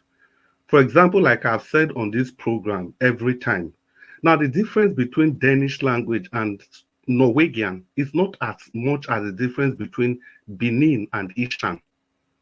But these two people, they are two cultural, they have two separate cultural identities. No, Norwegian and Danish, they are so close that if I pick a call, if I'm calling Norway from Denmark, I speak Danish. I call and I start speaking Danish, and the person on the other side speaks Norwegian back to me, and I'm able to understand what he or she is saying. So the importance of language, it will be very, very naive for we to rule out the importance of language in the life of every society and every civilization. If we cannot speak the language, if our progenitors cannot speak the language, it is our responsibility to ensure that we teach them how to speak this language. Now, having said that, if we want to put Obaseki in the pedestal of governance, there is no doubt that Obaseki has failed. I don't think it has anything to do with hatred or whatever it is called. Obaseki has failed. In all sincerity, there's no way to look at it. And for people that are making the deductions that it is because Obaseki does not have a cultural link to the state, there are people that are saying that it is Obaseki failed because he lacks a cultural link to the state. I think those people are absolutely right. And I also share the same sentiments. Because if Obaseki was to be ingrained in the city of Benin, I think maybe he would have done better. But again, like I've said before, that is not the prerequisite, because we had a Lucky Grenada who is from Edo State, born abroad in Edo State, and the guy messed up governance when he had the opportunity to govern the people. So the issues, in order for we to make a clear headway in these issues, we have to separate the issues and put all of them in their separate box instead of just looping everything together. At the end of the day, we cannot make any headway. So the summary of what I've said is this: is it important? The ability to govern a state, is it tied to language? The answer is no. You can speak the language very well and you still govern very badly. But is it important to be able to speak your language and be culturally connected to your people? 100% it is important. It is important. It is important. Because if you look across the world now, is my time up? Yeah, you have 10 seconds. Okay, if you look across the world, now that's why you are having right-wing politicians all over the world, because everybody is trying to go back to their roots, and that's what's going on. And Edo State shouldn't be an exception. But is that necessary for good governance? No. But is it crucial? Yes, it is crucial. We have to embrace our language. We have to encourage ourselves and our children to be able to speak our language. All right. Thank you very much for the opportunity. Thank you, Oga Chris. Thank you very much for your explanation and your submission. Put it together. Thank you very much. But when you said if it's very important for you to speak your language to govern and all that, for me, it is important but not compulsory. Yeah, no, yes. The point I'm making is that, is it that if you can speak your language, that automatically makes you somebody that can govern well? I said no, it doesn't. Yes, you've mentioned that. Yeah, that's what I'm saying. I'm not blaming you. I'm trying to talk to people listening to us or people that will play this video back later on. It is important for you to speak your language, but it's not compulsory that you must speak it for you to become a governor of Edo State. It's not compulsory because our official language in Edo State is English. So we should take it how it is. Yes. And if we want to judge prospectively, please mute somebody unmuted. Mute yourself, please. Noise is coming here. If you want to judge, based on the performances of Governor Obaseki and to prospectively use that to tarnish or damage any person that is going to rule at those states, that is what I'm kicking against. To be honest, if Obaseki come and he can't fail by himself, let that thing affect him alone. It's not enough. It's just like a woman that was being hurt, or where man break her heart. Then she just categorize all men are bad. Or a man where woman break her, you say all women are bad. No. Obaseki should carry his own cross. It's not enough for us to not just categorize every prospective aspirant that if you must speak, it's not compulsory that you must speak your language before you become a governor of Edo State. And I like the submission of Madam Rita earlier on that constitutionally is not supported. So we shouldn't be preaching, things that will divide us. Have we not been divided enough? If you don't want somebody, campaign. When the campaign has already almost started. Campaign against the person. They don't beat tribal sentiment into it. Just bringing ethnicism into it is not. I'm not a supporter of that. I'm sorry. If I'm speaking like this tonight, some of you don't like it. I'm so sorry. I'm never going to apologize for this or change my stand. Campaign against this person, that this person know this is who we want. Mr. Evie, yes, sorry. I'll be asking a question. See that you don't want me to answer. You don't want to answer me. I don't know why. What question is that? Among all these candidates, which of them cannot speak their language? I don't know. I don't even know them. I don't know the candidate, talk less of who can speak the language. It's somebody that started here, Midwest people who saying that if you don't speak, those people that cannot speak their language, they are foreigners. You know what? You know what I'm saying? Some people are trying to come up with different storyline. Just to disqualify. So for me, if you want to kick against any candidate, I'm not interested. Like I said before, the job I did for Mr. Peter Obi, I'm not going to do it for any candidate in those states. If you guys know the one who has feel say good, I will give you the platform for me to campaign for your candidate. The one where you say you're not still good, come here, talk about it. I may not get problem about that. But when you now bring ethnicism into it, all this kind of sentiment, I'm not a supporter of that. I'm sorry. Mr.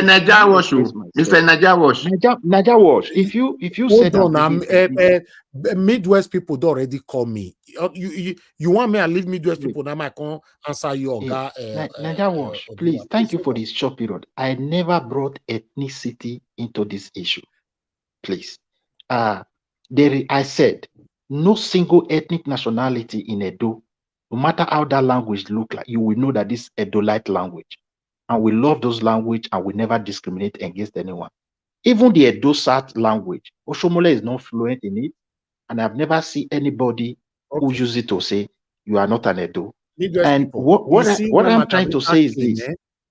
No, hold on. Madarita, I think Madarita have helped me. And this our brother have also helped me. And I thank God for that. Hold on. You see what Madarita talked earlier on that there's no constitutional backing that you must speak a language before you rule. Okay, I will say I saw you talk. We've not now you invite everybody where they see, so now you invite our them case, Naija wait, and I mean invite them. Our case in Edo is like we have accepted conquest. Edo don't have official language. Edo state have no law that say official language. So who is going to change we that? Only have Nigeria official language. We only have Nigeria official language, which is English. The state has never addressed language as an important something.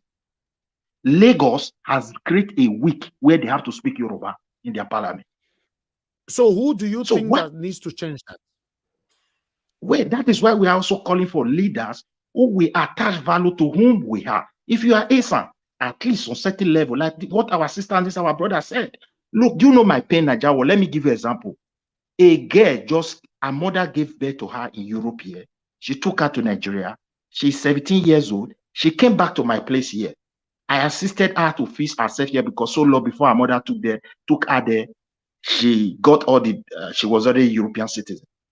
But when I say, Oteme, oh yeah, she cannot reply me. I wept in my heart. Somebody who grew in the heart of Benin. What are we putting in these children? We said the language doesn't matter, the culture doesn't matter, this doesn't matter, Yeah, this but you doesn't also matter. said that anybody that doesn't build house in Benin cannot become a governor of Edo State. I didn't say so. Someone who does not build anything for his people, who does not help his people, when you are rich, you don't support to. Is it because when you become governor, you will know you have poor people? This is what I was saying. I don't understand. So most everybody should. Are you not making sacrifice every day to help Edo State? They wanted to sell 20% of our land. There are so many other people that is silent that is better than me. They are from Wait, Edo State. they wanted to sell 20% of Edo land. You gave your platform. Even if your son cannot speak the language tomorrow, this is the son of Edigin. People have no that And because you, some people will still stone me and say, "Oh, we not remember when you fight land grabbing." We know ourselves. The video is there. We have a question to ask now. Ungrateful people is ungrateful people, my dear brother. Because you are saying it today, many will not remember that. Oh, this man fought land grabbing in those days. Today it has become history.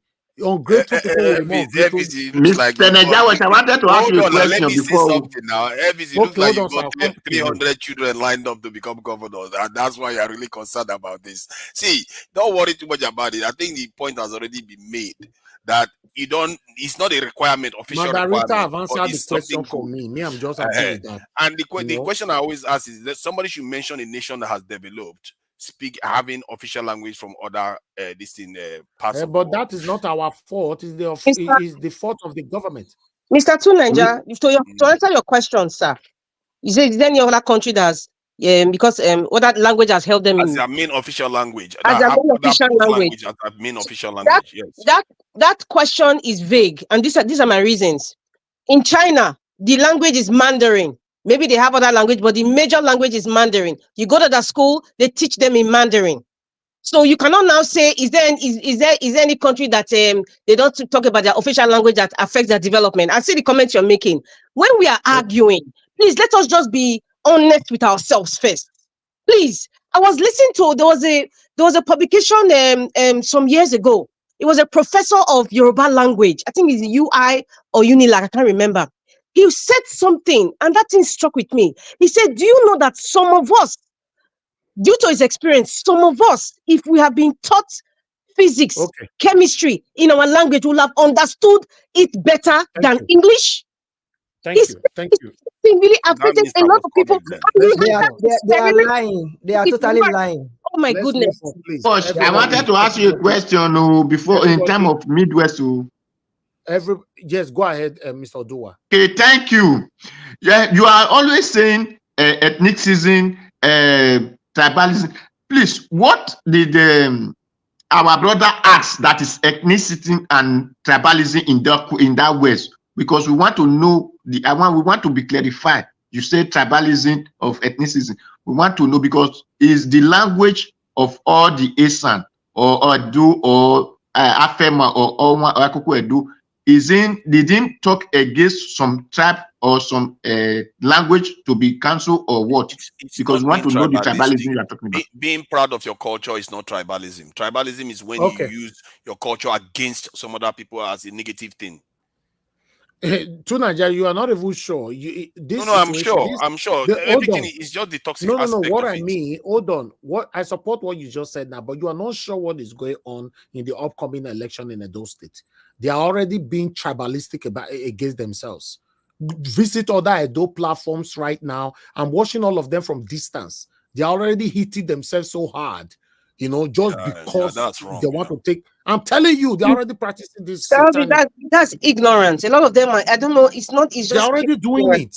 And many of you know what I'm saying. But I don't want to practice that on my Naija. That is why you pray to have a good leader. When a leader throw people into confusion, you see something of this nature. It's just normal. It is the current administration that put Edo people in a state of confusion. People don't want to see his type again. But we should also not help them to spare their propaganda now because Mr. Midwest, they are not helping them. For me, I'm not related what I ask here. What I stand for here is not related to that thing. I have explained myself several times. All right, I never insult any language or any. Everybody's Edo, and I don't see any minor person among us. Please hold on. Final submission will come to you. Before give us another, before you quickly interject, Antoniola, God bless you. Thank you very much. Yes, that your comment.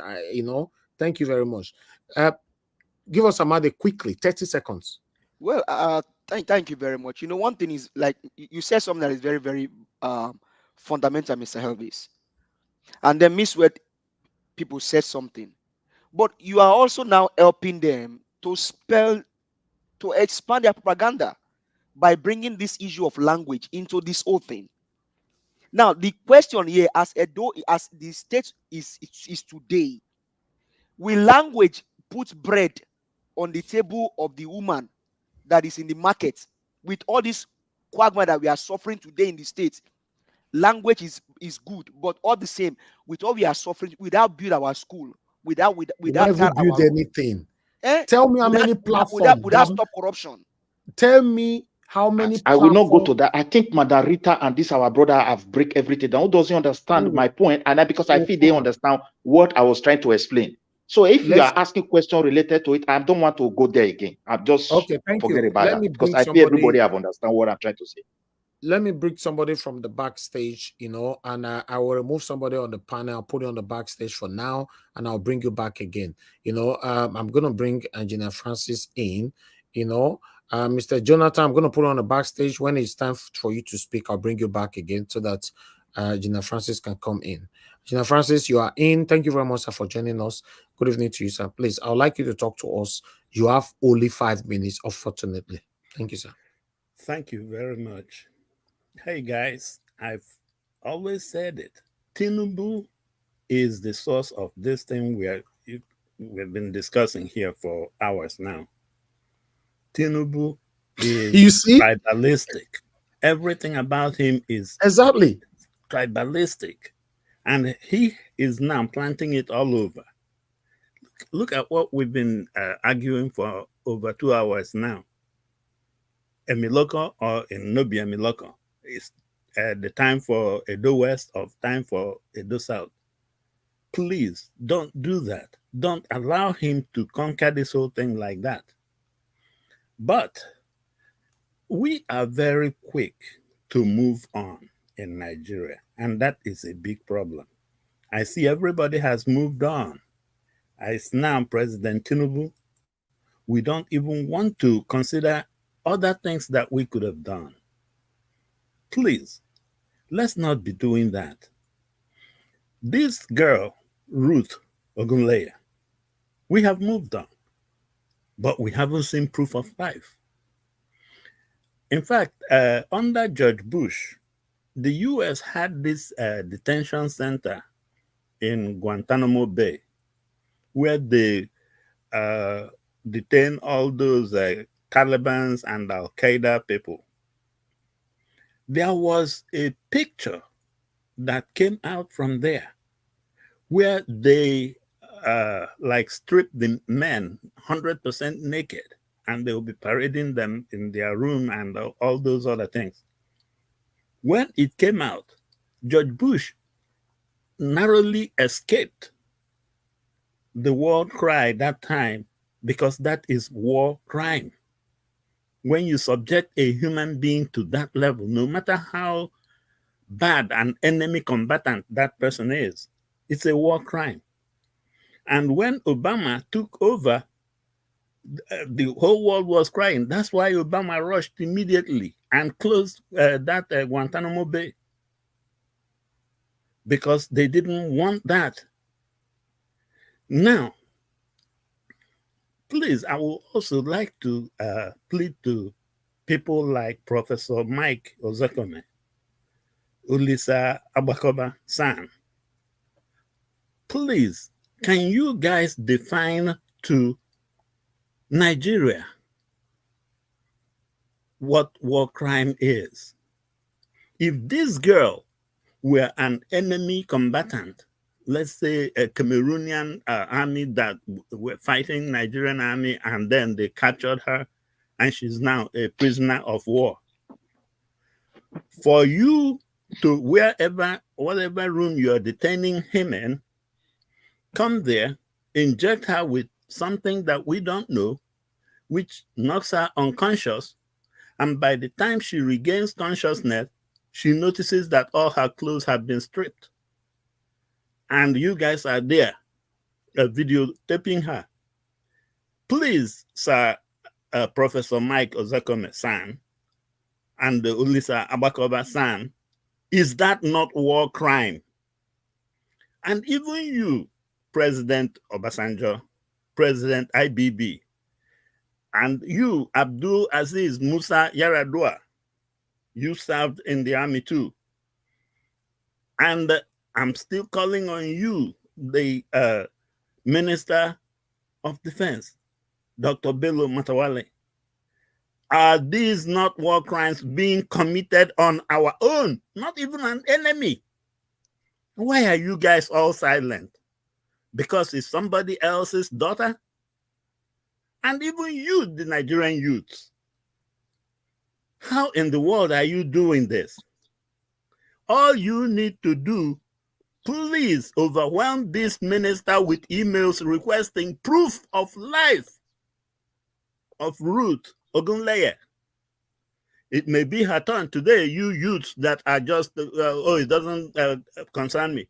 It may be her turn today. Tomorrow, it might be your turn in a different form. The point is, please, guys, while we are bickering about who will lead what state, the country is in trouble. Because if this girl, in fact, I talked to one of my friends, he was a Nigerian army. He left around that Victor Oka's coup period. That's when he left and came here.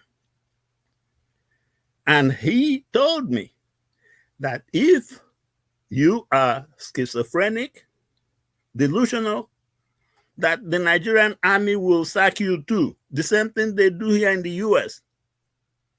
So if they want to say that she is delusional, that she, like Colonel Abdulaziz says that she's crazy, and they kept her there, what kind of inhumane keeping her there are they practicing? The point is that we know the truth. If you can arrest those Colonel, Abdul Karim, Colonel Ogo, and Brigadier General Salibo, if you can arrest them in public today, I bet you within 24 hours, you will see women that will be coming out from the woodworks to say that, yes, it happened to them too. Sanitize that army, please. And let's not even, in fact, Niger Watch, I will appeal to you to find a section every day until we see the proof of life of this girl. Don't let this story die. Because it looks like they think that we will just move on the way Nigeria moves on. Everything that happens is like it happens today, the next day they will move on. Please, we are not moving anywhere. In fact, that New Year's mantra, we no go agree for anybody. This one, no agree until we see proof of life. Thank you very much. Thank you very much, Engineer Francis. Thank you so much. This particular speech of yours will be uploaded separately by tomorrow morning, so that people can circulate it. Yeah, thank you very much for being there. Please, guys, always put a hashtag everywhere you go. Free Ruth Ogunleye. We just want to know where she is. At the moment, everywhere is silent. We don't know what is happening. And the country where we came from, so anything can happen. But meanwhile, I'd like us to move on now. We have one more person left before we have a final 2 minutes final submission. Thank you very much, Mr. F. Emmanuel, for joining us today. I appreciate you, sir. Good evening to you. You have your 5 minutes. Please talk to us. Well, can I ask you a question? Yeah, good evening, good afternoon. No. Let him finish his submission first. Sorry. Go ahead, Mr. F. Emmanuel. Okay, Mr. Davis, good afternoon, good evening, good morning. Thank you for coming out again today. I've been listening. I greet each and every one of you at the panel. Give us our mandate and call. I hail you, all protocols observed. Well, I'm sorry, I don't as if I really want to take anybody back, but where the thing got me interesting was where the language issue with respect to Edo State governorship. In our constitution, there is no requirement to that, to becoming a governor. We all know that. Even in the local government, even in the state government. So there is no such prerequisite to becoming a governor, of a state. But I want to say this. I want to go with Madam Rita almost like 100%. Why am I saying this? Because I have 5 minutes, but let me use 1 minute to just say something out of the 5 minutes. Mr. Evix, I was born in Port Harcourt. I'm from Rivers. I was a 3-month-old baby when my dad was transferred to Kaduna. So I lived all my life in Kaduna until the age of 24, almost 25, before coming over back home. That was when he was already, almost retiring. Why am I bringing this? In our home, my dad will give an instruction. He said, whatever language you want to speak outside, there's no problem. You can go ahead and speak. But once your legs step into the Emmanuel's house, Emmanuel's home, you have to speak your dialect. So imagine a baby of 3-month-old. When we came back home to River State, our entire family, they were shocked that every one of us could communicate our dialect. So they were asking my dad and my mom, how did they do it? Because they knew a lot of people that travel that long time would have forgotten, thrown away their identity. So why am I saying this? Even in an employment setting, sometimes you could see where an application for employment is there, that somebody will say, okay, organization will say, if you have this, having this is an added advantage. So I want to put it across to us here in this panel. In as much as it's not the requirement to become a governor, having your own dialect, knowing your own dialects, communicating it, for me, is an added advantage to anybody that want to govern, especially if you're governing a local community, like your state, your local government. You need to have you need to know at least the minimum of your local, dialect is an added advantage. So that's what I want to say about that. It's not a disadvantage at all. It's an added advantage. We know it's not required, but it's an added advantage. Right now, by the grace of God, I can speak Fulani, I can speak Hausa. In fact, in my JS3, we wrote Hausa. Hausa was made a compulsory in those days. So why am I saying this? Because it's very important. Let's not throw away our identity. It's very, very important. No matter how many years we live, because the truth is that one day our kids, they will want to trace back where they came from. You and I might not be there anymore. So right now, what me and my wife are doing, we are on our own communicating our language at home. In fact, when we are enrolling our kids here in school here, they ask other languages in the form we are filling. And one of the teachers say, once he can speak his own mother tongue and other languages, is an advantage. So we shouldn't throw away our mother tongue, please. It's very important. That's what I want to add. Thank you, sir. Oga F. Emmanuel, yes. How do I put this on? I support you 100%, but that is not the discussion we're having. Obviously, everybody know that if you don't understand, if you don't prioritize your language, it's not good. We've discussed this in the past on this platform. It's very sad that not just Benin now, most tribes don't take their languages serious anymore. That's not even the area we're talking about. The area we're talking about is just saying that because you don't speak your language or you don't have house in Edo, you are a foreigner. No, that is hatred. That's what led to this argument in now. You know, if maybe we are advising people that your language is very important, it's compulsory that you know how to speak your language. Obviously, it's compulsory you know how to speak your language. What I'm saying that is not compulsory, that you don't need to speak it to become a governor. But it's compulsory for your children, both home and abroad, for every one of us to learn our language, because a lot of us at the moment now, even apart from those of us in abroad, a lot of a lot of Nigerians back home that have not even traveled before. Many of them don't even know how to speak their language anymore because they don't prioritize it anymore. It's very, very wrong. This will affect all of us prospectively. But the bottom line of this discussion, today is, if you don't speak the language, you are a foreigner. No, you are not a foreigner.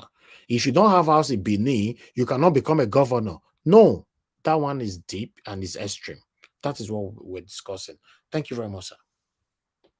Now, everybody on the panel have given the submission. We're going to have our final submission now. And I'm going to start with how it is on the table. But sorry, you didn't give my 5 minutes. Okay, talk to us then. Go ahead. Okay. Thank you very much. For clearing the hair about this language thing, and I think you cleared very well. There's no parent that wants their children not to speak their language, but when it becomes a kind of yardstick to now determine who rules the state, because up until tomorrow. Now, imagine if Gbadebo Rodvival, that won the election of Lagos State, was duly sworn in as the governor of Lagos State. Do you think the $132,000 that was just spent in one night, when people are crying in Lagos, my fellow Yoruba people, they cried when they saw Tinubu's convoy and they spoke in our dialect. They didn't speak English now. They communicated to him in our language and said, Baba Tinubu, Ebi man pawon. That means they said, Chief Tinubu, we voted for you now, but we are hungry.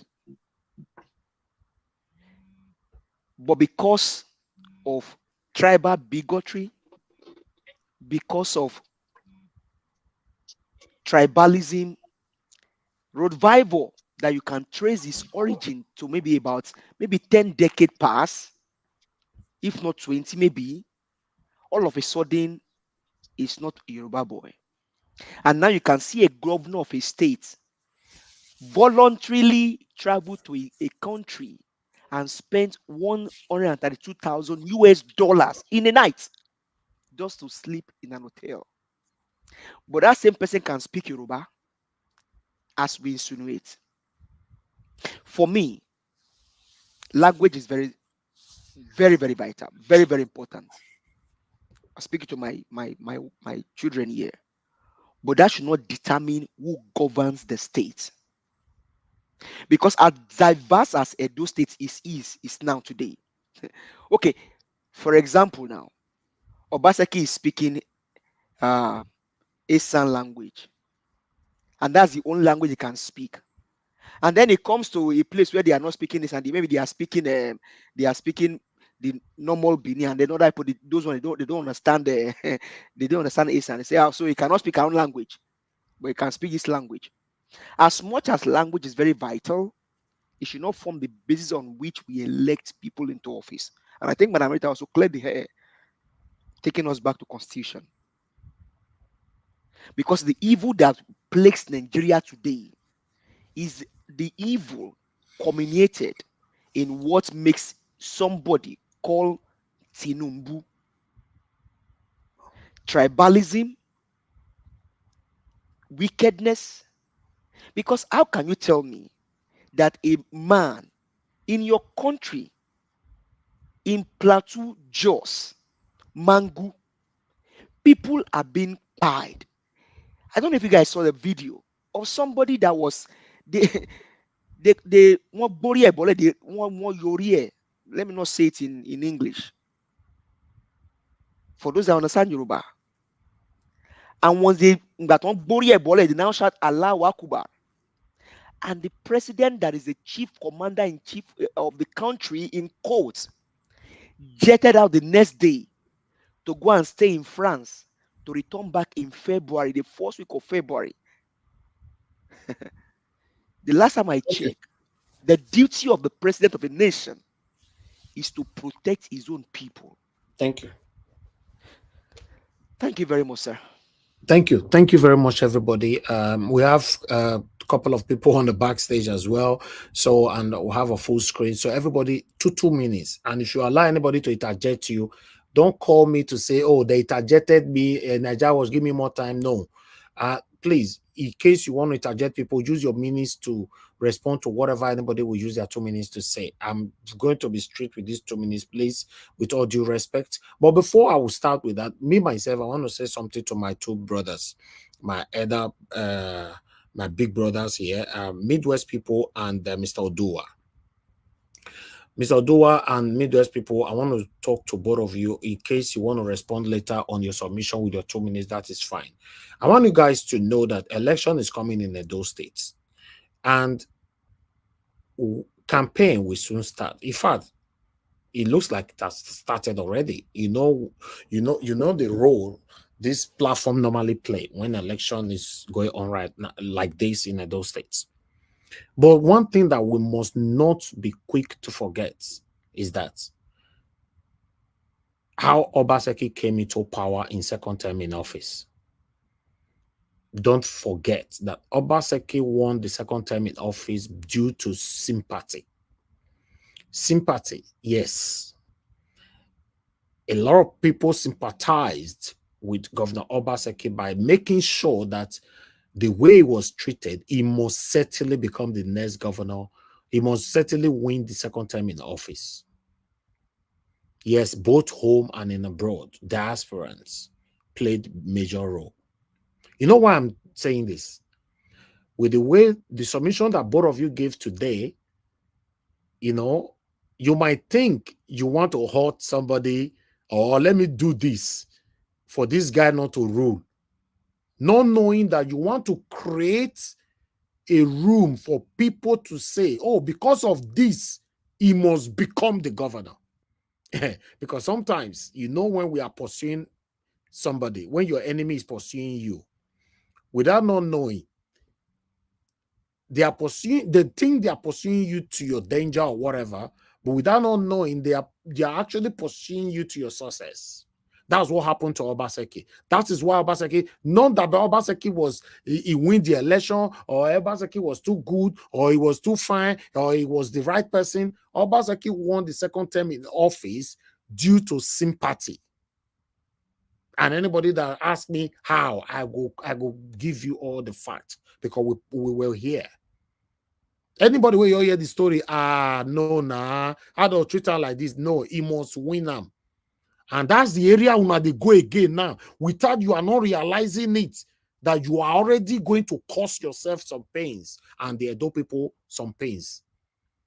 Because if we bring all these kind of statements, you don't have us in Benin, you cannot rule. You don't speak Benin language, you cannot rule. You don't do this, you cannot rule. If many people hear them, instead of them to stone whoever that it may concern, they will start supporting that person to make life miserable for whoever that is saying that. Please, let's learn before we tarnish everything. Because if we fail putting in the wrong person there, you don't have choice. You will talk and talk and talk. The person will rule you for the next 4 years, probably for the next 8 years. I just wanted to put that through. Make we forget, more not forget where they come from. Let me start with the first person on the panel. I have somebody calling in. You know, let me quickly, Gingerbread Man. I don't know why Gingerbread Man, you know they sleep. I don't understand. Gingerbread Man, let me call you back. And they talk, you don't call me this 40-something times already for a year. Okay, you see, they not even a pick now. I'm sorry. You they call person, they call you back, you know they pick. Sorry, Mr. Elvis. Thank you very much, sir. Talk to her. You have only 1 minute. 1 minute. Yeah, why? That 1 minute enough. I was listening, but I want to correct something here. It's very, very unfortunate that some of us reason like this. So let me give you this example.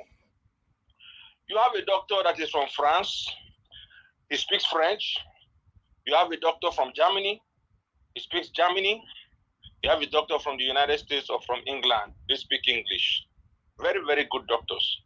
Are you going to tell me that because of the doctor who is performing surgery in Germany cannot speak English, it means that he's not a good doctor? It means that he's not smart? Or the doctor who performs surgery in France, he speaks French, cannot speak English, is dumb?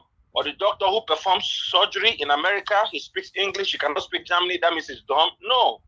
You can't say that if you have someone who has the potential of being a good leader, because he cannot speak a language, then he does not have the values of the people. That is very, very, very, very wrong. Okay? Thank you. Thank you, I sir. believe that the criteria should be someone, number one, the Constitution has made provision for him to run. That is, he's from that land, either by virtue of birth or by virtue of nationality through his parents. Number two, he has the heart to make sure that he delivers the dividends of democracy to the people, regardless of whether you can speak the language or not. Should be the criteria, please. Thank you. Thank you. Thank you, sir. All right. I'd like us to move on now to 2 minutes. I'll call on the first person on the panel, which is give us a mandate again. Give us a mandate, give us your final submission, 2 minutes. Then I'll go to Tunaja, come to Tiobala. Thank you very much, Mr. Helvis, for allowing me to speak again. I mean, gingerbread man, you just nailed it again. You know, and that's just a simple truth, and that's what we are suffering in our country today. And I'll just go back to my last comment. If only if Road Vival that won the election of Lagos State was sworn in as a duly elected governor of Lagos State, $132,000. Now that guy went to spend that money in Grenada, right? The exchange rate to a dollar now in Nigeria is over 1,000 naira, say maybe 1,700. Now, multiply 1,700 times $132,000. Then you will see the magnitude of how much that guy just lavished in one night because of his side chicks. Yes, a man that can speak the language, but what? He was not duly elected. They stole the mandate and they are still running with it, and people are being paid every day. $132,000, if converted to a naira today, possibly would have built maybe about 6 blocks of classroom somewhere in Ekpe or Ajegunle or Idumota. $123,000 that was lavished in one night. Convert it to naira today. Maybe use 1,700. Would have probably built a mini health center somewhere in Badagry or Alimosho local government. But the governor went to lavish that money when people are being paid. Thank you very much, Nigerians. Have a blessed night. God bless you, sir. Thank you very much. People on the backstage, give us a mandate. I don't know if you would like to give away for someone to come. Why will I not give away? My brother, Thank you, sir. God bless you. You should never ask me for that. God bless you, my brother. Thank you so much. Okay. All right. Let me quickly bring Mr. Jonathan in. But Mr. Jonathan, I'm not calling you yet. Tunaja, thank you very much, sir. You have 2 minutes, your final submission. Thank you. Everywhere we look, we see the same problem, at least from my own point of view anyway. When we're talking about language today, it just occurred to me that we don't even have any other official language other than English. And everything we do, we seem to be well behind a lot of other people. And we as Nigerians, we really need to start recognizing that. And I think it's a little bit charming to not be influenced by people. Like we are not easily influenced by intimidated and all the rest. But when we capture something, when we are captured by something, it also makes it hard for us to change. And it's scary that we still speak a foreign language in all. There's no other official language in Nigeria. That is crazy. And our judges are wearing foreign headgear. Our military is behaving like foreign military. The way everything is structured on the ground, it's like Nigeria is a colony. That's how Nigeria is. And I can't believe that Nigeria was just created in 1914. You would think there would be people that would have recognized all the things that has happened during that period and said they would never forget it and make sure the next generation is strong enough to push all these things away. But no, they didn't do that.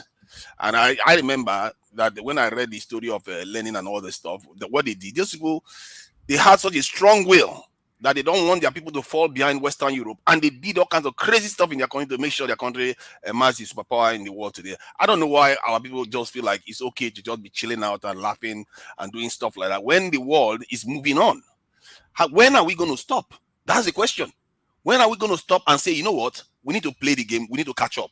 Otherwise, we are going to lose the land we keep fighting for. The language you are fighting for, we're not even going to keep it. They're going to take it from us and teach us something else. Ask African Americans what happened to them when they took the language from them. When they take it from you, you will not have a choice. You will speak their language, you will take their names, they will brand you. Do whatever they like with you. We have to remember, all this conversation we are having, we have to remember the world is watching us and they are going to come and take everything we are arguing about. Thank you. All right, Tunaja, yeah, thank you very much. I'll quickly respond to you. Like I said before, it's very, very vital for every one of us to prioritize our language. It's very, very vital. I've always, talk about that in every aspect. So in my house, I don't like bringing my personal lifestyle into what I do or something like that. But I want to quickly bring this in. My house here in the UK. Once you open the door, enter my house, you're in Nigeria. I'm a very strict person, but I don't want to go there. I don't like bringing myself into things, not to confuse people. Once you open door, you enter house, you're in Nigeria. You understand? So you know what that means? So your language is extremely very important. But my concern is, it's not compulsory if you are running for any political office. It's not compulsory. Yes. So let's move on to the next person. Thank you. I would like to move on to Tiobala. Tiobala, thank you very much for your patience. Please, you have 2 minutes. Talk to us. Yeah, thank you so much, Naija Watch. I think at this point of our life now, we should start asking the right questions. Because one of the major problems we'll be facing over the years, it has been the issue of lack of human capital development, which has been my major focus over time because I'm a victim. I remember attending University of Benin, and some other of my colleagues also attend other schools around Nigeria in short. All they do, just so they will write exam, do all sort of things. What am I trying to say? Nothing is that if we can develop ourselves, technologically, in all forms of life, whereby we'll be able to, attract wealth, our nation will be developed. Sometimes I'll be in my room here. Somebody that will fix my laptop if I have issue is a small game in India. We'll just be there operating my laptop, like just to have one, if I have 1 or 2 technical issues. Some of my colleagues are in UK, Indian, and all of that. But I also want to thank, currently, many Nigerians are also springing up, learning things on their own, not what they were taught in school, individually. So my whole point is that if we can harness our culture, as in ourselves together, build a strong society, that's why I always refer back to education, whether be in the classroom or at home, anywhere. Our society will be a great society. That is why I also stand with some persons who are also coming out for this election. They have this idea. They build wealth for themselves. They don't just come because they just want to be governor. They have done well for themselves. They have done well for the states, individually or whatever. And I believe they will bring such a wealth of idea to develop our society. Remember what we cry for during presidential election.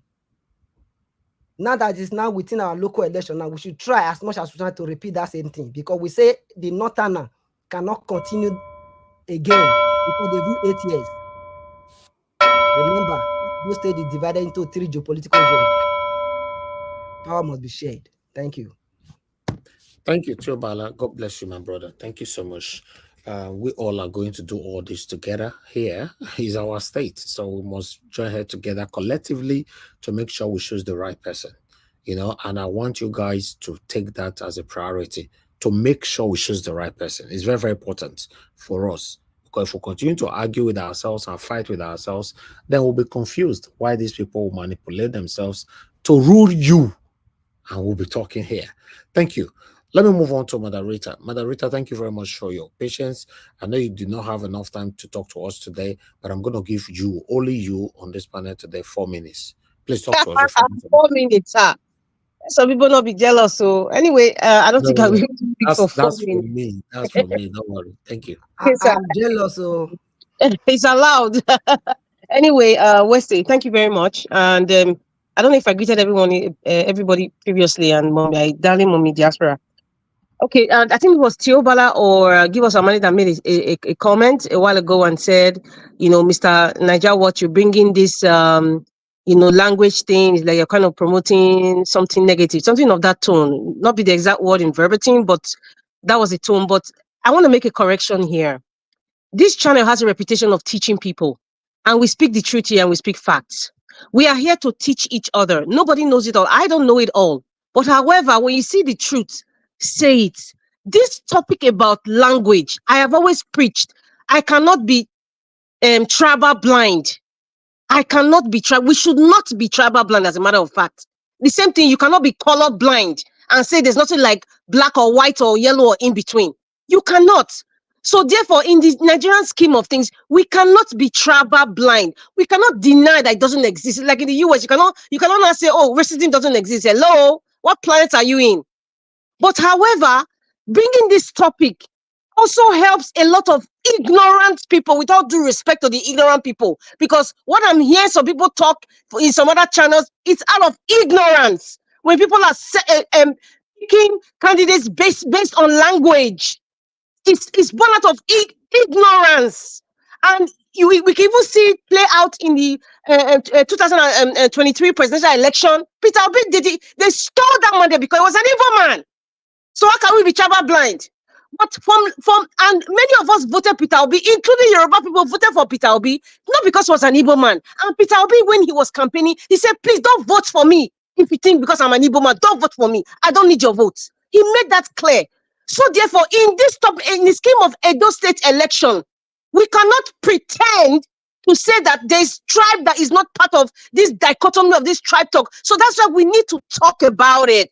We need to talk about it, and this is the reason why we're talking about it, to open the minds of people who have a caged mind. We're trying to make them understand. We've had Lucky Grenada was not Benin. Did he do well? Oshiomhole was he a Benin man? He was from Edo North. And Brosali was from Edo Central. Even if he was not even born in Edo State. But however, everybody performed in their own way. And their performance was not born out of because of what language they speak or whatever. But however, Governor Obaseki has opened the Pandora's box. And that has made people even bring this language talk. Because since in inception of how I grew up, I have never heard people talk about language the way they're talking about it now. But because of our experiences, people make laws and rules based on your experiences just to improve. That's the essence of it all. But in the Nigerian scheme of things, when they make laws, it's not to improve the system, but to make the system seem like it's for personal gain, not for the generality of everybody. That is the truth. And that's why we're having this back and forth. There's some questions I even hear, I'm even listening to. It doesn't even make sense to this discussion. The discussion is this. It's not in our law. Fine. We know that that's not a prerequisite to be a governor of Edo State language. The first language is English. It is English. And we should stop this thing of, we should go against people saying, oh, this person must be Bini or he must be this before he can be Edo State governor. No, that's why this channel is here, to educate people. And we need to talk about it. Nobody should tell you, Mr. Lanjawo, that we shouldn't talk about it. We need to talk about it because we need to change the mindset of a lot of people. We need to change that's the truth. We need to change our mindsets. But however, communication is very important in leadership. Communication is important, and it is an added advantage. Let me use Mr. Chris that said so. It's an added advantage if you can communicate with people in their local dialect. I don't know what is this attachment to English language, because if it was in the Nigerian constitution now, we will not have this. We will not have this discussion. if it was in Nigeria constitution, because it's not there. That's why we are arguing back and forth. It's not there, unfortunately. These are the kinds of things we say we need to change the constitution because things have gone wrong. Thank you, Mr. Elvis.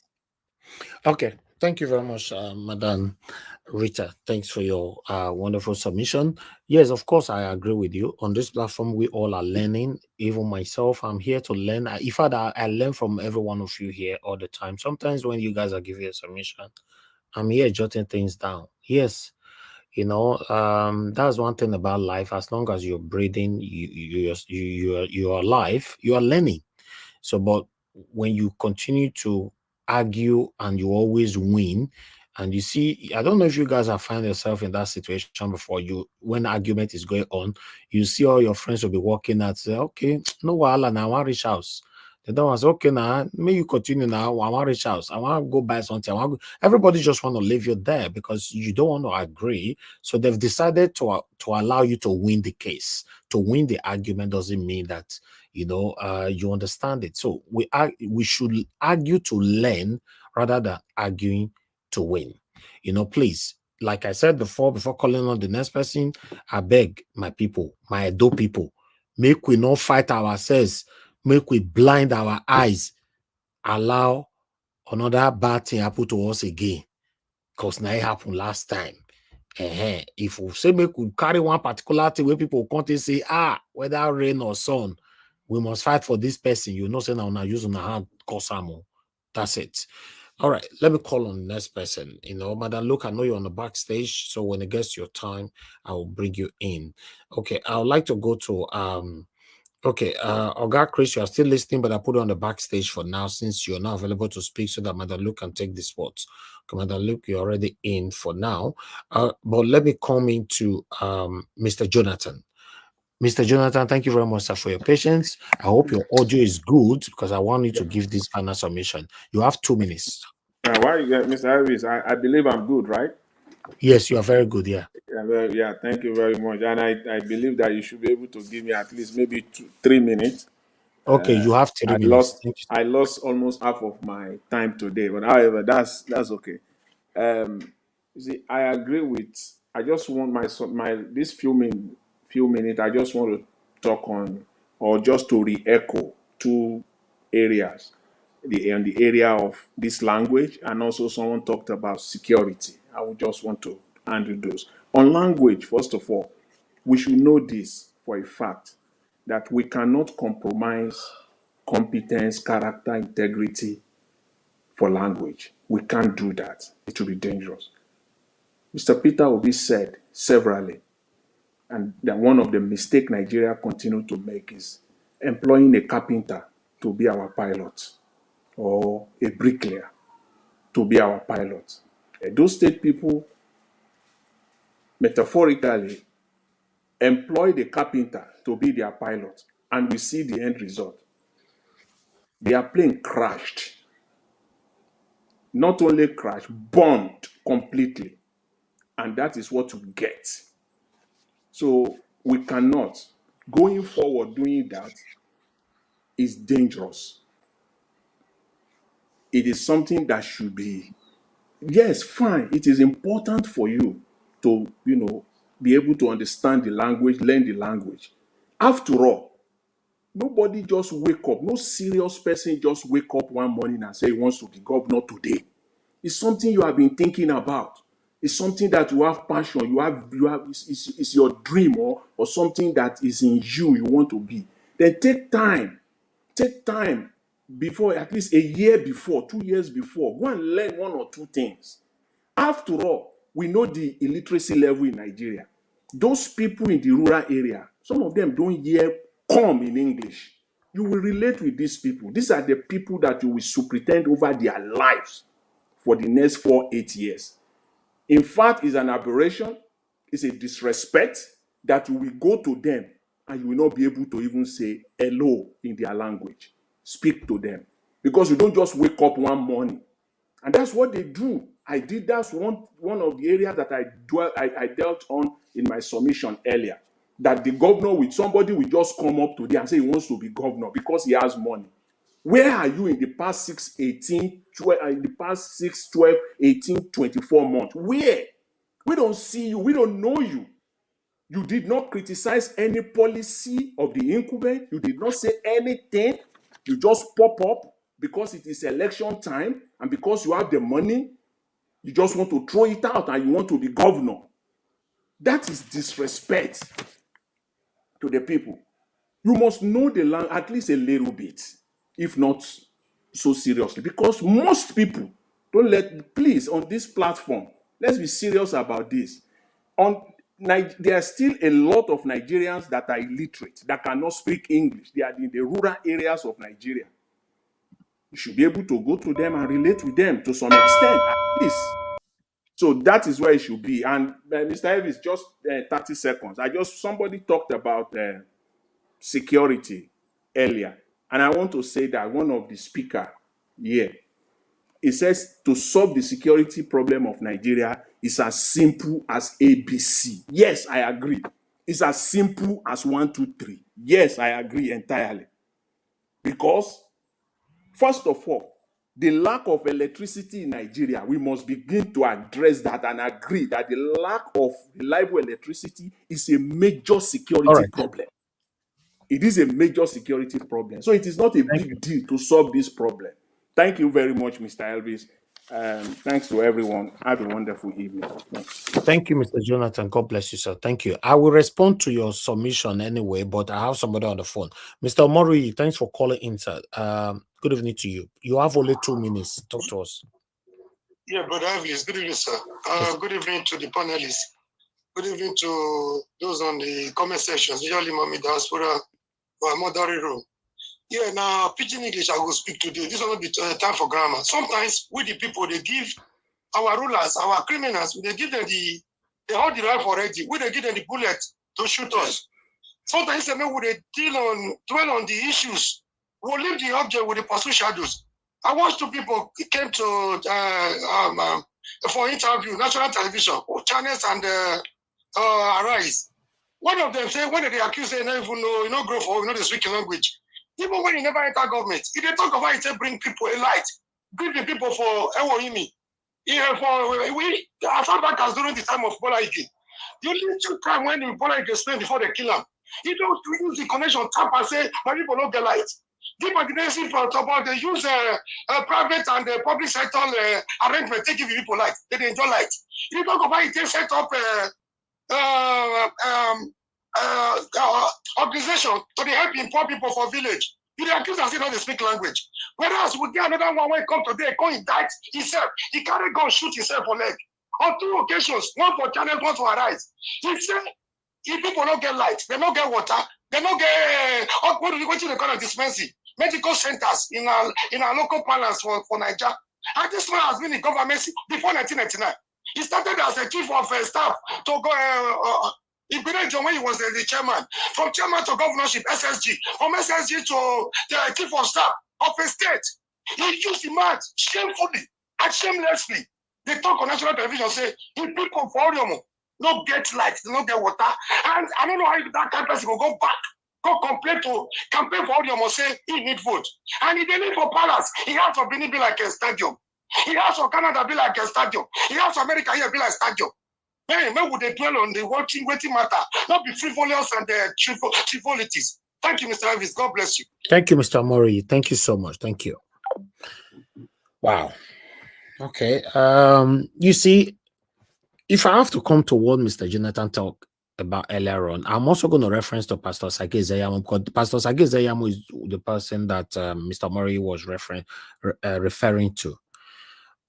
You see, since Obaseki been in office for the 2nd term, till now, I beg, anybody get any video or article wanna see say Pastor Ize-Iyamu they tackle Obaseki in any way? Because after that election, Ize-Iyamu can't quiet. He can't quiet until now. We can't know where he can be. You see, you can't just say you want to become a governor when you did not tackle everything that have been affecting us. We know you didn't win the election. Just because you didn't win the election, you didn't tackle the governor.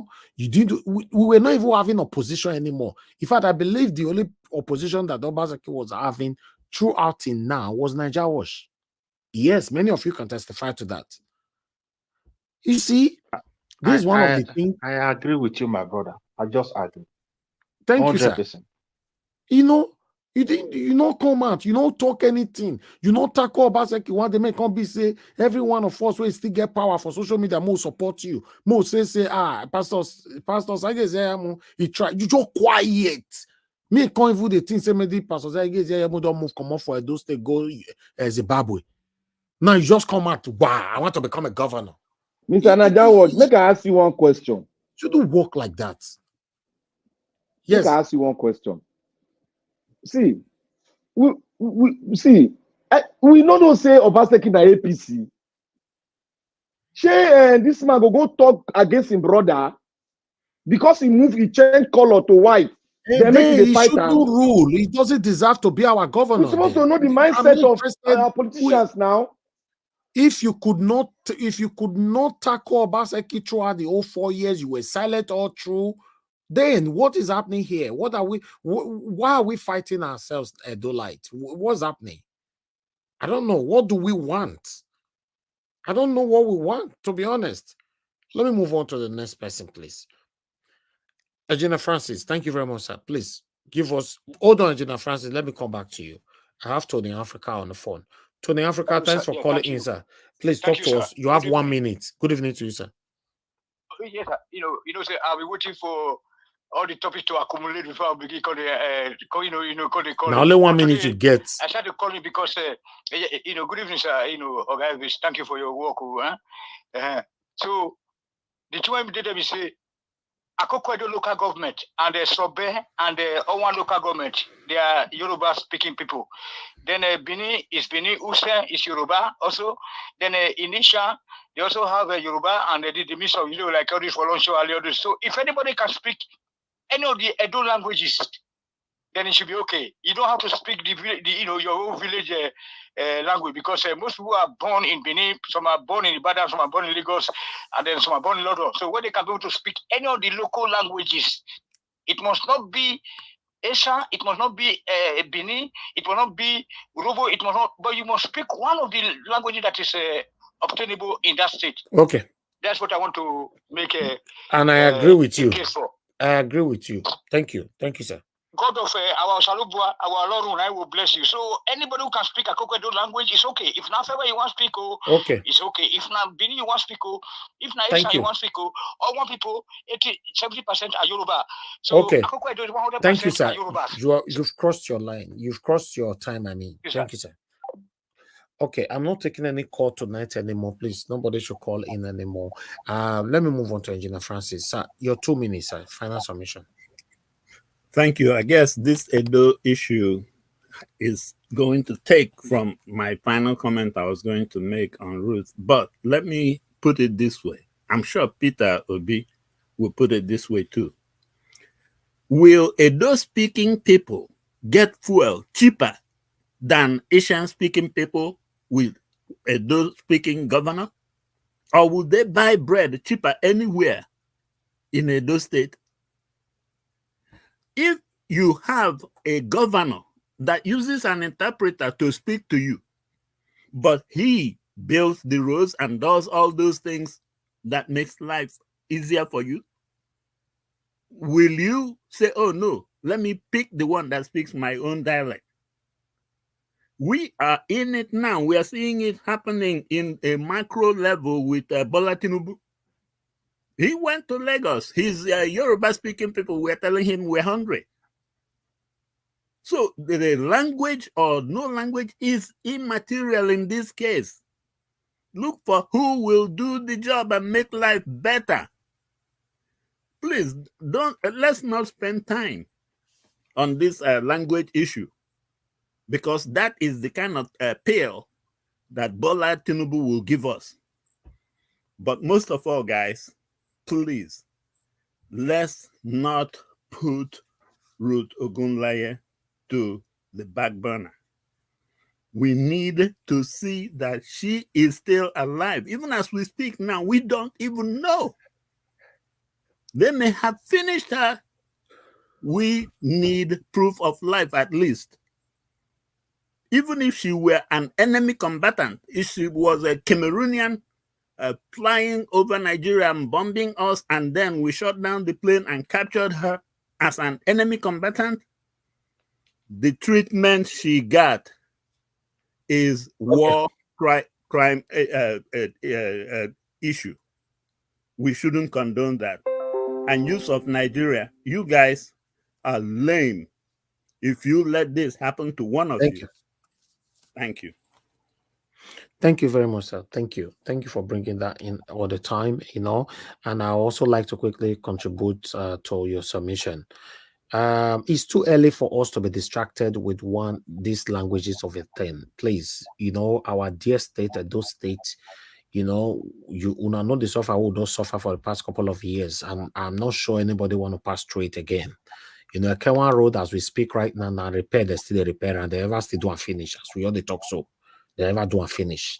So I refuse to be distracted on this platform. Like I said, if nobody give me credit, I'll give myself a credit.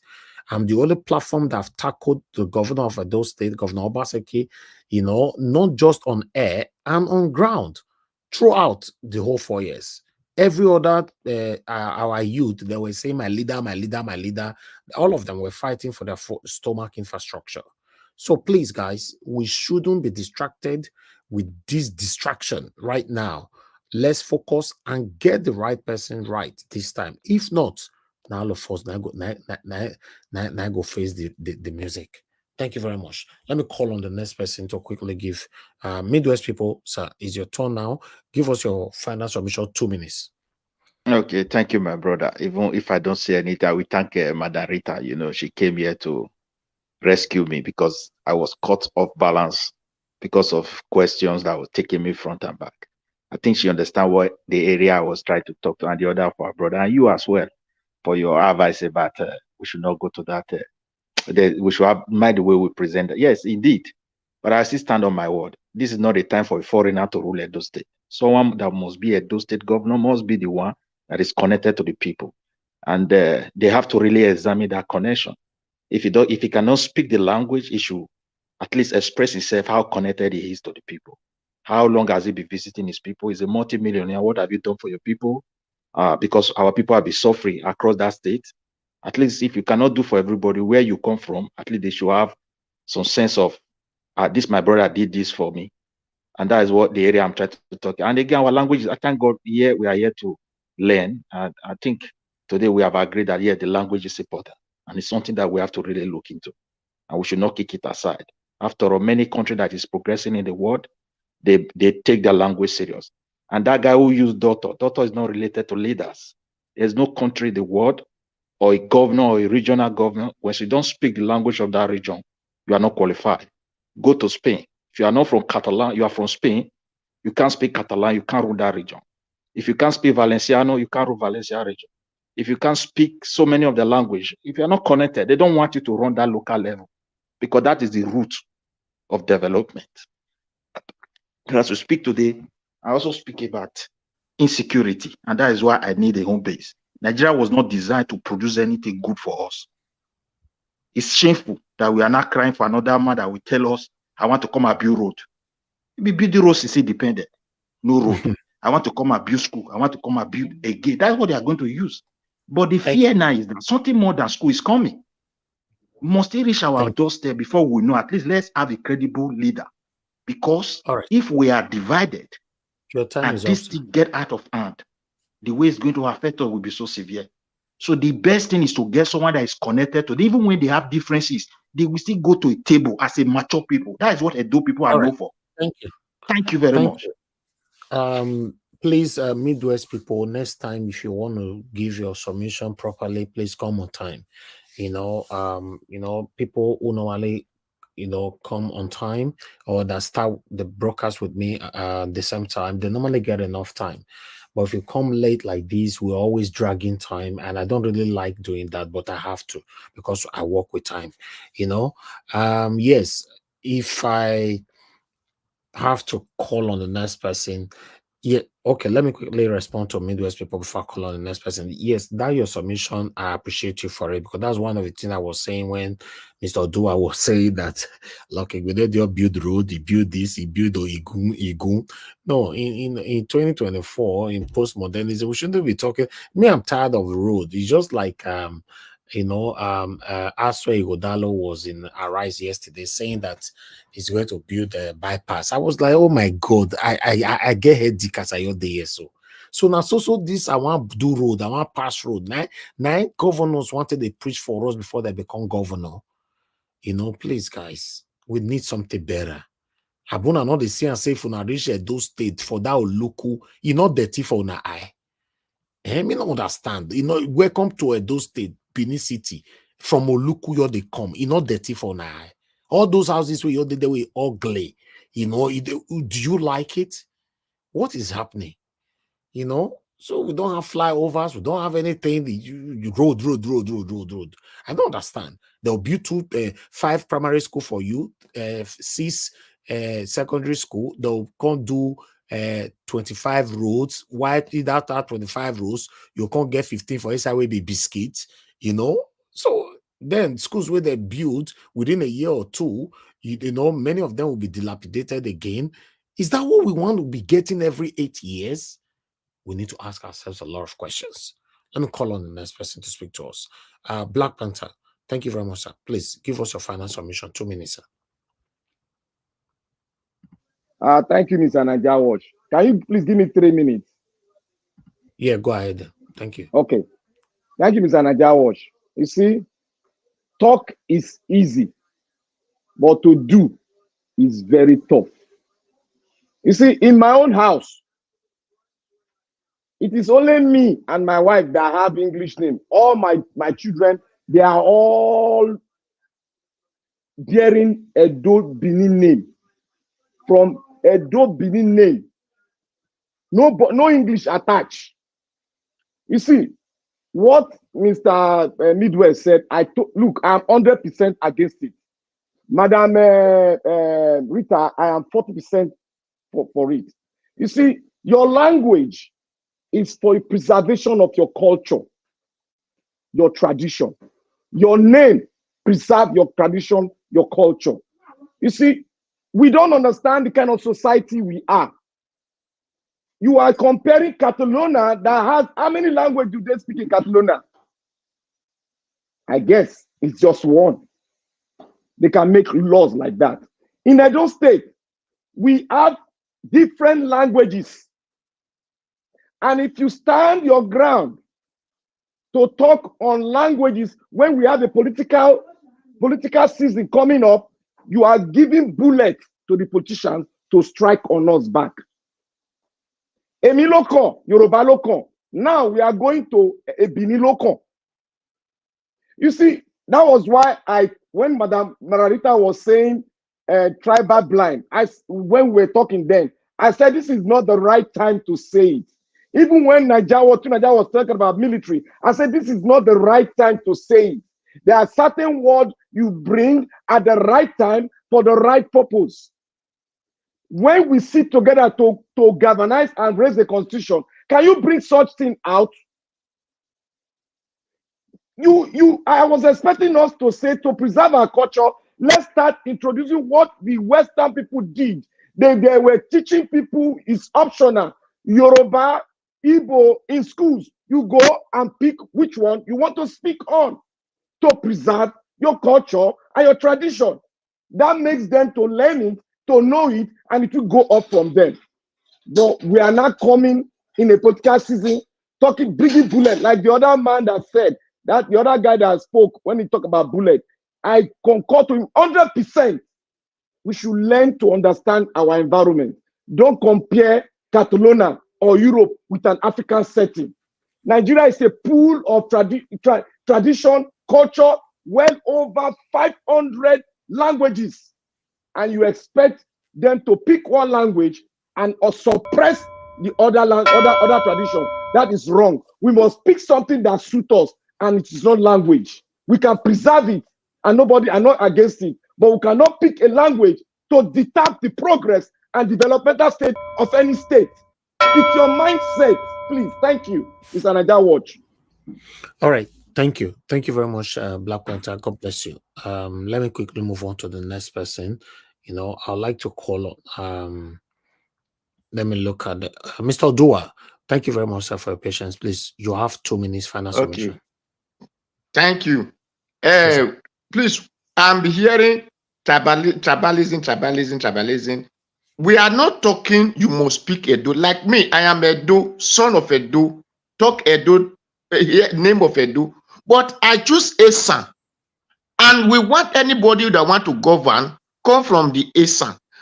At least let the person speak one of the Edo dialects. That is what we say. We did not say you must speak Edo, you must speak Esan, you must speak this. In Esan, they have different dialects. In the Edo we are still talking about, we have different dialects. In Onwa and also they have different dialects. We said know how to speak one of it. We did not say you must speak Edo. So please, you people should be talking of tribe or see some as if you don't know. We did not say we must speak Edo. And Midwest did not say you must speak Edo. So get that clear. What we said, relay with the people, have one of the dialect of the Edo state, have one that are able to communicate with others, communicate with our people. So that is what we say. And have what you have been doing into the state that will enable us to know that, yes, you have the mind that you want to work for us, not to work against us. Because we have seen it that those who just came from elsewhere and take the things we have and take it to the place they came from. So we don't want that again.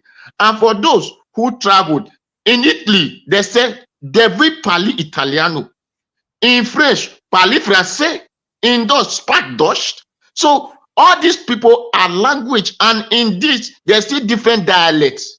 So please, we are not forcing one language. We are not forcing a do on you or a sound or this on you, but know how to speak one. That is what we ask for. Thank you. God bless everyone. Mr. Dua, God bless you, sir. Thank you very much. I appreciate you. Okay, let me quickly move on to the next person. Oga F. Emmanuel, are you there, sir? Please, your final submission, 2 minutes if you're available. Okay, Oga F. Emmanuel is not available right now. Oga F, did you pass me? No, I want to call you right now. Okay, please, just go ahead, madam. Look, your final submission, 2 minutes. All right, my good brother. Okay, F. Emmanuel is already talking. Okay. Your network is bad, F. Emmanuel. We can't hear you, F. Emmanuel. Your network is very bad. Let's move on. Guys, if you, I should hold on. Should I hold on? No, your network. Okay, you are good now. Go ahead. We can hear you now. Okay, I'm not going to take much time, Sha. The bottom line is just that in all the submissions that have been made so far, they are wonderful submissions. You understand? But the only thing I'm saying that in all we do, please, let's not forget our mother's tongue. Whether we are governors or we are not governors, whether we are vying for position or not, I beg us, it's very important. That tongue is our identity. No matter how we do it, the English we are using to speak today is some people's identity. You know, the language you are learning today is some people's identity. So please, let's not throw away our mother's tongue. We should hold it and hold it very well. Thank you. Thank you very much, sir. I support you 100% of that. Thank you. Okay, Madam Luke, please give us your final submission, 2 minutes. Thank you. Thank you, Oga Elvis. I had already left because I thought we were already giving final submission. Only to find out that we're now adding 2 minutes to the last final submission. So I had to come back. So it put me at the bottom of the line.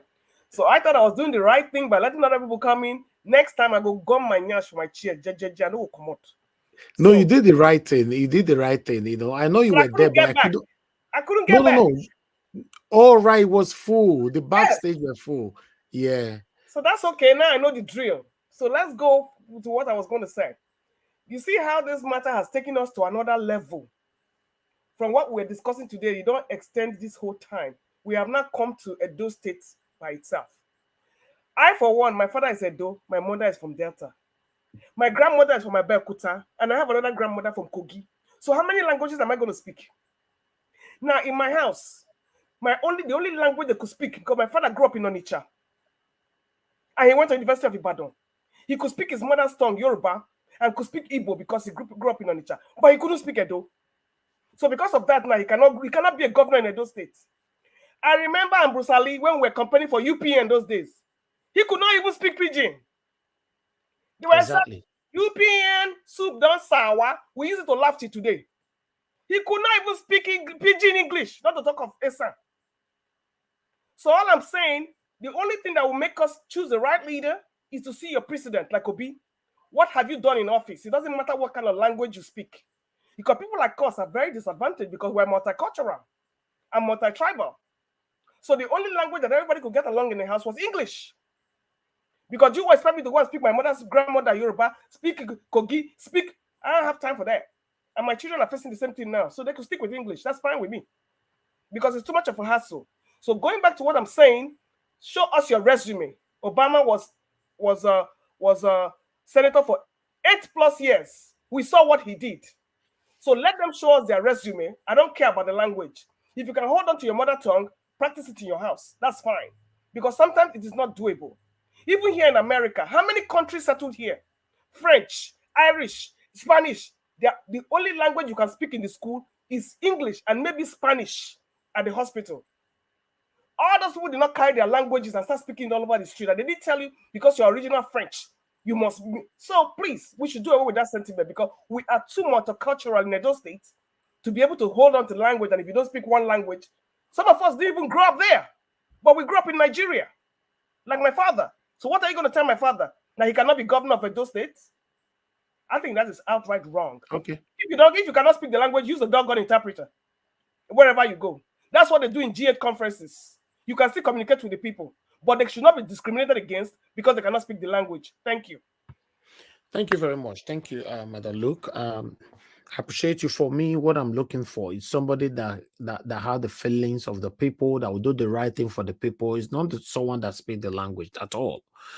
Somebody that can do the right thing. But the way things are going on in Nigeria right now, how are we even sure who is going to be the right person? Because all this satanic set of people, once they finish office, they want to look for somebody that will take over from them, that will cover their mess, for another 8 years.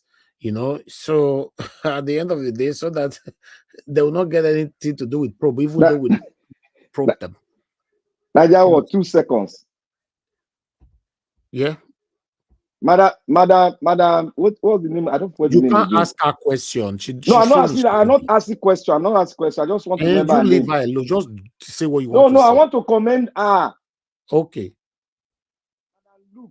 God will bless you, madam. You've spoken what I was trying to interpret to all of them. God bless you. No comparison. Let Africa be Africa. Thank you. All right, people, we've come to the end of this broadcast right now. Everybody on the panel have given their submission. I want to appreciate you all for your time with us here today. I want everybody to understand that on this platform, we are learning every day. We all are learning. Nobody knows it all here. When there's when the topic is presented to everybody here, when anybody is giving their submission and you don't like it, like I've always said, you have every right to disagree, to oppose, and all that. But you don't have right to insult people. Please, my people, let's learn. Everybody on this panel or that comes to this panel, we all are adults. For example, an adult cannot tell another adult that you are lying or you are a liar. No, it's not nice, please. Okay, I'm sorry for that. Yes, no, that's fine. You've already apologized. I know sometimes we can get carried away. I understand. Even me, myself, I've done something here in the past where people call me out and I have to apologize, because, when you, just like what my brother just did right now, recognize you're wrong, Midwest people, and say, I'm sorry, I apologize, so we move on. Let's respect everybody. I want everybody to also know that I don't practice any sentimentalism on this platform. No, I've never done that. If, for example, you that I'm quarreling with right now, for example, that you disrespected somebody else, tomorrow if somebody disrespects you, I will also speak for you. That's what I'm doing here. you know, and I believe a lot of you can testify to that. So please understand, let's continue to talk about the things that's affecting us, how our country can be better. You know, we've done a lot. We deserve credit, most especially Edo people. We've done a lot for this 2023 presidential election. Our time don't reach right now. We need una support as well. We're gonna support us because we don't help. You know, so all the governorship election, House of Reps, Senator, presidential, all of them, our body finish for them. Everything don't finish. Now they don't reach our turn. I do. We need everybody to join head together for us to have a good governor that will rule us for another 4 years. You know, so yes, we're already talking about it, highlighting it now. You say the thing that they get strong legs, small now. Very soon now, bass goes now the year for this platform. So I beg, you know, let's take it easy and all that. Madam Origin. Madam Origin, you only have only 1 minute. We need to go Hello. now. Thank you very much, man. 1 minute, 1 minute. Go ahead. Yes, thank 1 you all, minute, everyone. please. Thank you. Go ahead. I was raised in the village, and I want to put my mouth in this matter. I think today is a great day. I mean, it's one of those days. I am glad I'm in this team. You know what we are talking about, everyone, that there's something very vital about this language thing. You see, is about body language. You see, what they are talking about is maybe the guy that ruled Edo last, he may have known the language or spoken the language once, but how did he relate with the people?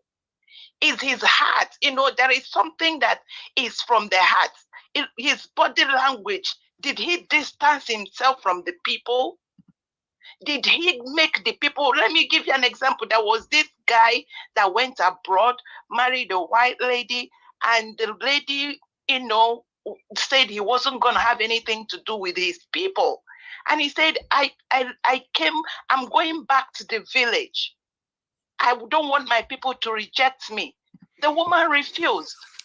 Do you know that the person that was a help, he said, I can't go back home with these children you have left for me. I can't go back. The woman abandoned him and the children. So the lady that I helped, he said, I have to. He now went ahead and married the young girl and brought. Do you know that was the best white lady I ever met in my life? She was going to the farm. She started learning the language. So what are we talking about is, if your heart is with the people will feel it even before she learned the language, but she related so well with the people. So what we are talking about is relational. Is that person relational to the people? Does he love the people? Or is he the one that sees himself like a colossus and everyone else in the village, he looks down on them that they are villagers? So Okay. Edo people are the Edo people villagers to this person that is coming through. That I'm just giving that as an analogy that we need to. That is all we are talking about the language. Thank you so much. I hope I made sense. Of course, you always make sense. Thank you. I was only looking at my time. Now my time concerned before, yeah. Thank you. Thank you, man.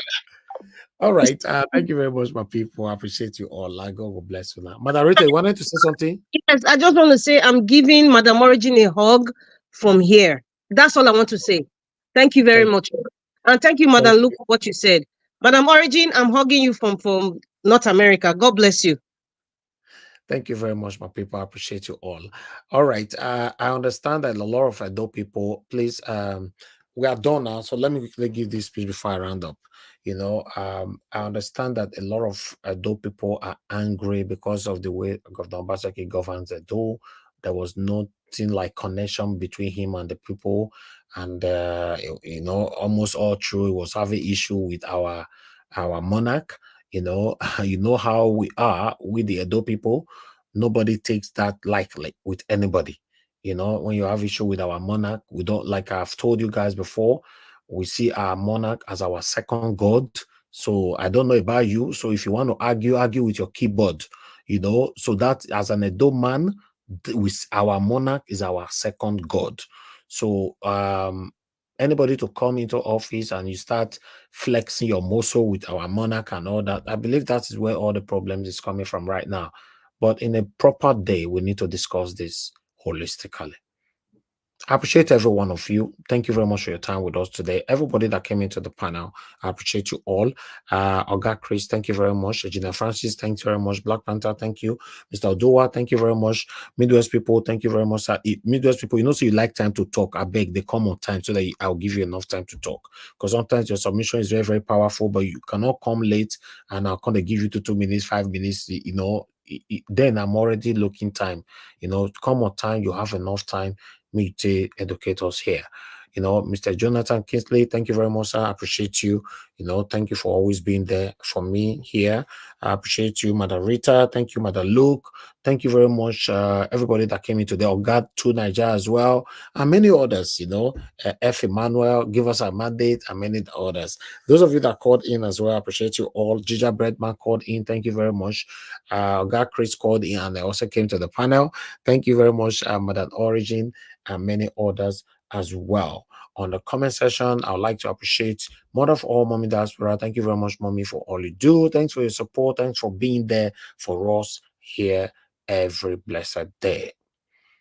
Yes, Tony Africa, you called in as well. Thank you very much. I can see you right there on the comment section as well. I appreciate you all. Ray Abua, thank you very much. I appreciate you. Constant, I can see you right there. Thank you very much. I appreciate you. Peggy Mogdi, thank you, my wonderful people. Jesus is my father, was with me earlier on, you know. Thank you very much. I appreciate you. Maintain man, thank you. All of you right there, thanks for what you guys are doing. It's a collective effort. We all are fighting to have a better Nigeria in our time. I appreciate you all, my people. By God's grace, tomorrow is Friday. We'll be doing this all over again. 6 p.m. Nigerian time. Will be here. Fingers crossed. Please, for those of you that are going to be playing back this video later on, endeavor to like, share. Please, it's very, very important. We are not saying this in the sake of chorus. We are saying it for the fact. Like and share. Let our voices go far. We're talking about the things that's affecting you and I here. You know say when they never knock for your door, no say the thing will affect you. Please, let's prevent it. Always share our videos and like our videos. For those of you that are just coming across our channel for the first time, please endeavor to subscribe to our channel and hit the notification bell to be notified whenever we are here so that we go talk together and interact with each other. My people, now we'll draw the curtain. I'll see you guys again tomorrow by God's grace, 6 p.m. as I talk just now. Remember, on this platform, nobody is perfect. We're managing ourselves. We shouldn't hold grudges against each other. We argue. That is fine. We end it here. That is what we do here every blessed day. My people, take care and have a good night. I know they do competition with anybody. If I offend you, forgive me. Show me love. Go to biza. Kama bara wa lo nínú ìfẹ́ kan akanbi. I know they do competition with anybody. If I offend you, forgive me. Show me love. I go show you love. Kama bara wa lo nínú ìfẹ́ kan. But I know they do competition with anybody.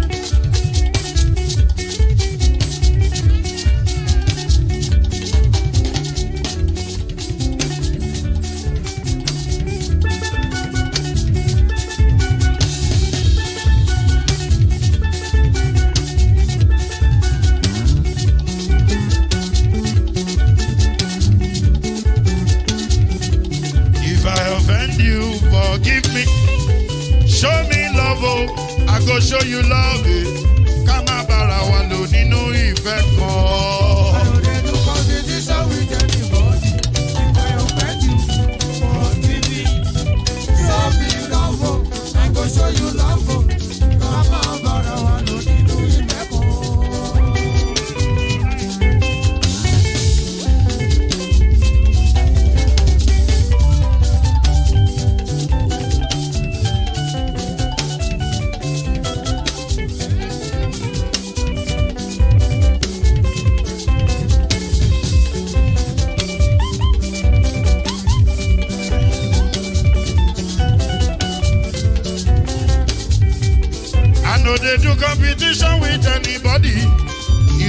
offend you, forgive me. Oh. Tó bá ti sanwó fún Ṣẹ́gun nàbí o. Ẹ fẹ́ jókù. Alákọ̀bí. Ṣẹ́gun nàbí. Alákọ̀bí. Mr. Pamela.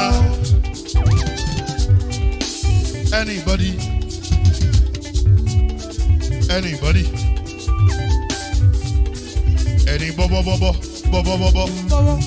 Anybody? Mo ló ń fọlú, ó gbà mí bó ṣe rí mi láti kíníṣí. Délé mo ló ń fọlú, ẹ jẹ́ ń sọ̀rọ̀. Délé òde